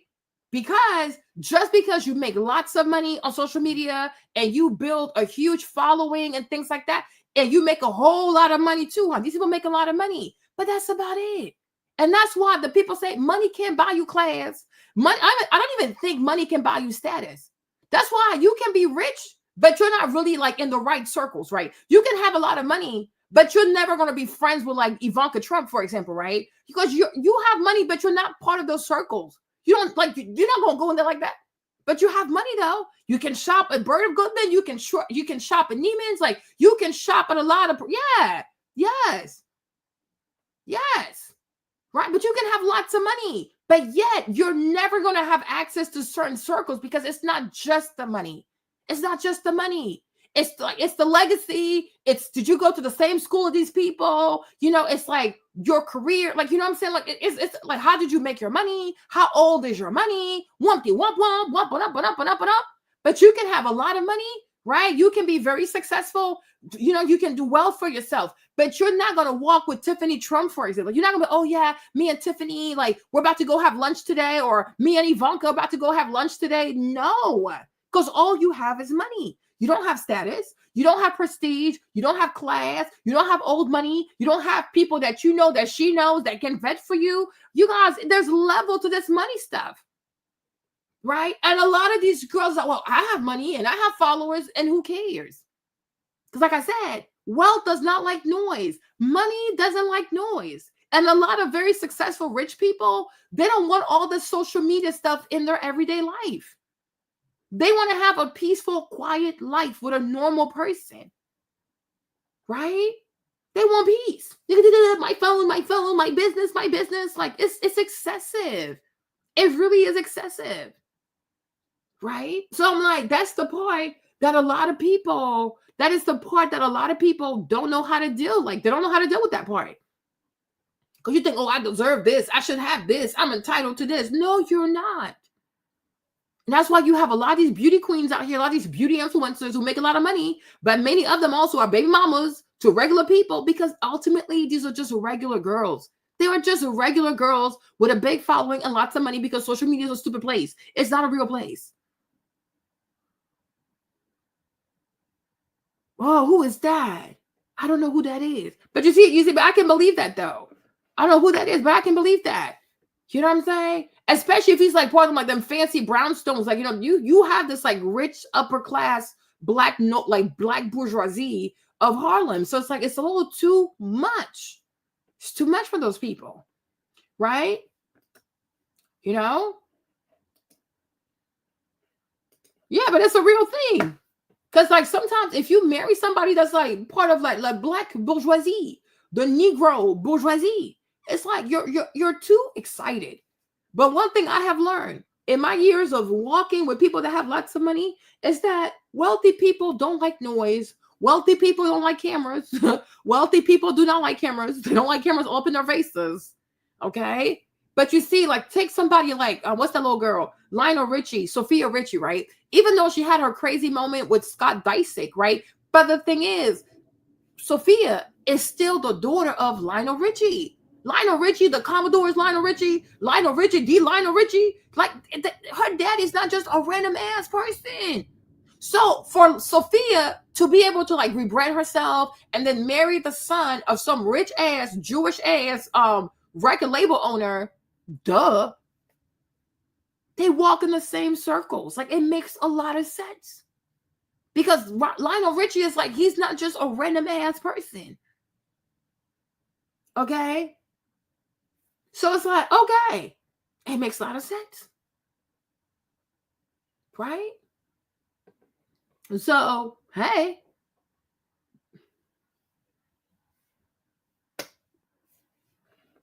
She like, it's like, Sounds familiar. Many women in the Bible felt that way. Yeah. Hannah, Sarah. Yeah. Like, and, when the clock seems to be ticking away, like maybe it won't happen. But again, I often say, the Most High didn't split the Red Sea before Moses got to it. Wow. He knew he had to go that way. He said, no, just keep going. And that's what he needs from us. Are you willing to go in the direction that I want you to go in? Okay. Do you even know why you're created? One of the things I love doing, especially when I work with professional athletes, is when I share with them that they weren't created to play their sport. Right. And I can tell how many athletes will cry because they feel that their whole worth is in doing that one thing. They found their identity in that. And your identity, when I found my identity in Christ, and then when I read that I was created to bring him glory. That's it. Everything else tied into that. It's similar like Apple. Everything came from, what it started with, I think it was the iMac, but then the iPhone took over. Then it created everything else. So for me, if my focus is to give God the glory, so here comes, I used to do secular hip hop, which you didn't know, I don't think. I know you was a DJ. Yeah, I was a real popular DJ. I used to produce. I did a song for Redman with Chris Webber before. What? Corrupt, yeah. Was you rapping? I DJ. I produced the music. Just producing. Yeah. Okay. Oh, yeah. I did a few concerts with Public Enemy. Come on. Seriously. And so I'm going to look this up now. Okay, this on YouTube? Yes, definitely. No, I'm saying I'm going to go look. Chaos and Maestro was the group in Detroit. Okay. We were really popular. And my producer name after that was Magi. Okay. And it's interesting. The Magi were the wise men who visited Yeshua when he was born. And I chose that name even though I was still in the world, but that's another story because I knew he was calling me. Wow. But anyway, I share all of that because I thought that that's what I was supposed to do. So once I figured out that I was to bring him glory, I stopped producing secular hip hop because I saw I was being a hypocrite. Like, wait a minute, how am I bringing change to a community, but yet creating the soundtrack for all of the murder that's hurting the community? Everything. Then from there, created a nonprofit to help youth and serve youth and families in Detroit. Now we're almost at 20,000 since its existence. Then the Cave of Adullam, which brings God glory, healing boys. Then my books. You see how everything works together? And that's what I'm saying. Back to why you were created. And so you said initially it was your career. I'm focused on my career and podcasts, etc. Focus on bringing him glory, which I know you do because I see it. So I'm not saying you aren't. For sure. Words are very powerful. Yeah. My thing is, some of these girls, I wish they would get really real with themselves. Like, oh, I want to marry a man that looks like Jesus, acts like Jesus. Oh, I want to marry a man according to God's will. It's like a lot of you ladies, you're really secular.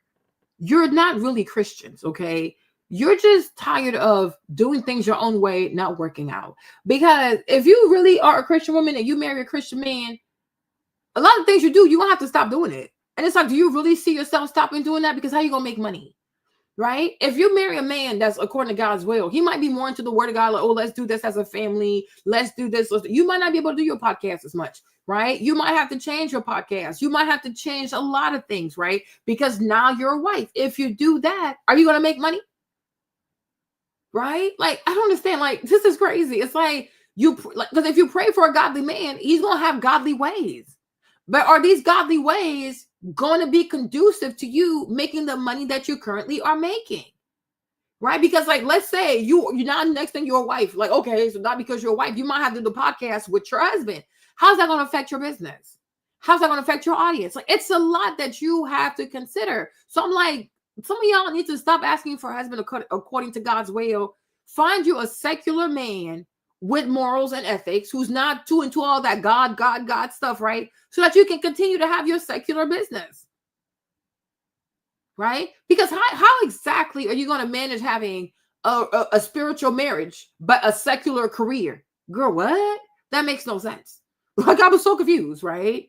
You have to be honest with yourself. Are you really a Christian? Or are you like a secular person that's just so heartbroken from like all these secular promises not working out because it's a bunch of BS, right? But if you truly go and marry a Christian man, a lot of things you do, especially if he's like seriously religious, you're not going to be able to do it. And because you're his wife, you're going to have to like, okay, my husband's not okay with this, so I do have to change that kind of stuff, right? You might have to dress a certain way, start talking a certain way.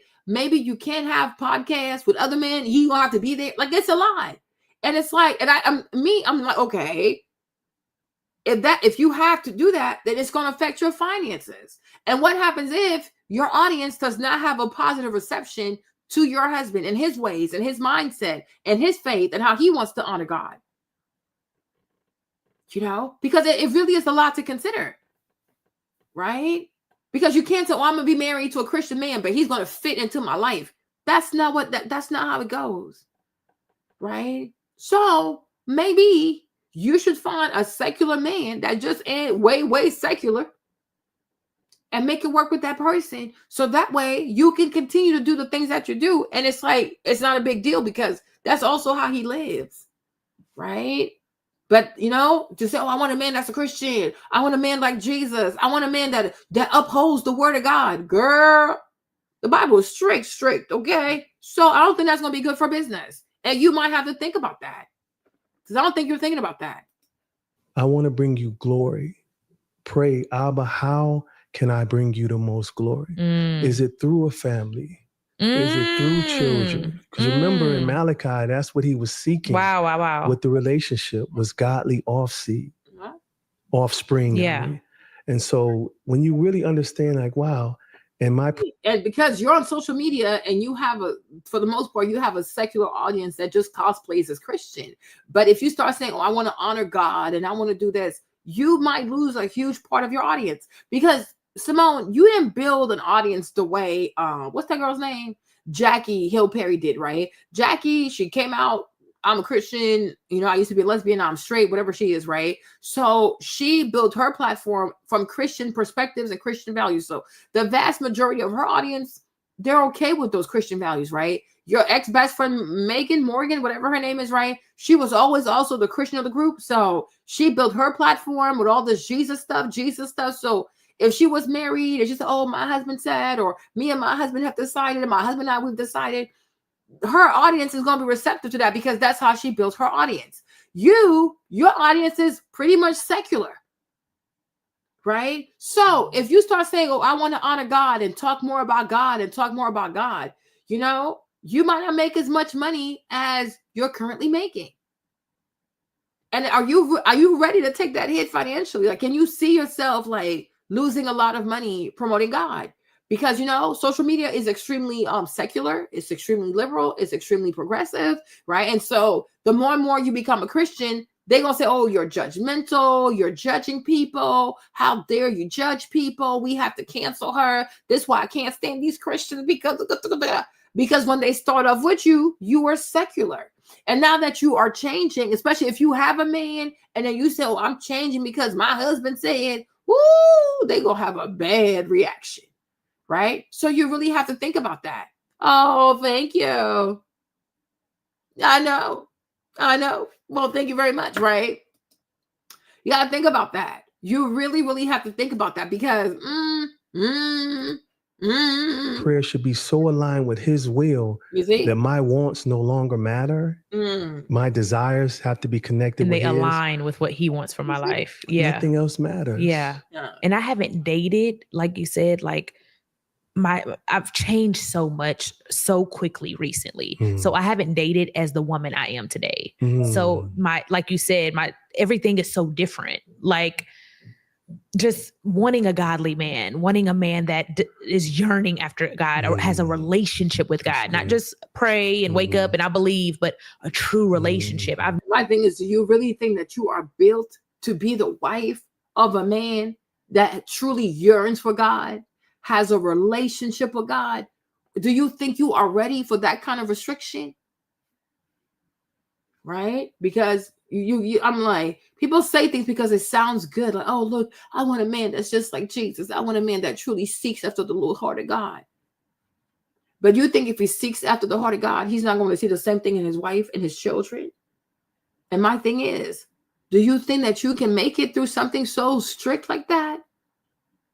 Right? Because that's a lot. You're asking for a lot. And are you used to that kind of stuff? Right? Oh, you can't dress like this. You can't wear this. Like, as a Christian, I don't think you should wear weave. As a Christian, I don't think you should wear knotless braids with human hair because that's somebody else's hair. And there's energy in that hair. And I want you to wear your own hair. It's a lot. Right? It's a lot. So you really have to ask yourself, right? Can I really be the wife? Can I really be a wife to somebody who's extremely spiritual, knowing that I enjoy living a secular life? Oh, yeah, all the stuff you spend on clothes and money and buying luxury. I'm like, oh, you know what? We should donate your entire closet so we can feed the poor. Are you ready for that? Right? Oh, think about it. Okay. Are you really ready for that? Are you ready for that? Right? If he says, well, you know what, wife, I need you to quit your job, or, it's a lot. But you can't be mad because you asked for a man that's extremely spiritual and not practical. Okay? So be careful what you ask for. And, it sounds good, but you got to say, okay, it sounds good, but is it actually practical? Can I see myself being with somebody who yearns after God and who, because when you start saying that he don't like your hair because that's stolen hair, or your pants are too tight, your shirt is too tight, you can't be outside past a certain time, right? And things and this and that. We have to go to church every Sunday. We have to volunteer with the church. We have to go to Bible study on Wednesday. Do you think you can do that? Okay. Because it's a real thing. Never dated a man and seen him open the Bible. I've never dated a man and had him pray over me before I left the house. Like, just think like a covering. Like you said, you don't want a covering. You don't need a covering. I do. Yes. I want it. I need it. And I desire it. It's a blessing. It's a blessing. I would advise you and any other woman watching this who are in your situation. Yeah. Trust the men in your life who are like brothers. Yes. Fathers and uncles, especially those who are men in the Most High, who have a relationship with them. Because they're the ones who are going to be the buffer to prevent any foolishness from penetrating. And be your kind of lens if things get blurry. Yeah, because, because you'd be like, he's fine. He don't know the Lord. Yeah, and listen, you have to, and that becomes a struggle. Yeah. Because again, here comes your emotions again. You want to be in a relationship because it's not good for you to be alone. Okay. And so, but those men in your life who love you will protect you. And that man needs to go through several barriers. Like, who are you? And I'm glad you said that. So when I'm dating in this season, and who I am today, how am I guess my question is like, I don't want to use the word give up. I guess when you walk away, like, how do you know, what are the attributes in a man that is healing, that is growing, that is on the right path to know, like, I can walk with him through this because he's growing and he's not going to be stagnant and be the same in 10 years. Like I'm not wasting my time. Like now that's tricky. So one thing I like about this book, and actually a woman actually brought this out about the 10 characteristics of a comprehensive man.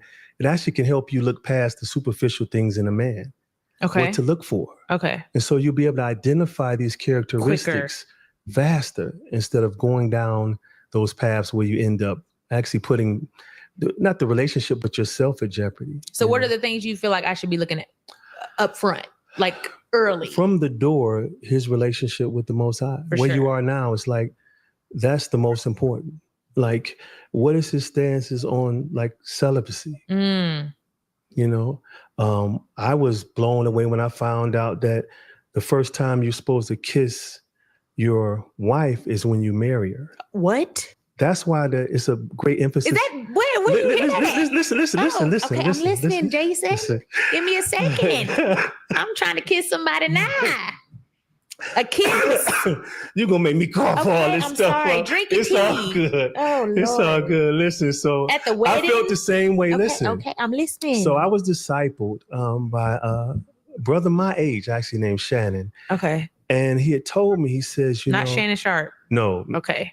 Not that Shannon. I'm making sure I need to know where we're getting these resources. Yeah, not that nigga was on live tripping. Okay, I'm just making sure. He didn't kiss his wife until he married her. Wow.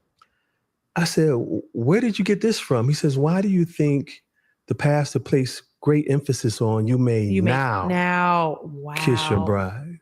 Wow. Before then, she's your sister.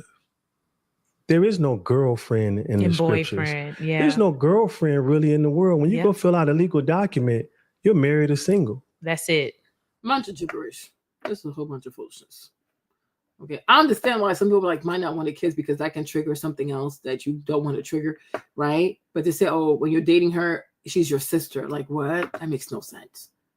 That really makes sense. That's it. And so, like Mary, even in the Bible, Mary's not seen as Joseph's sister. Like they were said to be engaged. They were engaged. Okay, you don't have to date for long. But okay, like that's my fiance, right? But where's his stand on that? Look at his stance on finances. Stop distracting me with all this Jesus stuff. Like, where is his stance on finances? Where is his stance on hard work, having ethics, having integrity, being a provider? Is he comfortable if you have children and you have to stay at home? Is he not, like, we have to make sure he's not going to be resentful. What does he see for himself? What does he see for you? Like, what's his relationship with the Most High? He's not going to be in a marriage with the Most High. He's going to be in marriage with this woman. Can he provide for this woman without being resentful or feeling like he's in shackles, like you said earlier? Okay? Like, sir. His friends.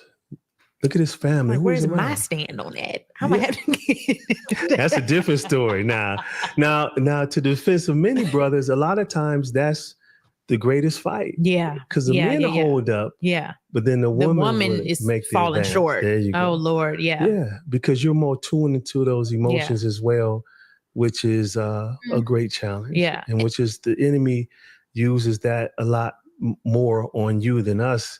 With him, against us, he uses the anger, the pride, the workaholic, basically how many men are working themselves to death, won't go see the doctor because they got to go to work. And then next thing you know, they're diagnosed with cancer and they don't even have life insurance for their children. Do you see how that goes? Yeah, it's just downhill. Yeah. And so, so that's what I would do. I would definitely put up a barrier.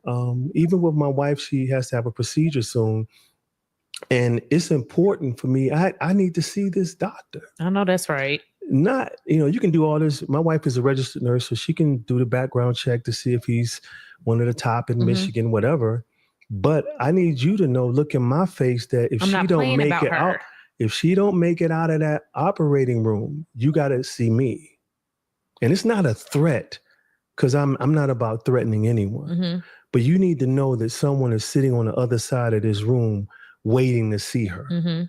That's very important for anyone. Any other man who has to be in your care, he needs to know that there could be ramifications for any of his acts that come to you. Wow. And that's the benefit of having that protection around that covering. You. And so, and it's when are you going to address that the covering of a man also includes resources? Like you're talking a whole lot of nothing. Like we're falling asleep. You see the dismantling of that, especially in our community, it's very strategic and spiritual. Mm-hmm. And so I'm working really hard at that to bring that back, to bring the trust back. But as men, we have to dig deeper now and allow our women to see what's causing these outbursts of anger, what's causing this fear, what's causing this self-doubt, what's causing this depression. Where it's coming from. If they can see that it's because your father abused you or never had anything positive to say, or you have a mother wound, being abandoned, and you never known the love of a woman, and now you can't even be affectionate with your wife because your mother would always slap you. And so you're holding that, you're hiding that behind the toughness and the facade. I'm all right, I'm cool, babe, I'm straight. But now you can't even express that with her. That's misery. Okay. And so that's, I open myself up a lot in this book so men, because I know, I don't care who you are. I meet with a lot of men, multimillionaires to the average brother working a 9 to 5. A lot of them going through the same thing. It's all the same. Yeah. And I thought it was just a Black issue. It's not.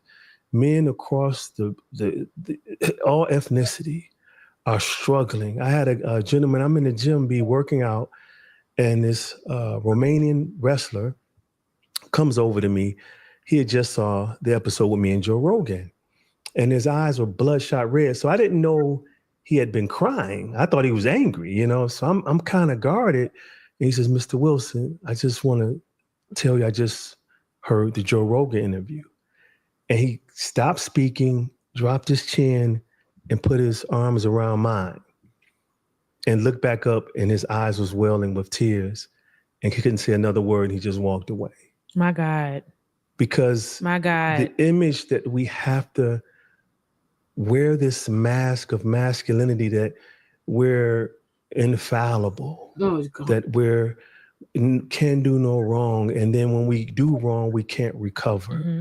Oh, we're not good enough, you know, always do, you know, and unfortunately, if we don't know how to express that to our women, you're going to keep asking and asking. And nudging and poking. And like the happy wife, happy life theory. I actually just did a video on that. No, it went viral. I didn't know it would strike a chord with so many people because as men, it's like we have a checklist in marriage. And it's actually called a honey-do list, ironically. Mm-hmm. And so there is another like identifier of performance in the marriage for a man. And then it's the popular saying, which I always despise, that's your better half. Referring to my wife as my better half is very insulting. I wouldn't even want anyone to refer to me as her better half. Yeah, her better half. And so when our lives are performance-based and we don't know how to express this hurt, that's where the problem comes in. Because to the defense of our women, men, if we're tired, but yet we act like we aren't, we're all good, always, all the time. Yep. I will complain, but it wouldn't do me no good. That type of mentality. But why are you tired? Are you running like a Fortune 100 company? Yo, this guy's a whiner. Hold on. I'm going to give him 5 more minutes. And I might continue this tomorrow because I'm drained. But I'm like, has he built a 500 company, like a Fortune 500 company? Like, why is he tired? What have you done that you're so tired like this? Like, this is weird. Why are we upset when we feel like we're not appreciated? We need to just say, babe, I need to have a talk with you. Are you ready to hear my heart right now? I don't feel appreciated. Yeah. I feel that my worth in this marriage is just doing, I can't rest. I'm tired. I almost crashed driving to work yesterday. Mm-hmm. And then I always tell am I doing something to make you think that I am okay? Because I know I'm far from excellent. I strive for it, but I want her to know. So when I learned how to master expressing my emotions and talking to my wife, like without yelling, when she don't have to put up her guard, and it makes things so much easier. And it's powerful seeing that from a woman. Like you said, the guy that cried, when men cry, it breaks my heart, but it also is like, I don't feel like he's weak. I'm like, this is a strong man. Oh, man, some of the most dangerous, like strength. Some of the most dangerous men I ever met could cry publicly, openly. I love that. Yeah, and it's an Irish proverb I love: never trust a warrior who cannot cry. Wow. And then Dr. William Frey, biochemist, he discovered that tears not only contain 98% water when you're crying from emotional stress or trauma, but also stress hormones. That's why typically when you cry, you feel better after. You feel so much better after. And so I cry like 7 times a day. You got a lot you got to unpack. I do. And don't you feel better also when you perform? Like, What the heck? And I tell men that as well. When you're breaking free from emotional incarceration, they say, Jay, why am I crying? I'm crying over the littlest things now. Oh, Lord. So you're backed up. Thank you, Jesus. You're Get it out. You're the emotional enema. Oh, I it's love like that. a dam where all the water is just being held. And then finally it opens and it just releases. Release. And so that's what the freedom looks like. And, so as young kids, when we tell our boys don't cry, big boys don't cry, I say real men do.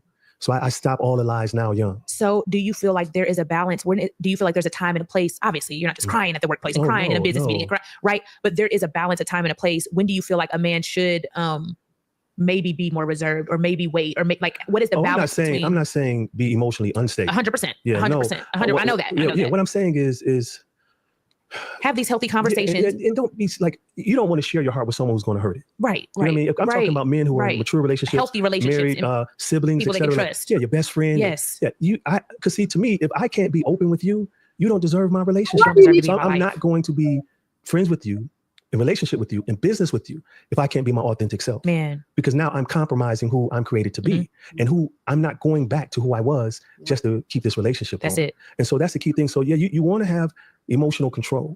So you know how to turn it on and turn it off. Yeah. But you don't want to get to the place where, for instance, if you experience something traumatic, you're holding it in and you're holding it in. And now you don't know why you lack patience with your children or why you're feeling depressed. Okay. So you want to be able to let it go, but yet at the same time, to have some restraint when needed. Like there's moments I have to push through. I can't really express how I feel in certain moments. Yeah. Because I have a lot of people depending on me. But when it's time, and I got a brother I called while I was on the plane, and he just said, let me pray right now.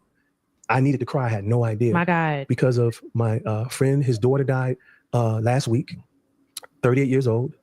Then the fifth grader at my son's school collapsed from cardiac arrest yesterday. So, again, as men, we're strong. If you're a good man too, you're dependable, you're going to keep going. And then you wonder, like, man, what's wrong? And why am I feeling this way? And it wasn't until my brother prayed on the phone before my flight took off that the tears just released. And I didn't even try. I'm like, whoa. And it was just coming. And because I'm confident in who I am as a man. Let it happen. People looking at it. And they were screaming. I don't need tissue. And I just let them come out because it's like, in that moment. Yeah. And I needed to release that. And that's what this comprehensive manhood offers men. I love it. It offers a freedom that you long for. You know it because we feel it. We know it's more than life than just doing. Man. But because of the way we feel we'll be perceived as pusillanimous or weak if we show a different side of us. And I'm done with that. I pray that every man feels that. Every man listening to this. If you're a woman and you know a good man, send this episode to him. I pray that every man feels that freedom. It's so beautiful. Yeah, it's so beautiful. It's needed. And without it, I wouldn't be here. And I guess I closed the book with the son chapter about being a son because that chapter in my life is what shaped me into a comprehensive man because my mother had developed dementia. Okay. And so until that point, I was a masculine male, just strong, provider, protector. Anyone talk about anybody's mother, there's a problem. Yeah. But at this stage in her life, she needed more than someone who would check the doctors if they weren't returning her calls or pharmaceutical companies trying to overcharge her or stress her out. She needed someone who would nurture her. Okay. And I hadn't tapped into that side of my humanity yet. And it had gotten so heartrending, I'd actually prayed to the Most High to take her life one day. I was in a hospital. She had a stroke. And I believe it was her second one, a mini stroke. And I'm in the bathroom crying. I say, crying she's not living. You cry a lot. You're too much. I'm overwhelmed. Why are you letting her be? Why don't you just take her? And he said, Jason, that's not love. That's fear. And I said, what do you mean? He says, you have to become a comprehensive man. You have to sacrifice. That's love. Sacrifice is not doing what you want to do. Sacrifice is doing what you don't want to do that needs to be done. Yep. It's similar to Jesus when he was in the Garden of Gethsemane, wavering about taking the cup that the Father had given him. He asked him, hey, could you please take this cup? He wavered, but he needed to make a sacrifice. Wow. He needed to do something that he didn't necessarily want to do, but needed to be done. And so in that moment, I prayed for him to make me a comprehensive man and to show me what love is. And that love transformed me into a nurturer. And I started caring for her. Yeah. So my mother, I shared that my brother was murdered. And then I lost another brother, half brother, who she loved as well. Wow. He was killed in 1993. I share that because growing up, my mother loved me. Like anyone who knew Etta Marie Crum knew she loved Jason Wilson, but she was guarded because she didn't want to lose another son. And then I was rebellious, wasn't a thug, but I went out there a little trying to experiment, and I regret it because she didn't deserve another son to cause her to worry. Because of that, I never had an affection of a mother. And what I mean by that is my therapist helped me unpack it. Yeah. He says, Jason, when you got injured, who got you the Band-Aid? And I'm like, I did. What do you mean? He's like, your mother never got the Band-Aids. I'm like, no, we knew it was in the medicine cabinet. And that hit me. He says, your mother was wounded, but you have a mother wound because you needed that affirmation. Yep. That came when she developed dementia. Oh, wow. Because now I received the nurturing that I wanted. Whew. Man. It finally came out. And as men, when you have a mother wound, and not deliberate, because my mother loved me. Right. But when you can't identify that, it comes out as other things. But when I identified it and I was growing in that stage of my life, I embraced it. So here it is, a 46-year-old man will come sit next to his mother with dementia. Wow. And lay his head on her lap. Is he? So that's what he was looking. So he's looking for his wife to be his mother. I told y'all this. I should really get a degree in therapy, huh? I'm really good at this. The little boy in you. Oh, wow. Doing that in that. You were 46. So your healing has, so 46, you're 56. So you didn't make your change in the past decade or so. So for a very long time, your wife had a mediocre husband. Okay. Moment. Just wanting to release from the heavy things in this world. My God. I remember I was in a nursing facility because she had to get a psych eval. Big guy come in, motorcycle rider, huge. He just sits next to me, boom, hits hard.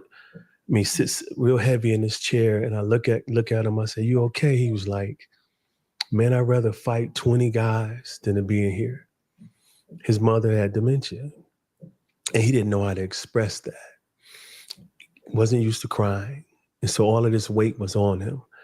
And so finally, I was able to embrace what I had longed for my entire childhood as a 46-year-old man. In those moments. Because I didn't care anymore what people thought of me. I no longer feared how I would be perceived. Even now, I don't care. Because, we can go any way you want to go.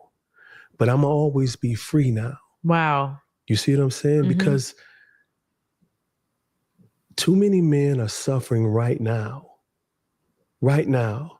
because of a fear of how they'll be perceived. And what other people They want to live from this, the good in here. We got bad in here, as you know. Yeah. They want to live from the good in here. But because there's not enough men out here encouraging it, but also modeling it. Yes. Bro, I ain't saying get rid of the lion. Yeah. I'm saying embrace the lamb. Embrace the lamb. You got to understand the lion sleeps up to 20 hours a day. Wow. The fighter, that warrior comes out when either a predator comes into the pride, or he's on the hunt. He's not just walking around doing that all day. He's not in fight or flight. He doesn't have to shoot someone because someone bumped into him. Wow. Because he's used to resetting to the lamb. Now, when the problems arise, that lion needs to come up. Like with my mother, when she wasn't being treated right in a facility, when she had to get a psych eval. Oh, I was alert and let them know in a professional way, that woman there is loved, and she will be taken care of. We're not playing about that one. Yeah. So I share that to say, so many men are walking around with broken boys inside. That's why the videos in the cave. What do you want these women to do about that? You want them to do what? But what is this? Child, hold on. Let's go back to this. But thousands of men will message me crying. When the video went viral in 2016, we had to shut our nonprofit down for 2 days. Men from all over the world. Which video was it? It was the first one where my student couldn't break the board. Oh, yes. I got to one knee and I said... That was 2016? No. Yes. And I told him, I said, it's okay to cry. We cry as men. And see, that always had happened in the cave, but people in the public hadn't seen it. Men were crying openly to our women's staff, saying, I wish my coach would have understood that. I wish my father, I wish my uncles. Because of this, I'm divorced. Because of this, I can't even open up to my wife. Wow. And so that's what I do with my work, why I sacrifice so much, why I prayed to get over the flu and the sinus infection, which had me bedridden. And then the other news that I received that wasn't good news and still got up and got here. Thank you. Because again, it's the resilience. It's greater than me. He has a mission for me and I keep moving. But as long as we're slaves to our emotions as men, when you don't master them, you become a slave to it. Genesis 4:7, when Cain was about to kill Abel, the Most High said, sin is crouching at your doorstep, but you must master it. Cain didn't do that. All he had to do was, all he had to do was present his best offering, but he didn't. Wow. And so as men, when we, not used to expressing them, ruling them, we become slaves to them. And that's why someone could say something and now you're off your square. Your wife could have a bad day at work and she's yelling and you're at home already with the kids and there's peace and it messes your mood up. Mm-hmm, mm-hmm. How do you navigate that and say, whoa, something's wrong? What's triggering her? I keep a picture of my wife on my phone when she was a young girl during a traumatic time in her life when life wasn't so stable. So that when we're at Discord or, I see that she's not in a good mood for the day, I go to... So he anchored himself onto somebody who was emotionally damaged. You see this? He anchored himself onto somebody who's probably an empath, taking advantage. Your wife is she comes home, she mad. Yeah, because she had to work. She's stressed out. That picture. It's a reminder. That's the little... Why are you at home with the kids before she gets to work? Why isn't she at home first and then you come after? Make it make sense. Girl in her. No. And so I tell women to do the same. Ask your husband for a picture of a time in his life when he felt lonely or his father wasn't there, just wasn't happy. And keep it in your phone so that when he comes home, he's not feeling well, you can tap into that. Y'all see, this man is extremely manipulative, you guys. This man sat here for almost 55 minutes now, huh? 55 minutes. And all he talked about was men need to be emotional. Men need a space to cry. Men need to be able to cry. Did this man talk about finances one time? No. Did this man talk about a man needs to provide for his family, have the resources for it? He's like, oh, we work so hard. We work killing ourselves. We work so hard. Sir, how much are you making a year? And he's like, oh, you're at home with the kids and then your wife comes from work and she's already mad and she's messing up the mood. Sir, why are you home with the kids before your wife is? Okay, that don't make no sense. So you're at home with the kids and she's out there working? So you're living in your feminine energy and she's living her masculine energy? No. Men need to cry. Men are crying. All these men are crying. They need to cry. They need to cry. Okay? No. Okay? No. Little boy in him and help him heal. Wow. I'm on chapter 1, y'all, of this book. I can't wait. I'm gonna finish this book and pray for my husband. Yeah, and we're connected. Yeah. I'm actually thankful, he's kept you hidden. Wow. Oh Lord, don't make me cry. My young. Things that are hidden are protected and valued. Oh. And I want you to know that. And I see you. Stop lying to the girl. So he said, hold on, y'all. Hold on. Let me fix this. This is the part I was trying to get to because that's the part I saw. Hold on. He's a little crazy. I'm actually thankful, he's kept you hidden. Wow. Oh Lord, don't make me cry. My things that are hidden are protected and valued. And I want you to know that. And I see you and I see you, your smile, but also see. What kind of negative energy is this? He hit your car and he ran. Val, how much you want to bet he don't have papers? Did you see the person who hit your car? Wow. I'm glad you're alive, though.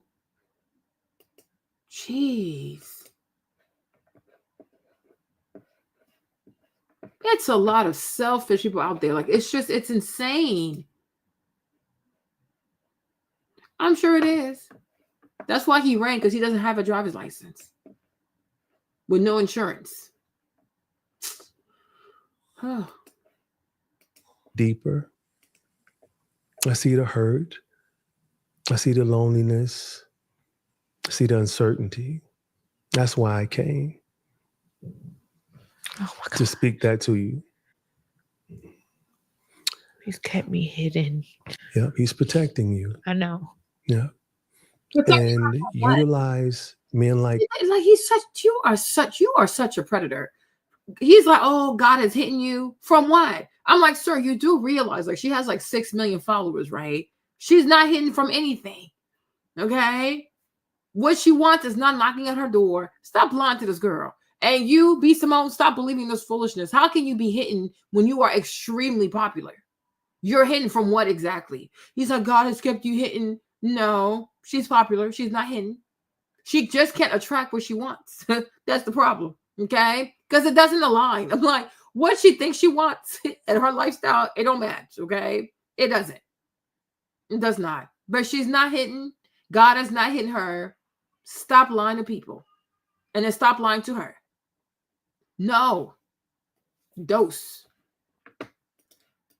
Me to ensure that stays. Oh, wow. You're a gem. I know. Yeah. Anything in the safe is of value. Jesus. You're not in the safe if you're not worth anything. That's the enemy lying to you because he wants you to come out. He wants you to come from under the shadow of his wings. And I'm saying stay there until he sends the man to say, you can come for her. And then he lifts his wing. See, when you come from under the Father's wing into another man's arms, that signifies so much. That's why it's so important for our women to feel protected and guarded. He is lying to this girl. You're not cast away because you're protected. If you're in the safe, you're of value. Okay. Don't forget that. It's so crazy that you're saying this because just the other day I saw. So you don't think the insurance is going to cover for everything? Oh, wow, that really sucks. People are so damn selfish. And like I said, I'm pretty sure it's somebody that's here without papers. He ran a red light, so he hit the front of your car, and the car is completely wrecked, and he kept going? Yeah, he's my birthday twin. He's my birthday twin. There's a lot of groundhog birthday people out here, Chad. Yeah, she was in the car. She was at the red light. That's why sometimes also when it comes to like these red light stuff, like green light, sometimes you gotta wait a few seconds before you hit the pedal before you go because people are crazy.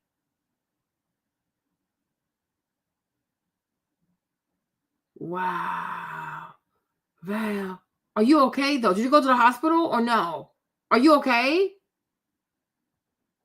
This is traumatic. Jeez. I hope they catch the man. There's a lot of cameras though. You have full coverage? Okay. So by God's grace, they give you a new car. But the thing is, cars are also so expensive now. Jeez. That's some bullshit. Or something on social media. And I had like a laugh with God. And I was like, why I can't do what she doing? Like, it was almost like I'm like, I'm in the industry. It was like, I don't know if it's not jealousy is the word, but I felt like you said, God has been hiding me away, like putting me in solitude, really like pruning me. What was she doing? It's okay. Please release it. Because you're holding too much. Just out having fun with like an industry guy. They were like dating or something. You see, that's what you want. You see? So you saw the girl having the man that you want to be with. Girl, so you're not like, girl, I told you this. You're not looking for a man after God, B. Simone. You are a secular woman and you want a secular man. The problem is the kind of men you want, they're not known for being faithful. Okay? They're not known for being faithful. So you think God's going like, oh God, you want to find a basketball player and you hope that you can find a ball player that's going to be a Christian and faithful and make all kinds of money and this and that. Girl, you a secular woman. Stop playing these games. Stop trying to cosplay as a Christian, right? The kind of man that you want, he's not a Christian, right? And the kind of man you want, most likely he gonna cheat. You're gonna have a choice to make, right? If you want what you want, that's what comes with what you want. The odds of you finding a famous basketball player or football player that happens to be a Christian and is faithful, that's a lot.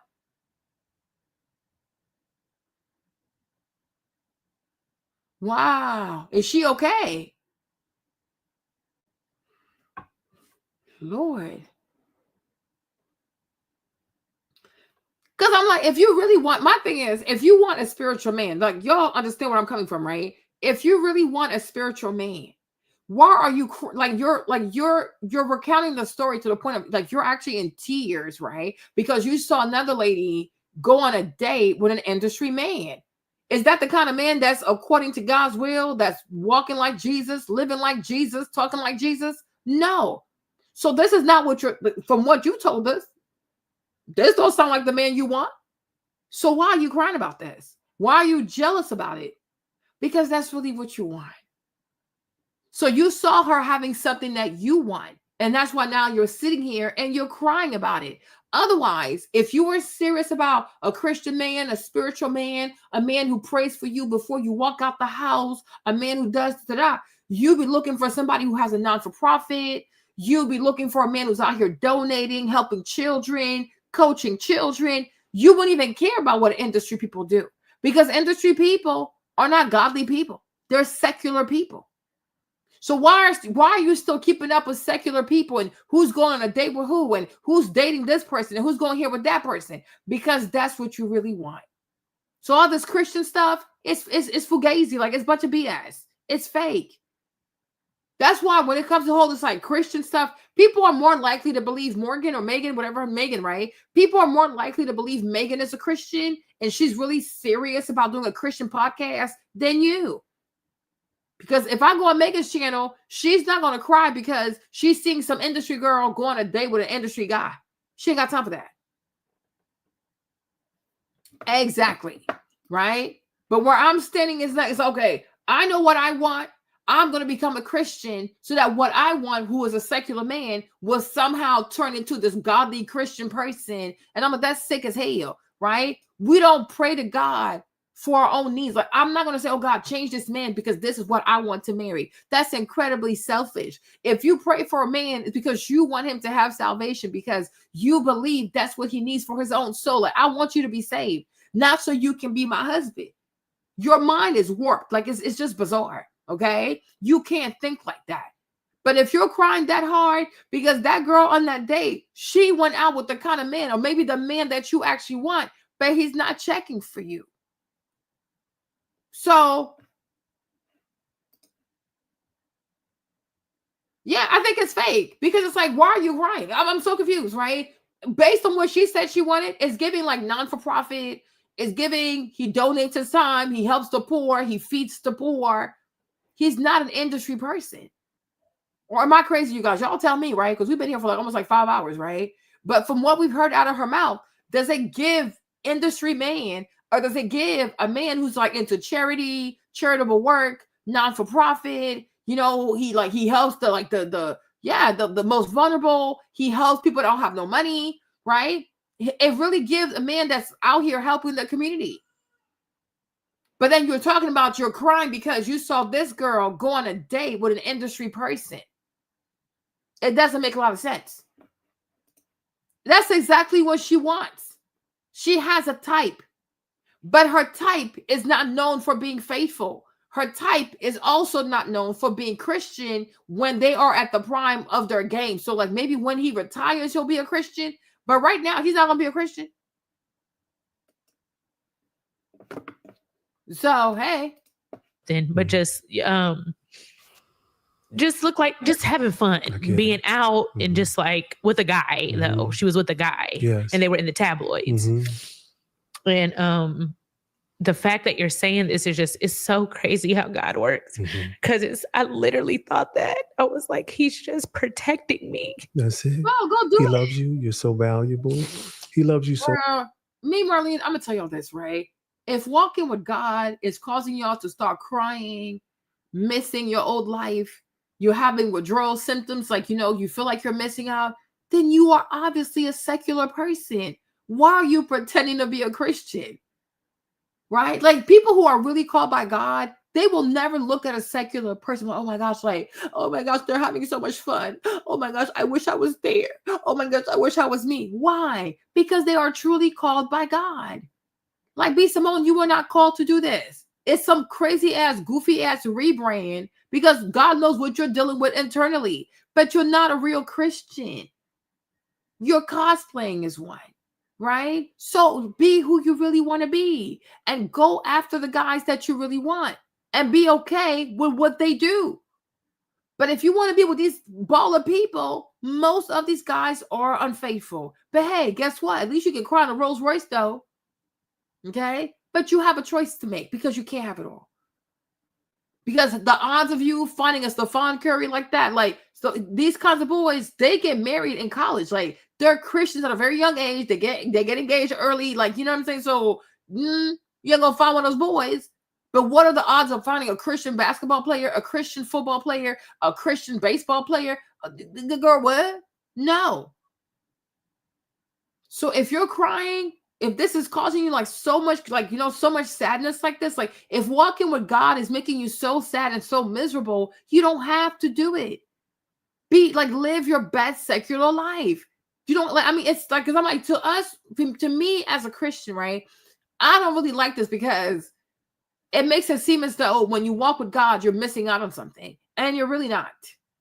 So your behavior is a bad representation of what it is to walk with Christ. And so I take offense to that, because there's nothing in this world out here that God has not given me, and even more. Okay. I love walking with God. I don't cry about nothing. Okay. I don't cry about going to the club. I don't miss any of that because a bunch of crazy people. Okay. The Bible says, I will rejoice, like, what? Let's be glad when they tell us to go to the house of the Lord and worship God. See, we wake up to worship the Lord. We are extremely happy to worship God. I don't feel like I'm missing out on something, right? But you feel like being a Christian is costing you something that's making you so sad. And maybe you hate your life. So I'm saying, go after what you want. But just understand that those people out there, you're the ones that you really want, even if you can get one, these are not faithful people. So brace yourself for that, and then go after what you want. Okay. Life is too short to be fake with yourself. Life is too short to be something you're not. You're obviously not a Christian. And you are obviously not satisfied with God's promises. You're not satisfied with God's timing. You don't like that life.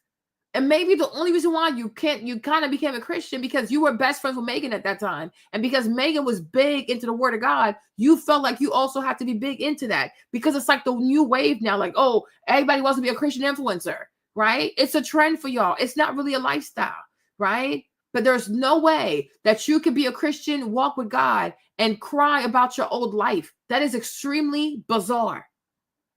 And God does not deserve this poor representation. He's too good for that. Okay? So no. This is crazy. Like, what is this? So much that I fought to come here. What is this? So you came here so you could sell your books. Okay? You know the size of her audience. She has over, she has 1.2 million followers, right? So, and what, almost like 200,000 views, 1,400 comments, right? You came here so you could sell your books, right? That's it. This is all about promoting your books and how women should make space for men to cry and not require these people to work hard, okay? You came here to sell your books. Don't play with me. You're another man also. All this, what's called rapping, being a DJ. How far were you going to go with that stuff, right? You're not going to go far. You guys know there's a lot of money to be made pretending to be Christians. It's a lot of money to be made peddling your goofy ass religious babble to these women. And a lot of them are emotional, like they're immature Christians, they're juvenile Christians, they're childish Christians, don't even read the word of God, don't even have the spirit of discernment, okay? You people are predators and you are grifters. You take advantage of people because you know it's a lot of people who call themselves Christians who are completely ignorant of the word of God. You made it to her show so you could sell your book. You're here for your book. Don't even have the Bible on this table. Where is the Bible anywhere? But y'all call yourself some Christians, right? Where is the Bible? No, what we see right here is your book. So you came for your book. You didn't come here for the word of God, because where is your Bible, sir? Why don't y'all have the Bible on the table? How come the Bible is nowhere to be seen on the table? Because it's not about God, right? It's about you selling your book, and it's about her having her ego stroked, being told that she's being shielded and protected. Girl, no. Go ahead and do what you want. You have 5 million followers. You have a whole lot of money. You can be anywhere in the world right now amongst the men that you really, really want, but you're not. Why is that? Okay? So stop. Stop scamming people, and stop using the name of God and Jesus to scam people. Bunch of thieves. Bunch of thieves. Like, this is so crazy to me. What is this? I tell you no lie. Oh, look at a bunch of thieves. He's crying. She's crying. A hot ass mess. Yuck. I didn't come here for that book. Yes, you did. Oh, God. Put the book down. Listen to me. He loves you. No, whatever. I send you emails where I told my publisher, I said, I can't miss this interview because of her. Yeah, right. the ministry that's there. Yeah, right. Jesus. You can't miss it because of her. But when y'all started the show, you didn't pray for her. You didn't pray for her. And even now she's crying. Why don't you reach over and hug her? You know what I'm saying? It's so bizarre. Oh, I'm here for her. The show started. Why didn't y'all pray? Aren't you a Christian? Is she a Christian? Why didn't you pray? Say, God, we're here for you. And like I said, where is the Bible? Why isn't the Bible on the table? Why is it your book on the table? Right? And me in a safe space. I need to cry. I must be able to cry. I need to cry. I need to cry. I need to cry. This thing was all about you, your tears, your tears, your tears. The lion, that's the lamb. Okay. It was all about you, sir. You're egocentric. Like you got to work on that. You're an egomaniac. You got to work on that. It's very bizarre. But we didn't see the Bible is nowhere in sight. Nowhere in sight. But yet you're telling us that God told you to come. No, you came to sell your books to these black women. Okay? And say all the kind of gibberish that these girls want to hear. So you can sell your book for $19.99 and they still gonna have to pay for shipping. Okay? We're not stupid. We are not stupid. This is how these men make millions of dollars. Just sitting here just lying. The enemy's been lying to you. No, you're protected. I know. Protected. Yourself. And he's shaping you. He's getting you ready. For what? Don't come out. Don't come from underneath his wing. Okay. Psalm 91.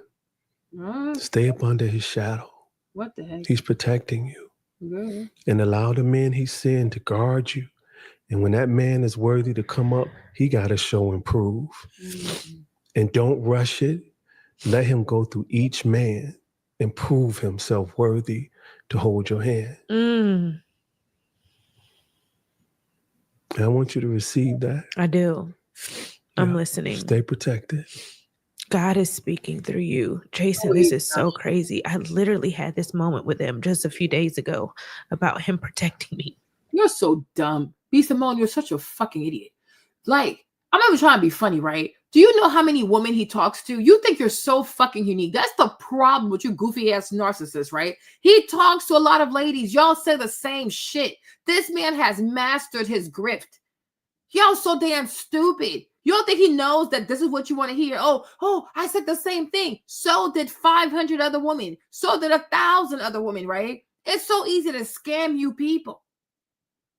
It's so easy to see. I'm like, it's crazy to me. I'm like, if I was not a good person, you guys, do you know how much money I could make off these people? Especially given that I actually know the Bible. Oh, I really do know the Bible. And I'm really good with the Bible. Okay. Do you know how much money I could make off people? Oh, right now I'm seeing a vision and God is telling me he's hiding you. He's protecting you. Girl, shut up. You're almost like 40. Okay. How long do you think you can stay under quote unquote God's wings, right? Girl, shut up. Finding a husband is an active sport. I'm going to say it. Finding a husband is an active sport. Nobody is going to come knocking at your door. Nobody's going to be like, oh, God, show me your wing. Lord, let me lift thy wing. Is my wife there? Is that Simone? Oh, wife. No, that's not how it goes. Finding a husband is an active sport, right? So if you're locked up in your house, you're reading your Bible, well, there you go. Nobody is coming to knock at your door, right? Because nobody even knows you exist. Don't let this man lie to you. And my point is, you got 5 million people. You have 5 million subscribers. Trust me, a lot of men know about you, right? If they have chosen not to knock at your door, there is a problem. So stop lying to yourself, stop being delusional, and start asking yourself, you know what is wrong with my brand? That given the size of my audience, given that a lot of people know that I exist, how come I'm not able to manifest the kind of man I want knocking at my door? Okay. Right? I understand a young lady who's not as known, like she's in her city, she's not as known, she going to church, so she's like, okay, like I need to when am I going to meet this person, right? You and that young lady, it's not the same thing because you're already known. Your name is known. You have a brand. You have a reputation. You have millions of followers. How many more people need to know you before you think you can find the person for you? It don't make no sense, right? So you can hide, quote unquote, under God's wing if you want to, but hiding is not how you get what you want, right? If you don't know how to be a wife, you better get to work, get to work. And you also have to be realistic and you have to be honest with yourself. Do you want a secular man Or are you really looking for a man that walks after God's own heart? You're going to have to decide, because there's no way that you are still considering men in the industry and you are crying about some men in the music, whatever the industry, whatever that is, right? That don't make no sense. Okay, so that's that. But oh, God's gonna bring you to my house. No, God is not responsible for who you marry. It is your job to find your husband. It is your job to find your wife. That's it. Right? That's not how life goes. I was saying, oh, God, bring me a husband. God, bring me a husband. You think if I had this mindset, I'll probably still be saying, God, bring me a husband. That's not how it goes. You find people, you go on dates with people, you talk to people, and at some point you have to make up your mind. Right? Understanding that, you know what? You can't guarantee everything, but I hope you're somewhat decent. All right, cool. Let's do it. Right? That's it. But I don't understand. I'm like me. I was 25 years old, like 24, 25, right? I didn't even have that much money. I was still in college. Like, I had enough sense to know, okay, yeah, sure, let's do it, I guess, right? Today, I'm 40. I was like, oh, God, bring me a husband. God, bring me a husband. God, bring me a husband. I'm waiting for God to bring my husband. No. You see someone that has potential, you use your brain, you compute. It's okay, does they look like it could kind of make sense, right? Yeah, it could kind of make sense. Okay, cool. There you go. It's not that hard, right? And once you make up your mind, then you try your best to make it work. But I was like, oh, God, bring me a husband. Bring me a husband. God, bring me a husband. God's keeping me hidden. No. Finding a husband is an active sport. Finding a wife is an active sport. If you're hiding in your house, in your closet, at your job, at church, well, good luck for you. Good luck to you, right? We wish you all the best, right? But this is not a movie. Like, it's not a fairy tale. This is real life. You have to go out there and you have to get to know people. You have to talk to people. And you have to be okay with rejection, I guess, right? You do. But my thing is, she has way too many followers for her to talk about, oh, yeah, I don't know where to find a man. I don't know. I'm still waiting. No. That makes no sense. He's literally speaking through you. No, he's not. Wow. I came, I saw my daughter in you. Oh, God. And when I saw the interview, and I told my wife, I can't miss this. Wow. Yeah, of course. And we did 2 IV drips just to get me going. Of course. I'm coughing and the attacks were coming. I'm like, what's in Atlanta? What's going on? And I knew. And because of my training, I said to the lady who was putting the IV in, she said, "You're feeling better?" I'm like, I don't have no choice. Wow. That's the lion kicked in. And that's why I'm here. Just for you, so that you'll know it, so that you don't come from underneath this wing. Okay. Don't lean on your own understanding. Oh, God. Be careful of your desires. They can be used against you. He loves you more than anything, anyone. And you have no idea what he has for you. I know. But he's protecting you. All that you've been through, he's going to use for the good.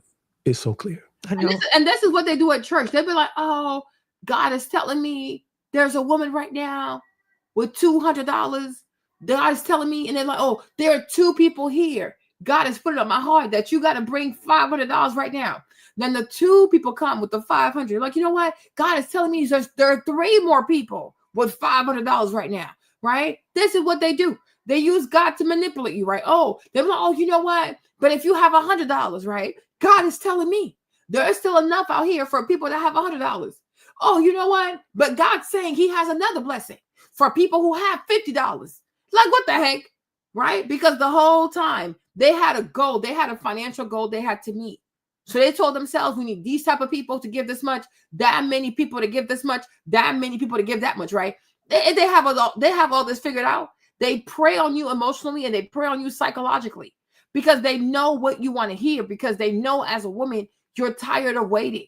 You are tired of waiting. But somebody also got to say to you, sis, right? You're suffering because you want to keep waiting. At some point, you're going to have to make up your mind, right? Oh, I can always have more. There's something better out there. Sometimes this is it. This is it. So you're either going to take it or you're going to leave it. But when you think that there's always something better out there or something better out there, you will have agony, you will have anxiety, you will have turmoil. You're going to cry a whole lot, right? You got to make up your mind. And people, a lot of these ladies do not want to make up their minds because they're told, oh, you can have this and you can have that. You know, sometimes having too many choices also can drive you crazy. Having too many choices, analysis paralysis. You have too many choices, right? So, hey, but at some point, you're going to have to decide. If being married matters to you, having children matters to you, then stop being extra. Right? Because whatever you think is coming is coming. Oh, it's going to come. It's going to come. Girl, it's easy to manifest a job. It's easy to manifest followers. But when it comes to somebody else's heart committing to you, it's not always that easy because what you want might not want you back. So sometimes, yeah, you kind of have to settle for what you can get, not what you think you're going to get, because you're not that woman and you might never be that woman. And it's okay. Like, hey, like, you know, hey. It's so clear. I receive it. I know it to be true. Yeah. Oh, thank you, Jesus. Thank you, God. Mm-hmm. I pray you'll send a man through me. Oh, me too. I like you to met him. Yeah. Me and my boys are better. Yeah, seriously. Yeah, and that's what you and every woman deserve. Yeah. And so now he wants to hook you up to somebody he knows so they can take all your money. Yeah, we're not stupid. Go back. You can look at these things, we get lost in that. I know. The eyes are so deceiving. It's so deceiving. Mm-hmm. Yeah. We walk and fight by faith, not by sight. Yeah. In the cave of Adullam, we take their eyes away, we blindfold them. And so we throw them, grapple, punch. Because now, what are you fighting from? The eyes will always deceive you. You got to be careful. We teach them to close your eyes. And that's the Holy Spirit telling you. Where is he telling you to go? He hooked Follow that. Let him lead. Yes. The eyes will lead you astray. His spirit won't. Ooh. Sir, you're tired. How did we get here? Where am I at? Oh my God. Thank you. We're going to end on that note. Yes. But listen, it's not about that. I know. That was the setup. Oh my God. This God is just so, I have to read this. I wrote this to my friend last night. I was just so excited about today. I had pod day and we were talking about relationship outside of religion. And I just wrote, and I'm saying this because when you have relationship, nobody understands right now but me. Yes. Because of what you're saying and what I've talked to God about in my quiet place. And how you're saying, it's like you were a fly on the wall in my prayer room. This is what I mean by relationship. Simone. She's so, oh gosh. You think you're so special, don't you, right? You're really not. The majority of you boss chicks, social media chicks, right? You have the same problem right now. You're all the same age. You have the same struggle when it comes to love. You ladies are easy to read. Do you think it's his first time doing this? No, he's done this before, right? Like he read you before he even got there. He's 56, you're 36. He's 20 years older than you. Hello, somebody. You're not that smart. 20 years, right? He's been on this block 20 years before you were born. He knows a lot of things. He's told you he was outside with Method Man. He was outside with Red Man. He was outside with the people at Def Jam. He was outside being a DJ. He'd been outside.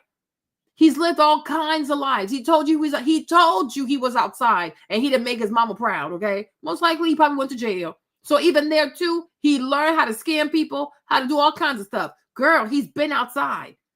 Now he's doing this whole new Jesus stuff. It's another grift, right? But he's been outside. Exactly. That man been outside. He told you this.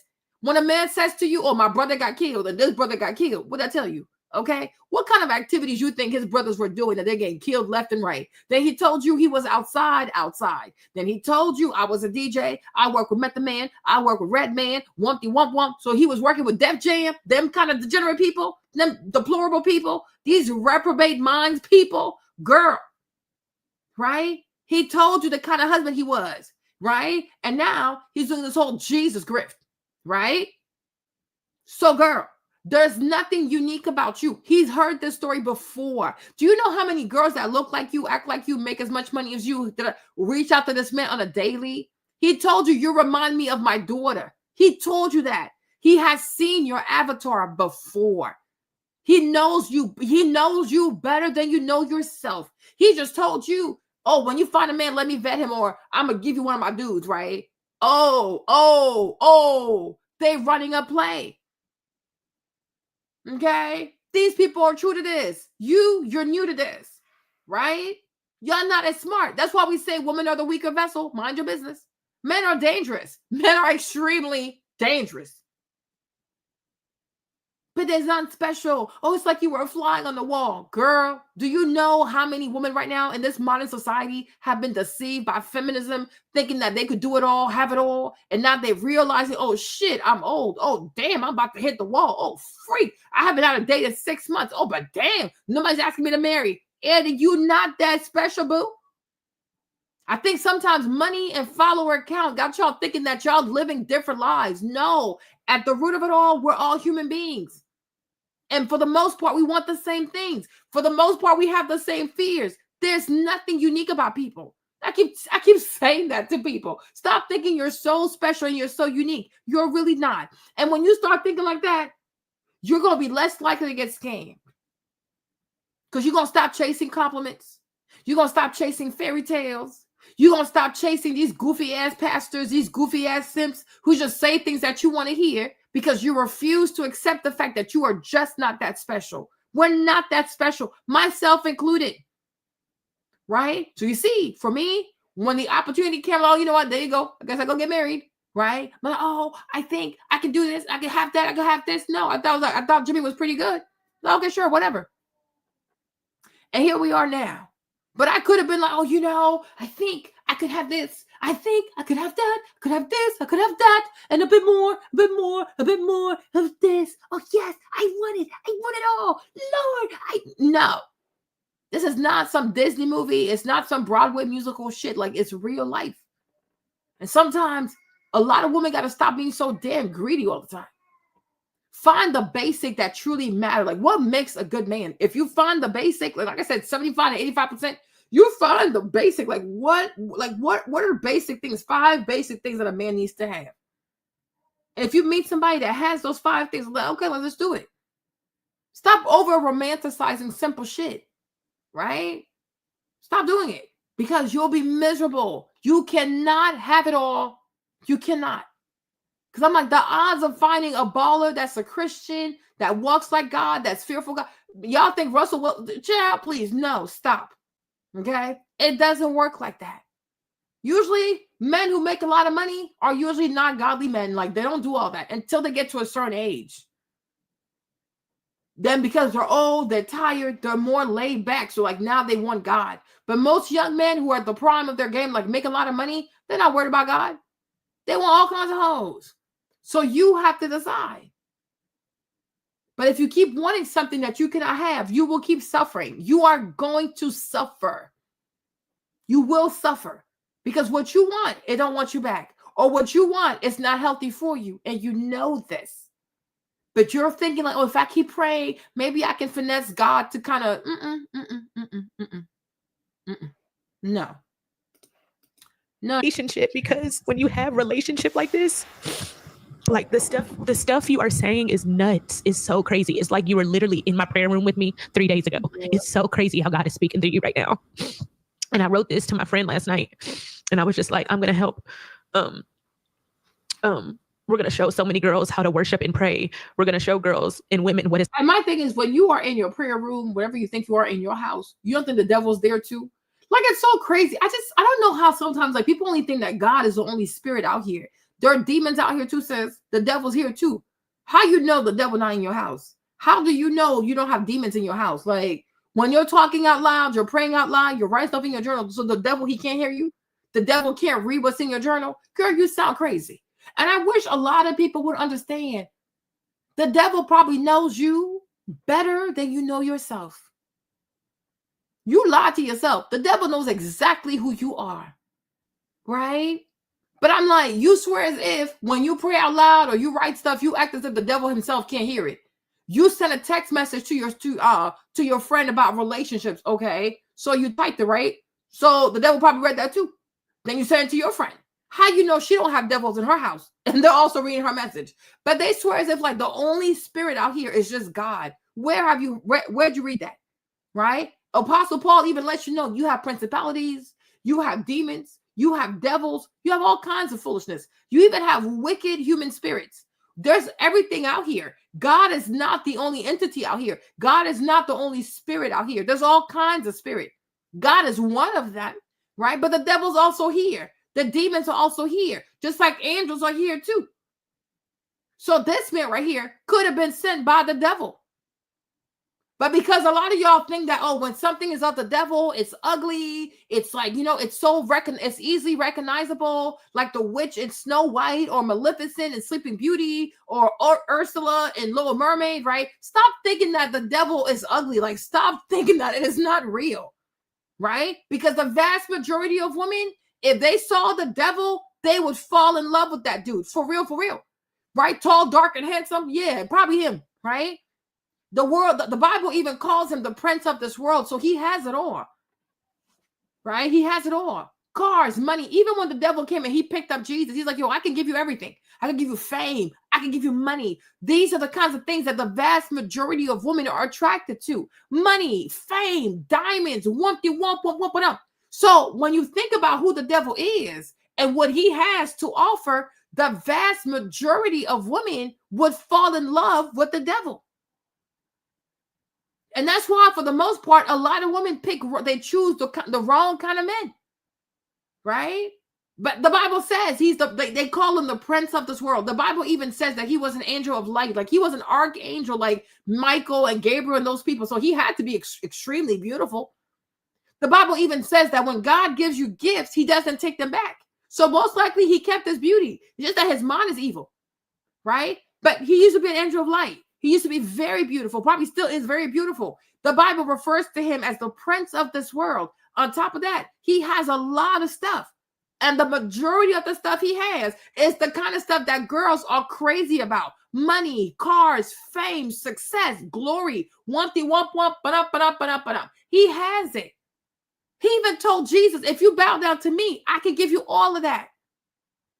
Right? That's why there's this whole saying that says, oh, this person sold their soul to the devil, because we know what the devil can do, right? In terms of like material success, oh, he can make you so rich. He can make you so famous. The only thing is it doesn't last. That's the only problem.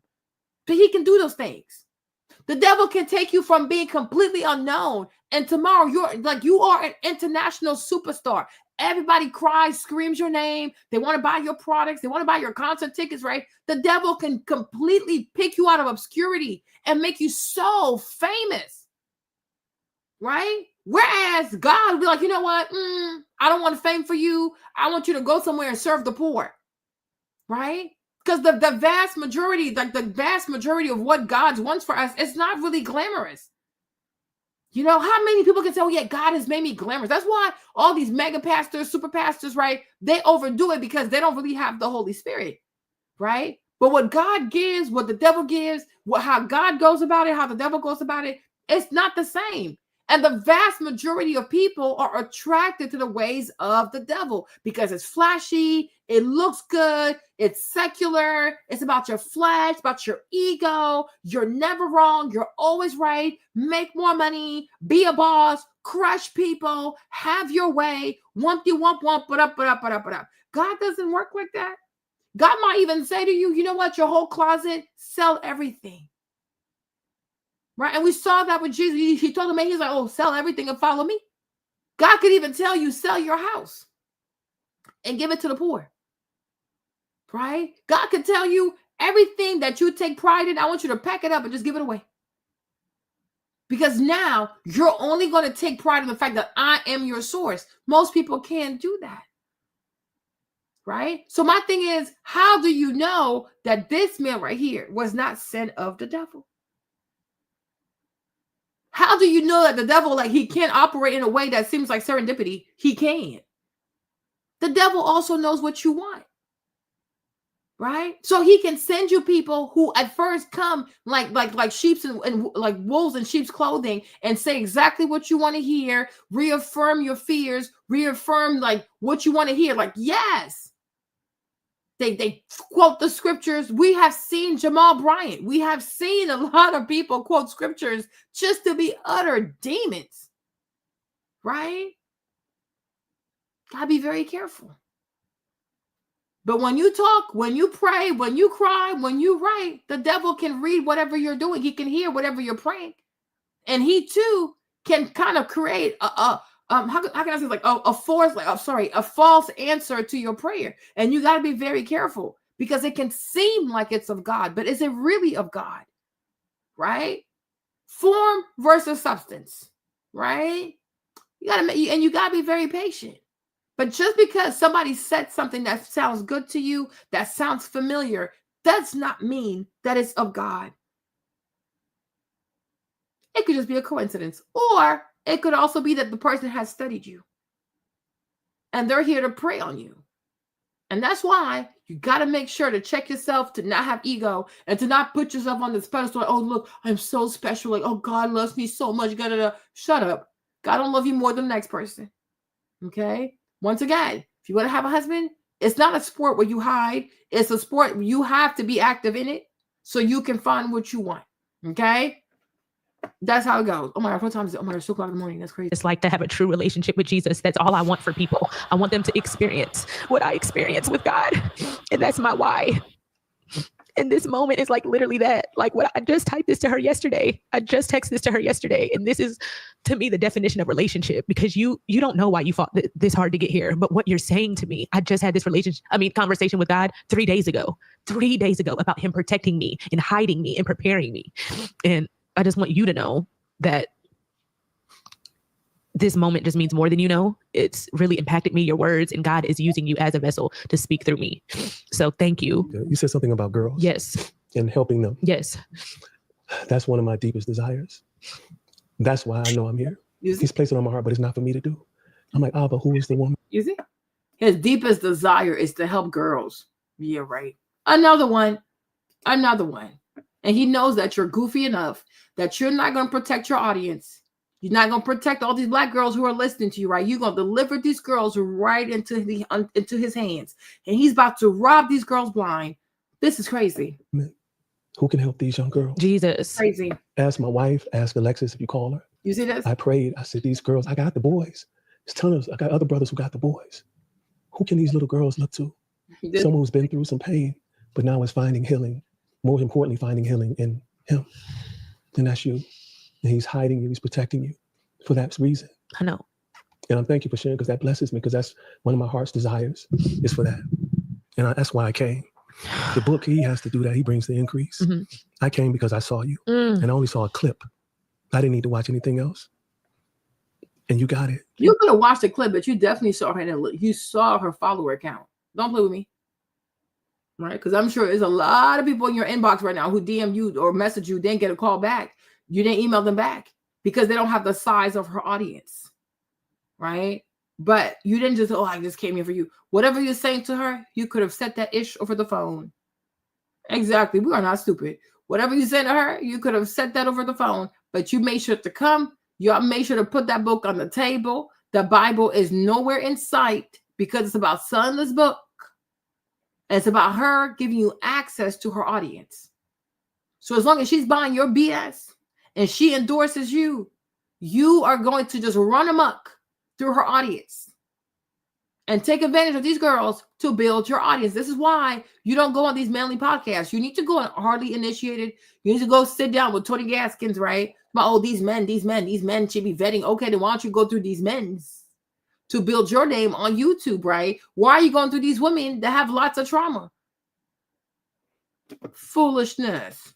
Talk about a comprehensive man. What is that? Does he have resources? Still hasn't answered the question. Thank you. Just stay under his wing. Allow him to cover you and be thankful you're under his shadow. Yep. And when it's time, he's going to raise his wing. Oh, please. And when you're able to see from under it, there will be the man worthy to hold your hand. Okay. But trust the process. Okay. Can I pray over you? Oh, please. All right. So all I know is be Simone. Braylon. Okay. Yeah. And I use Yeshua, which is his Hebrew. You got it? Abba, I come to you right now. I thank you. Braylon, right? Yes. I thank you for Braylon's heart. Thank you, Jesus. I want to back up and thank you for the adversity. As David said, he says, before I was afflicted, I went astray, but now I keep your word. I thank you, oh Abba.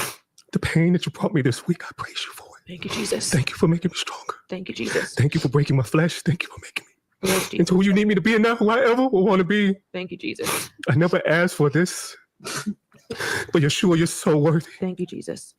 I lift your daughter, Braylon, up to you right now. You are the good shepherd. You truly need leave the 99 for the one. Thank you.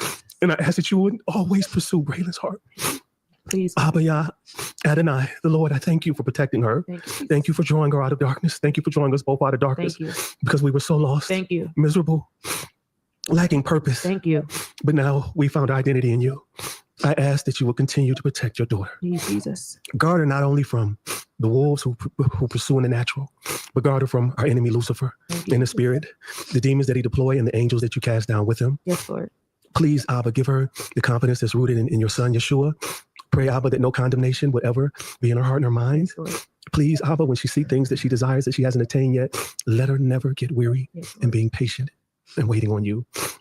I thank you for just walking. Thank you for just walking me here, bringing me here. Thank you, Lord. I didn't know if I could make it. Thank you, Jesus. But thank you. Thank you for Braylon's testimony that this was truly your will. Thank you. Please, Abba, just continue to wash her, continue to heal her, continue to open her up, continue to. When I was a lot younger, like, I ain't gonna lie, because I grew up in church, like Pentecostal, evangelical, like all this foolishness. So when I was a lot younger, you guys, this stuff used to work on me. Woo! This stuff used to work on me so bad, yo. I think New Orleans is where I got delivered. But like this whole, like here in DC, ooh, it was bad. Like this, child. When I tell you these pastors got all my money, they used to get my money, you guys. I used to just, there's somebody in here. If you give $500, there's somebody in here. If you give $10, there's somebody in here. God is telling me right now, he's heard your cry. There's a woman here. God has seen your tears. And you get older, you realize, like, you know what?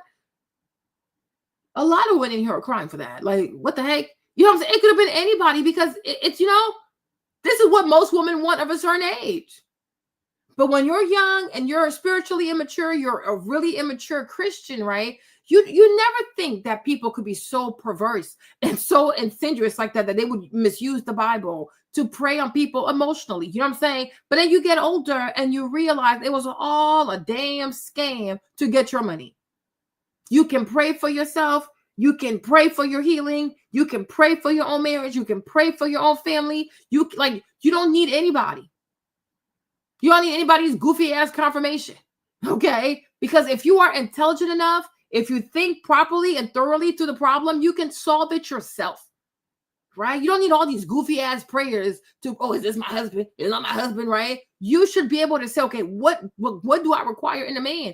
And then when it gets hard, like whenever it does get hard in the marriage also, you should be able to use your mind and solve your own problems in your marriage. You don't have to call this person, call that person, call this pastor. Yo, there was a point in my life, I couldn't even do anything without calling a pastor. Like, it was so bad. Like, I didn't want to think for myself. I didn't want to pray for myself. I would call people.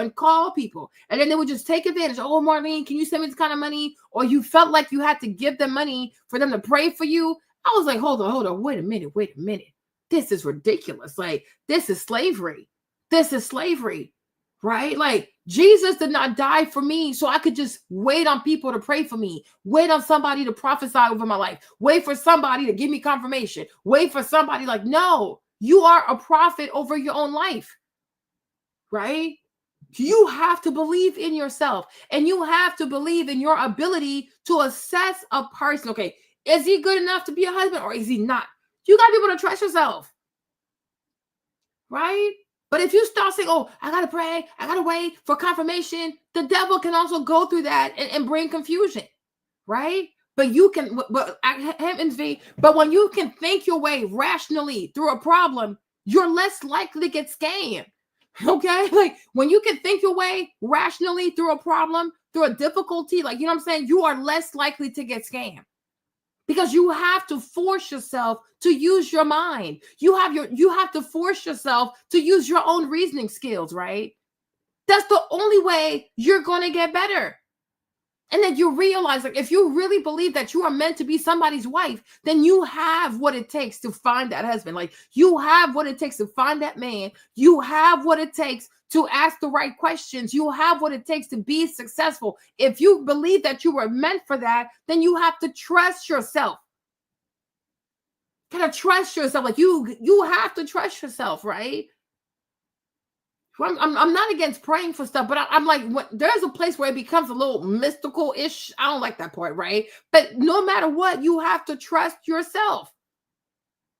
You have to trust yourself, and you have to know, listen, I am intelligent enough, I am structured enough that I can ask the right questions. I can take my time to study his behavior, study my behavior. You know what I mean? Get to know his family, get to know my family, go to therapy, go to premarital counseling. Like, there are a lot of things that you can do as an actual intelligent person to guarantee that you are vetting and you are finding the right person. Right? And when it also comes to marriage, people have to stop being so overly spiritual. Oh, I want a man like Jesus. I want a man that acts like Jesus. No, you don't. Okay? You're looking for a husband. Jesus was not born to be a husband. He was born to be a Messiah. That's a whole different ministry. Because I don't think, me personally, the way I see it, the Bible I've read, honestly, Jesus and I, we could have got married. We got a divorce. Okay? This is too much. Not waking up at 2 o'clock in the morning to find my husband in a cemetery somewhere praying for the dead. Okay? Rise up. Rise up. No, we're not doing this. I don't want my husband to walk on water. That is weird. We don't do this. Okay? We are people. Okay? We swim. We don't walk on water. Please don't do that. Okay? This is bizarre. I don't want to sit at the dinner table and the food is multiplying on the table. What? No, this is weird. Okay? We're not doing this. This is just too much. I'm not turning my house into a church. Okay? We're not having prayer and revival every day, all day. My kids have to sleep. Thank you. God bless you. Right? So it's like, what he needs to do and what I need is not the same. I wish him all the best, though. I'm glad he's the Messiah. I really am. But he can't be my husband, though. It's not going to work out. No, it's not. You know what I'm saying? No, thank you. Right? But you also have to be honest, because if you feel as though, because I'm now popular, I make this kind of money, so I have to marry a man right here so my friends can be impressed, my followers can be impressed, girl, okay? It might not happen. Right? Because what you qualify for, girl, and you have to be okay with that. Because just because you make more money doesn't mean that you qualify for an upper echelon man. It's not that easy. It really is not that easy. Right? It's not that easy. Right? So it's like, right? And the majority of your friends also divorced over here, dating rappers over here. So it's not like you hang around with people too who know how to find quality men. Like her friend Jackie over here. I mean, you know, she was dating that boy. What's his name, right? She's baby mama, right? Megan divorced with the kids. It's like, you know, how many people do you even know that are actually married? So, you know what I'm saying? Like, so it's like, what are the odds, right? Make it make sense. Like, you know what I'm saying? A lot of it does not make sense. But at some point, you have to really be honest with yourself and accept the cards that you're dealt. And it's like, you know what? Not really the deck of cards I wanted, but I'm going to make the best of it. You know what I'm saying? That's all you can do. Make the best out of what you were given. Shape her, continue to mold her more into the image of your son. And when she's ready, we pray in advance for the husband, the Jesus. Man Thank of the Most High, Thank you, Lord. The man who pursues you more than anything on this planet. And in the process of seeking you, he will come across her. Prep him, get him ready, for he will truly be blessed to come across a woman of her stature and of what she's been through and what she can offer and what they two can build together for your kingdom. Yes. In the name of Yeshua HaMashiach, Jesus the Messiah, we pray and ask these things. Amen. Amen. We're going to end on that note. Thank you for watching another episode of Let's Try This Again with B. Simone. Thank you, Jason Wilson. And you stuck with me now. I'm going to be blowing your phone up. I'm gonna be DMing you. I'm gonna be reaching out to you. Please. Thank you, God, for this opportunity. Thank you, God, for letting me have this amazing man of God on my platform. Thank you to every single person that watched this episode. I am just so grateful. This was a powerful episode. I feel like I just had a therapy session. I had a breakthrough myself, and I hope it impacted every single person that listened and watched. And please share it with somebody. I love you guys, and I'll see you next week. Yeah, he got exactly what he wanted.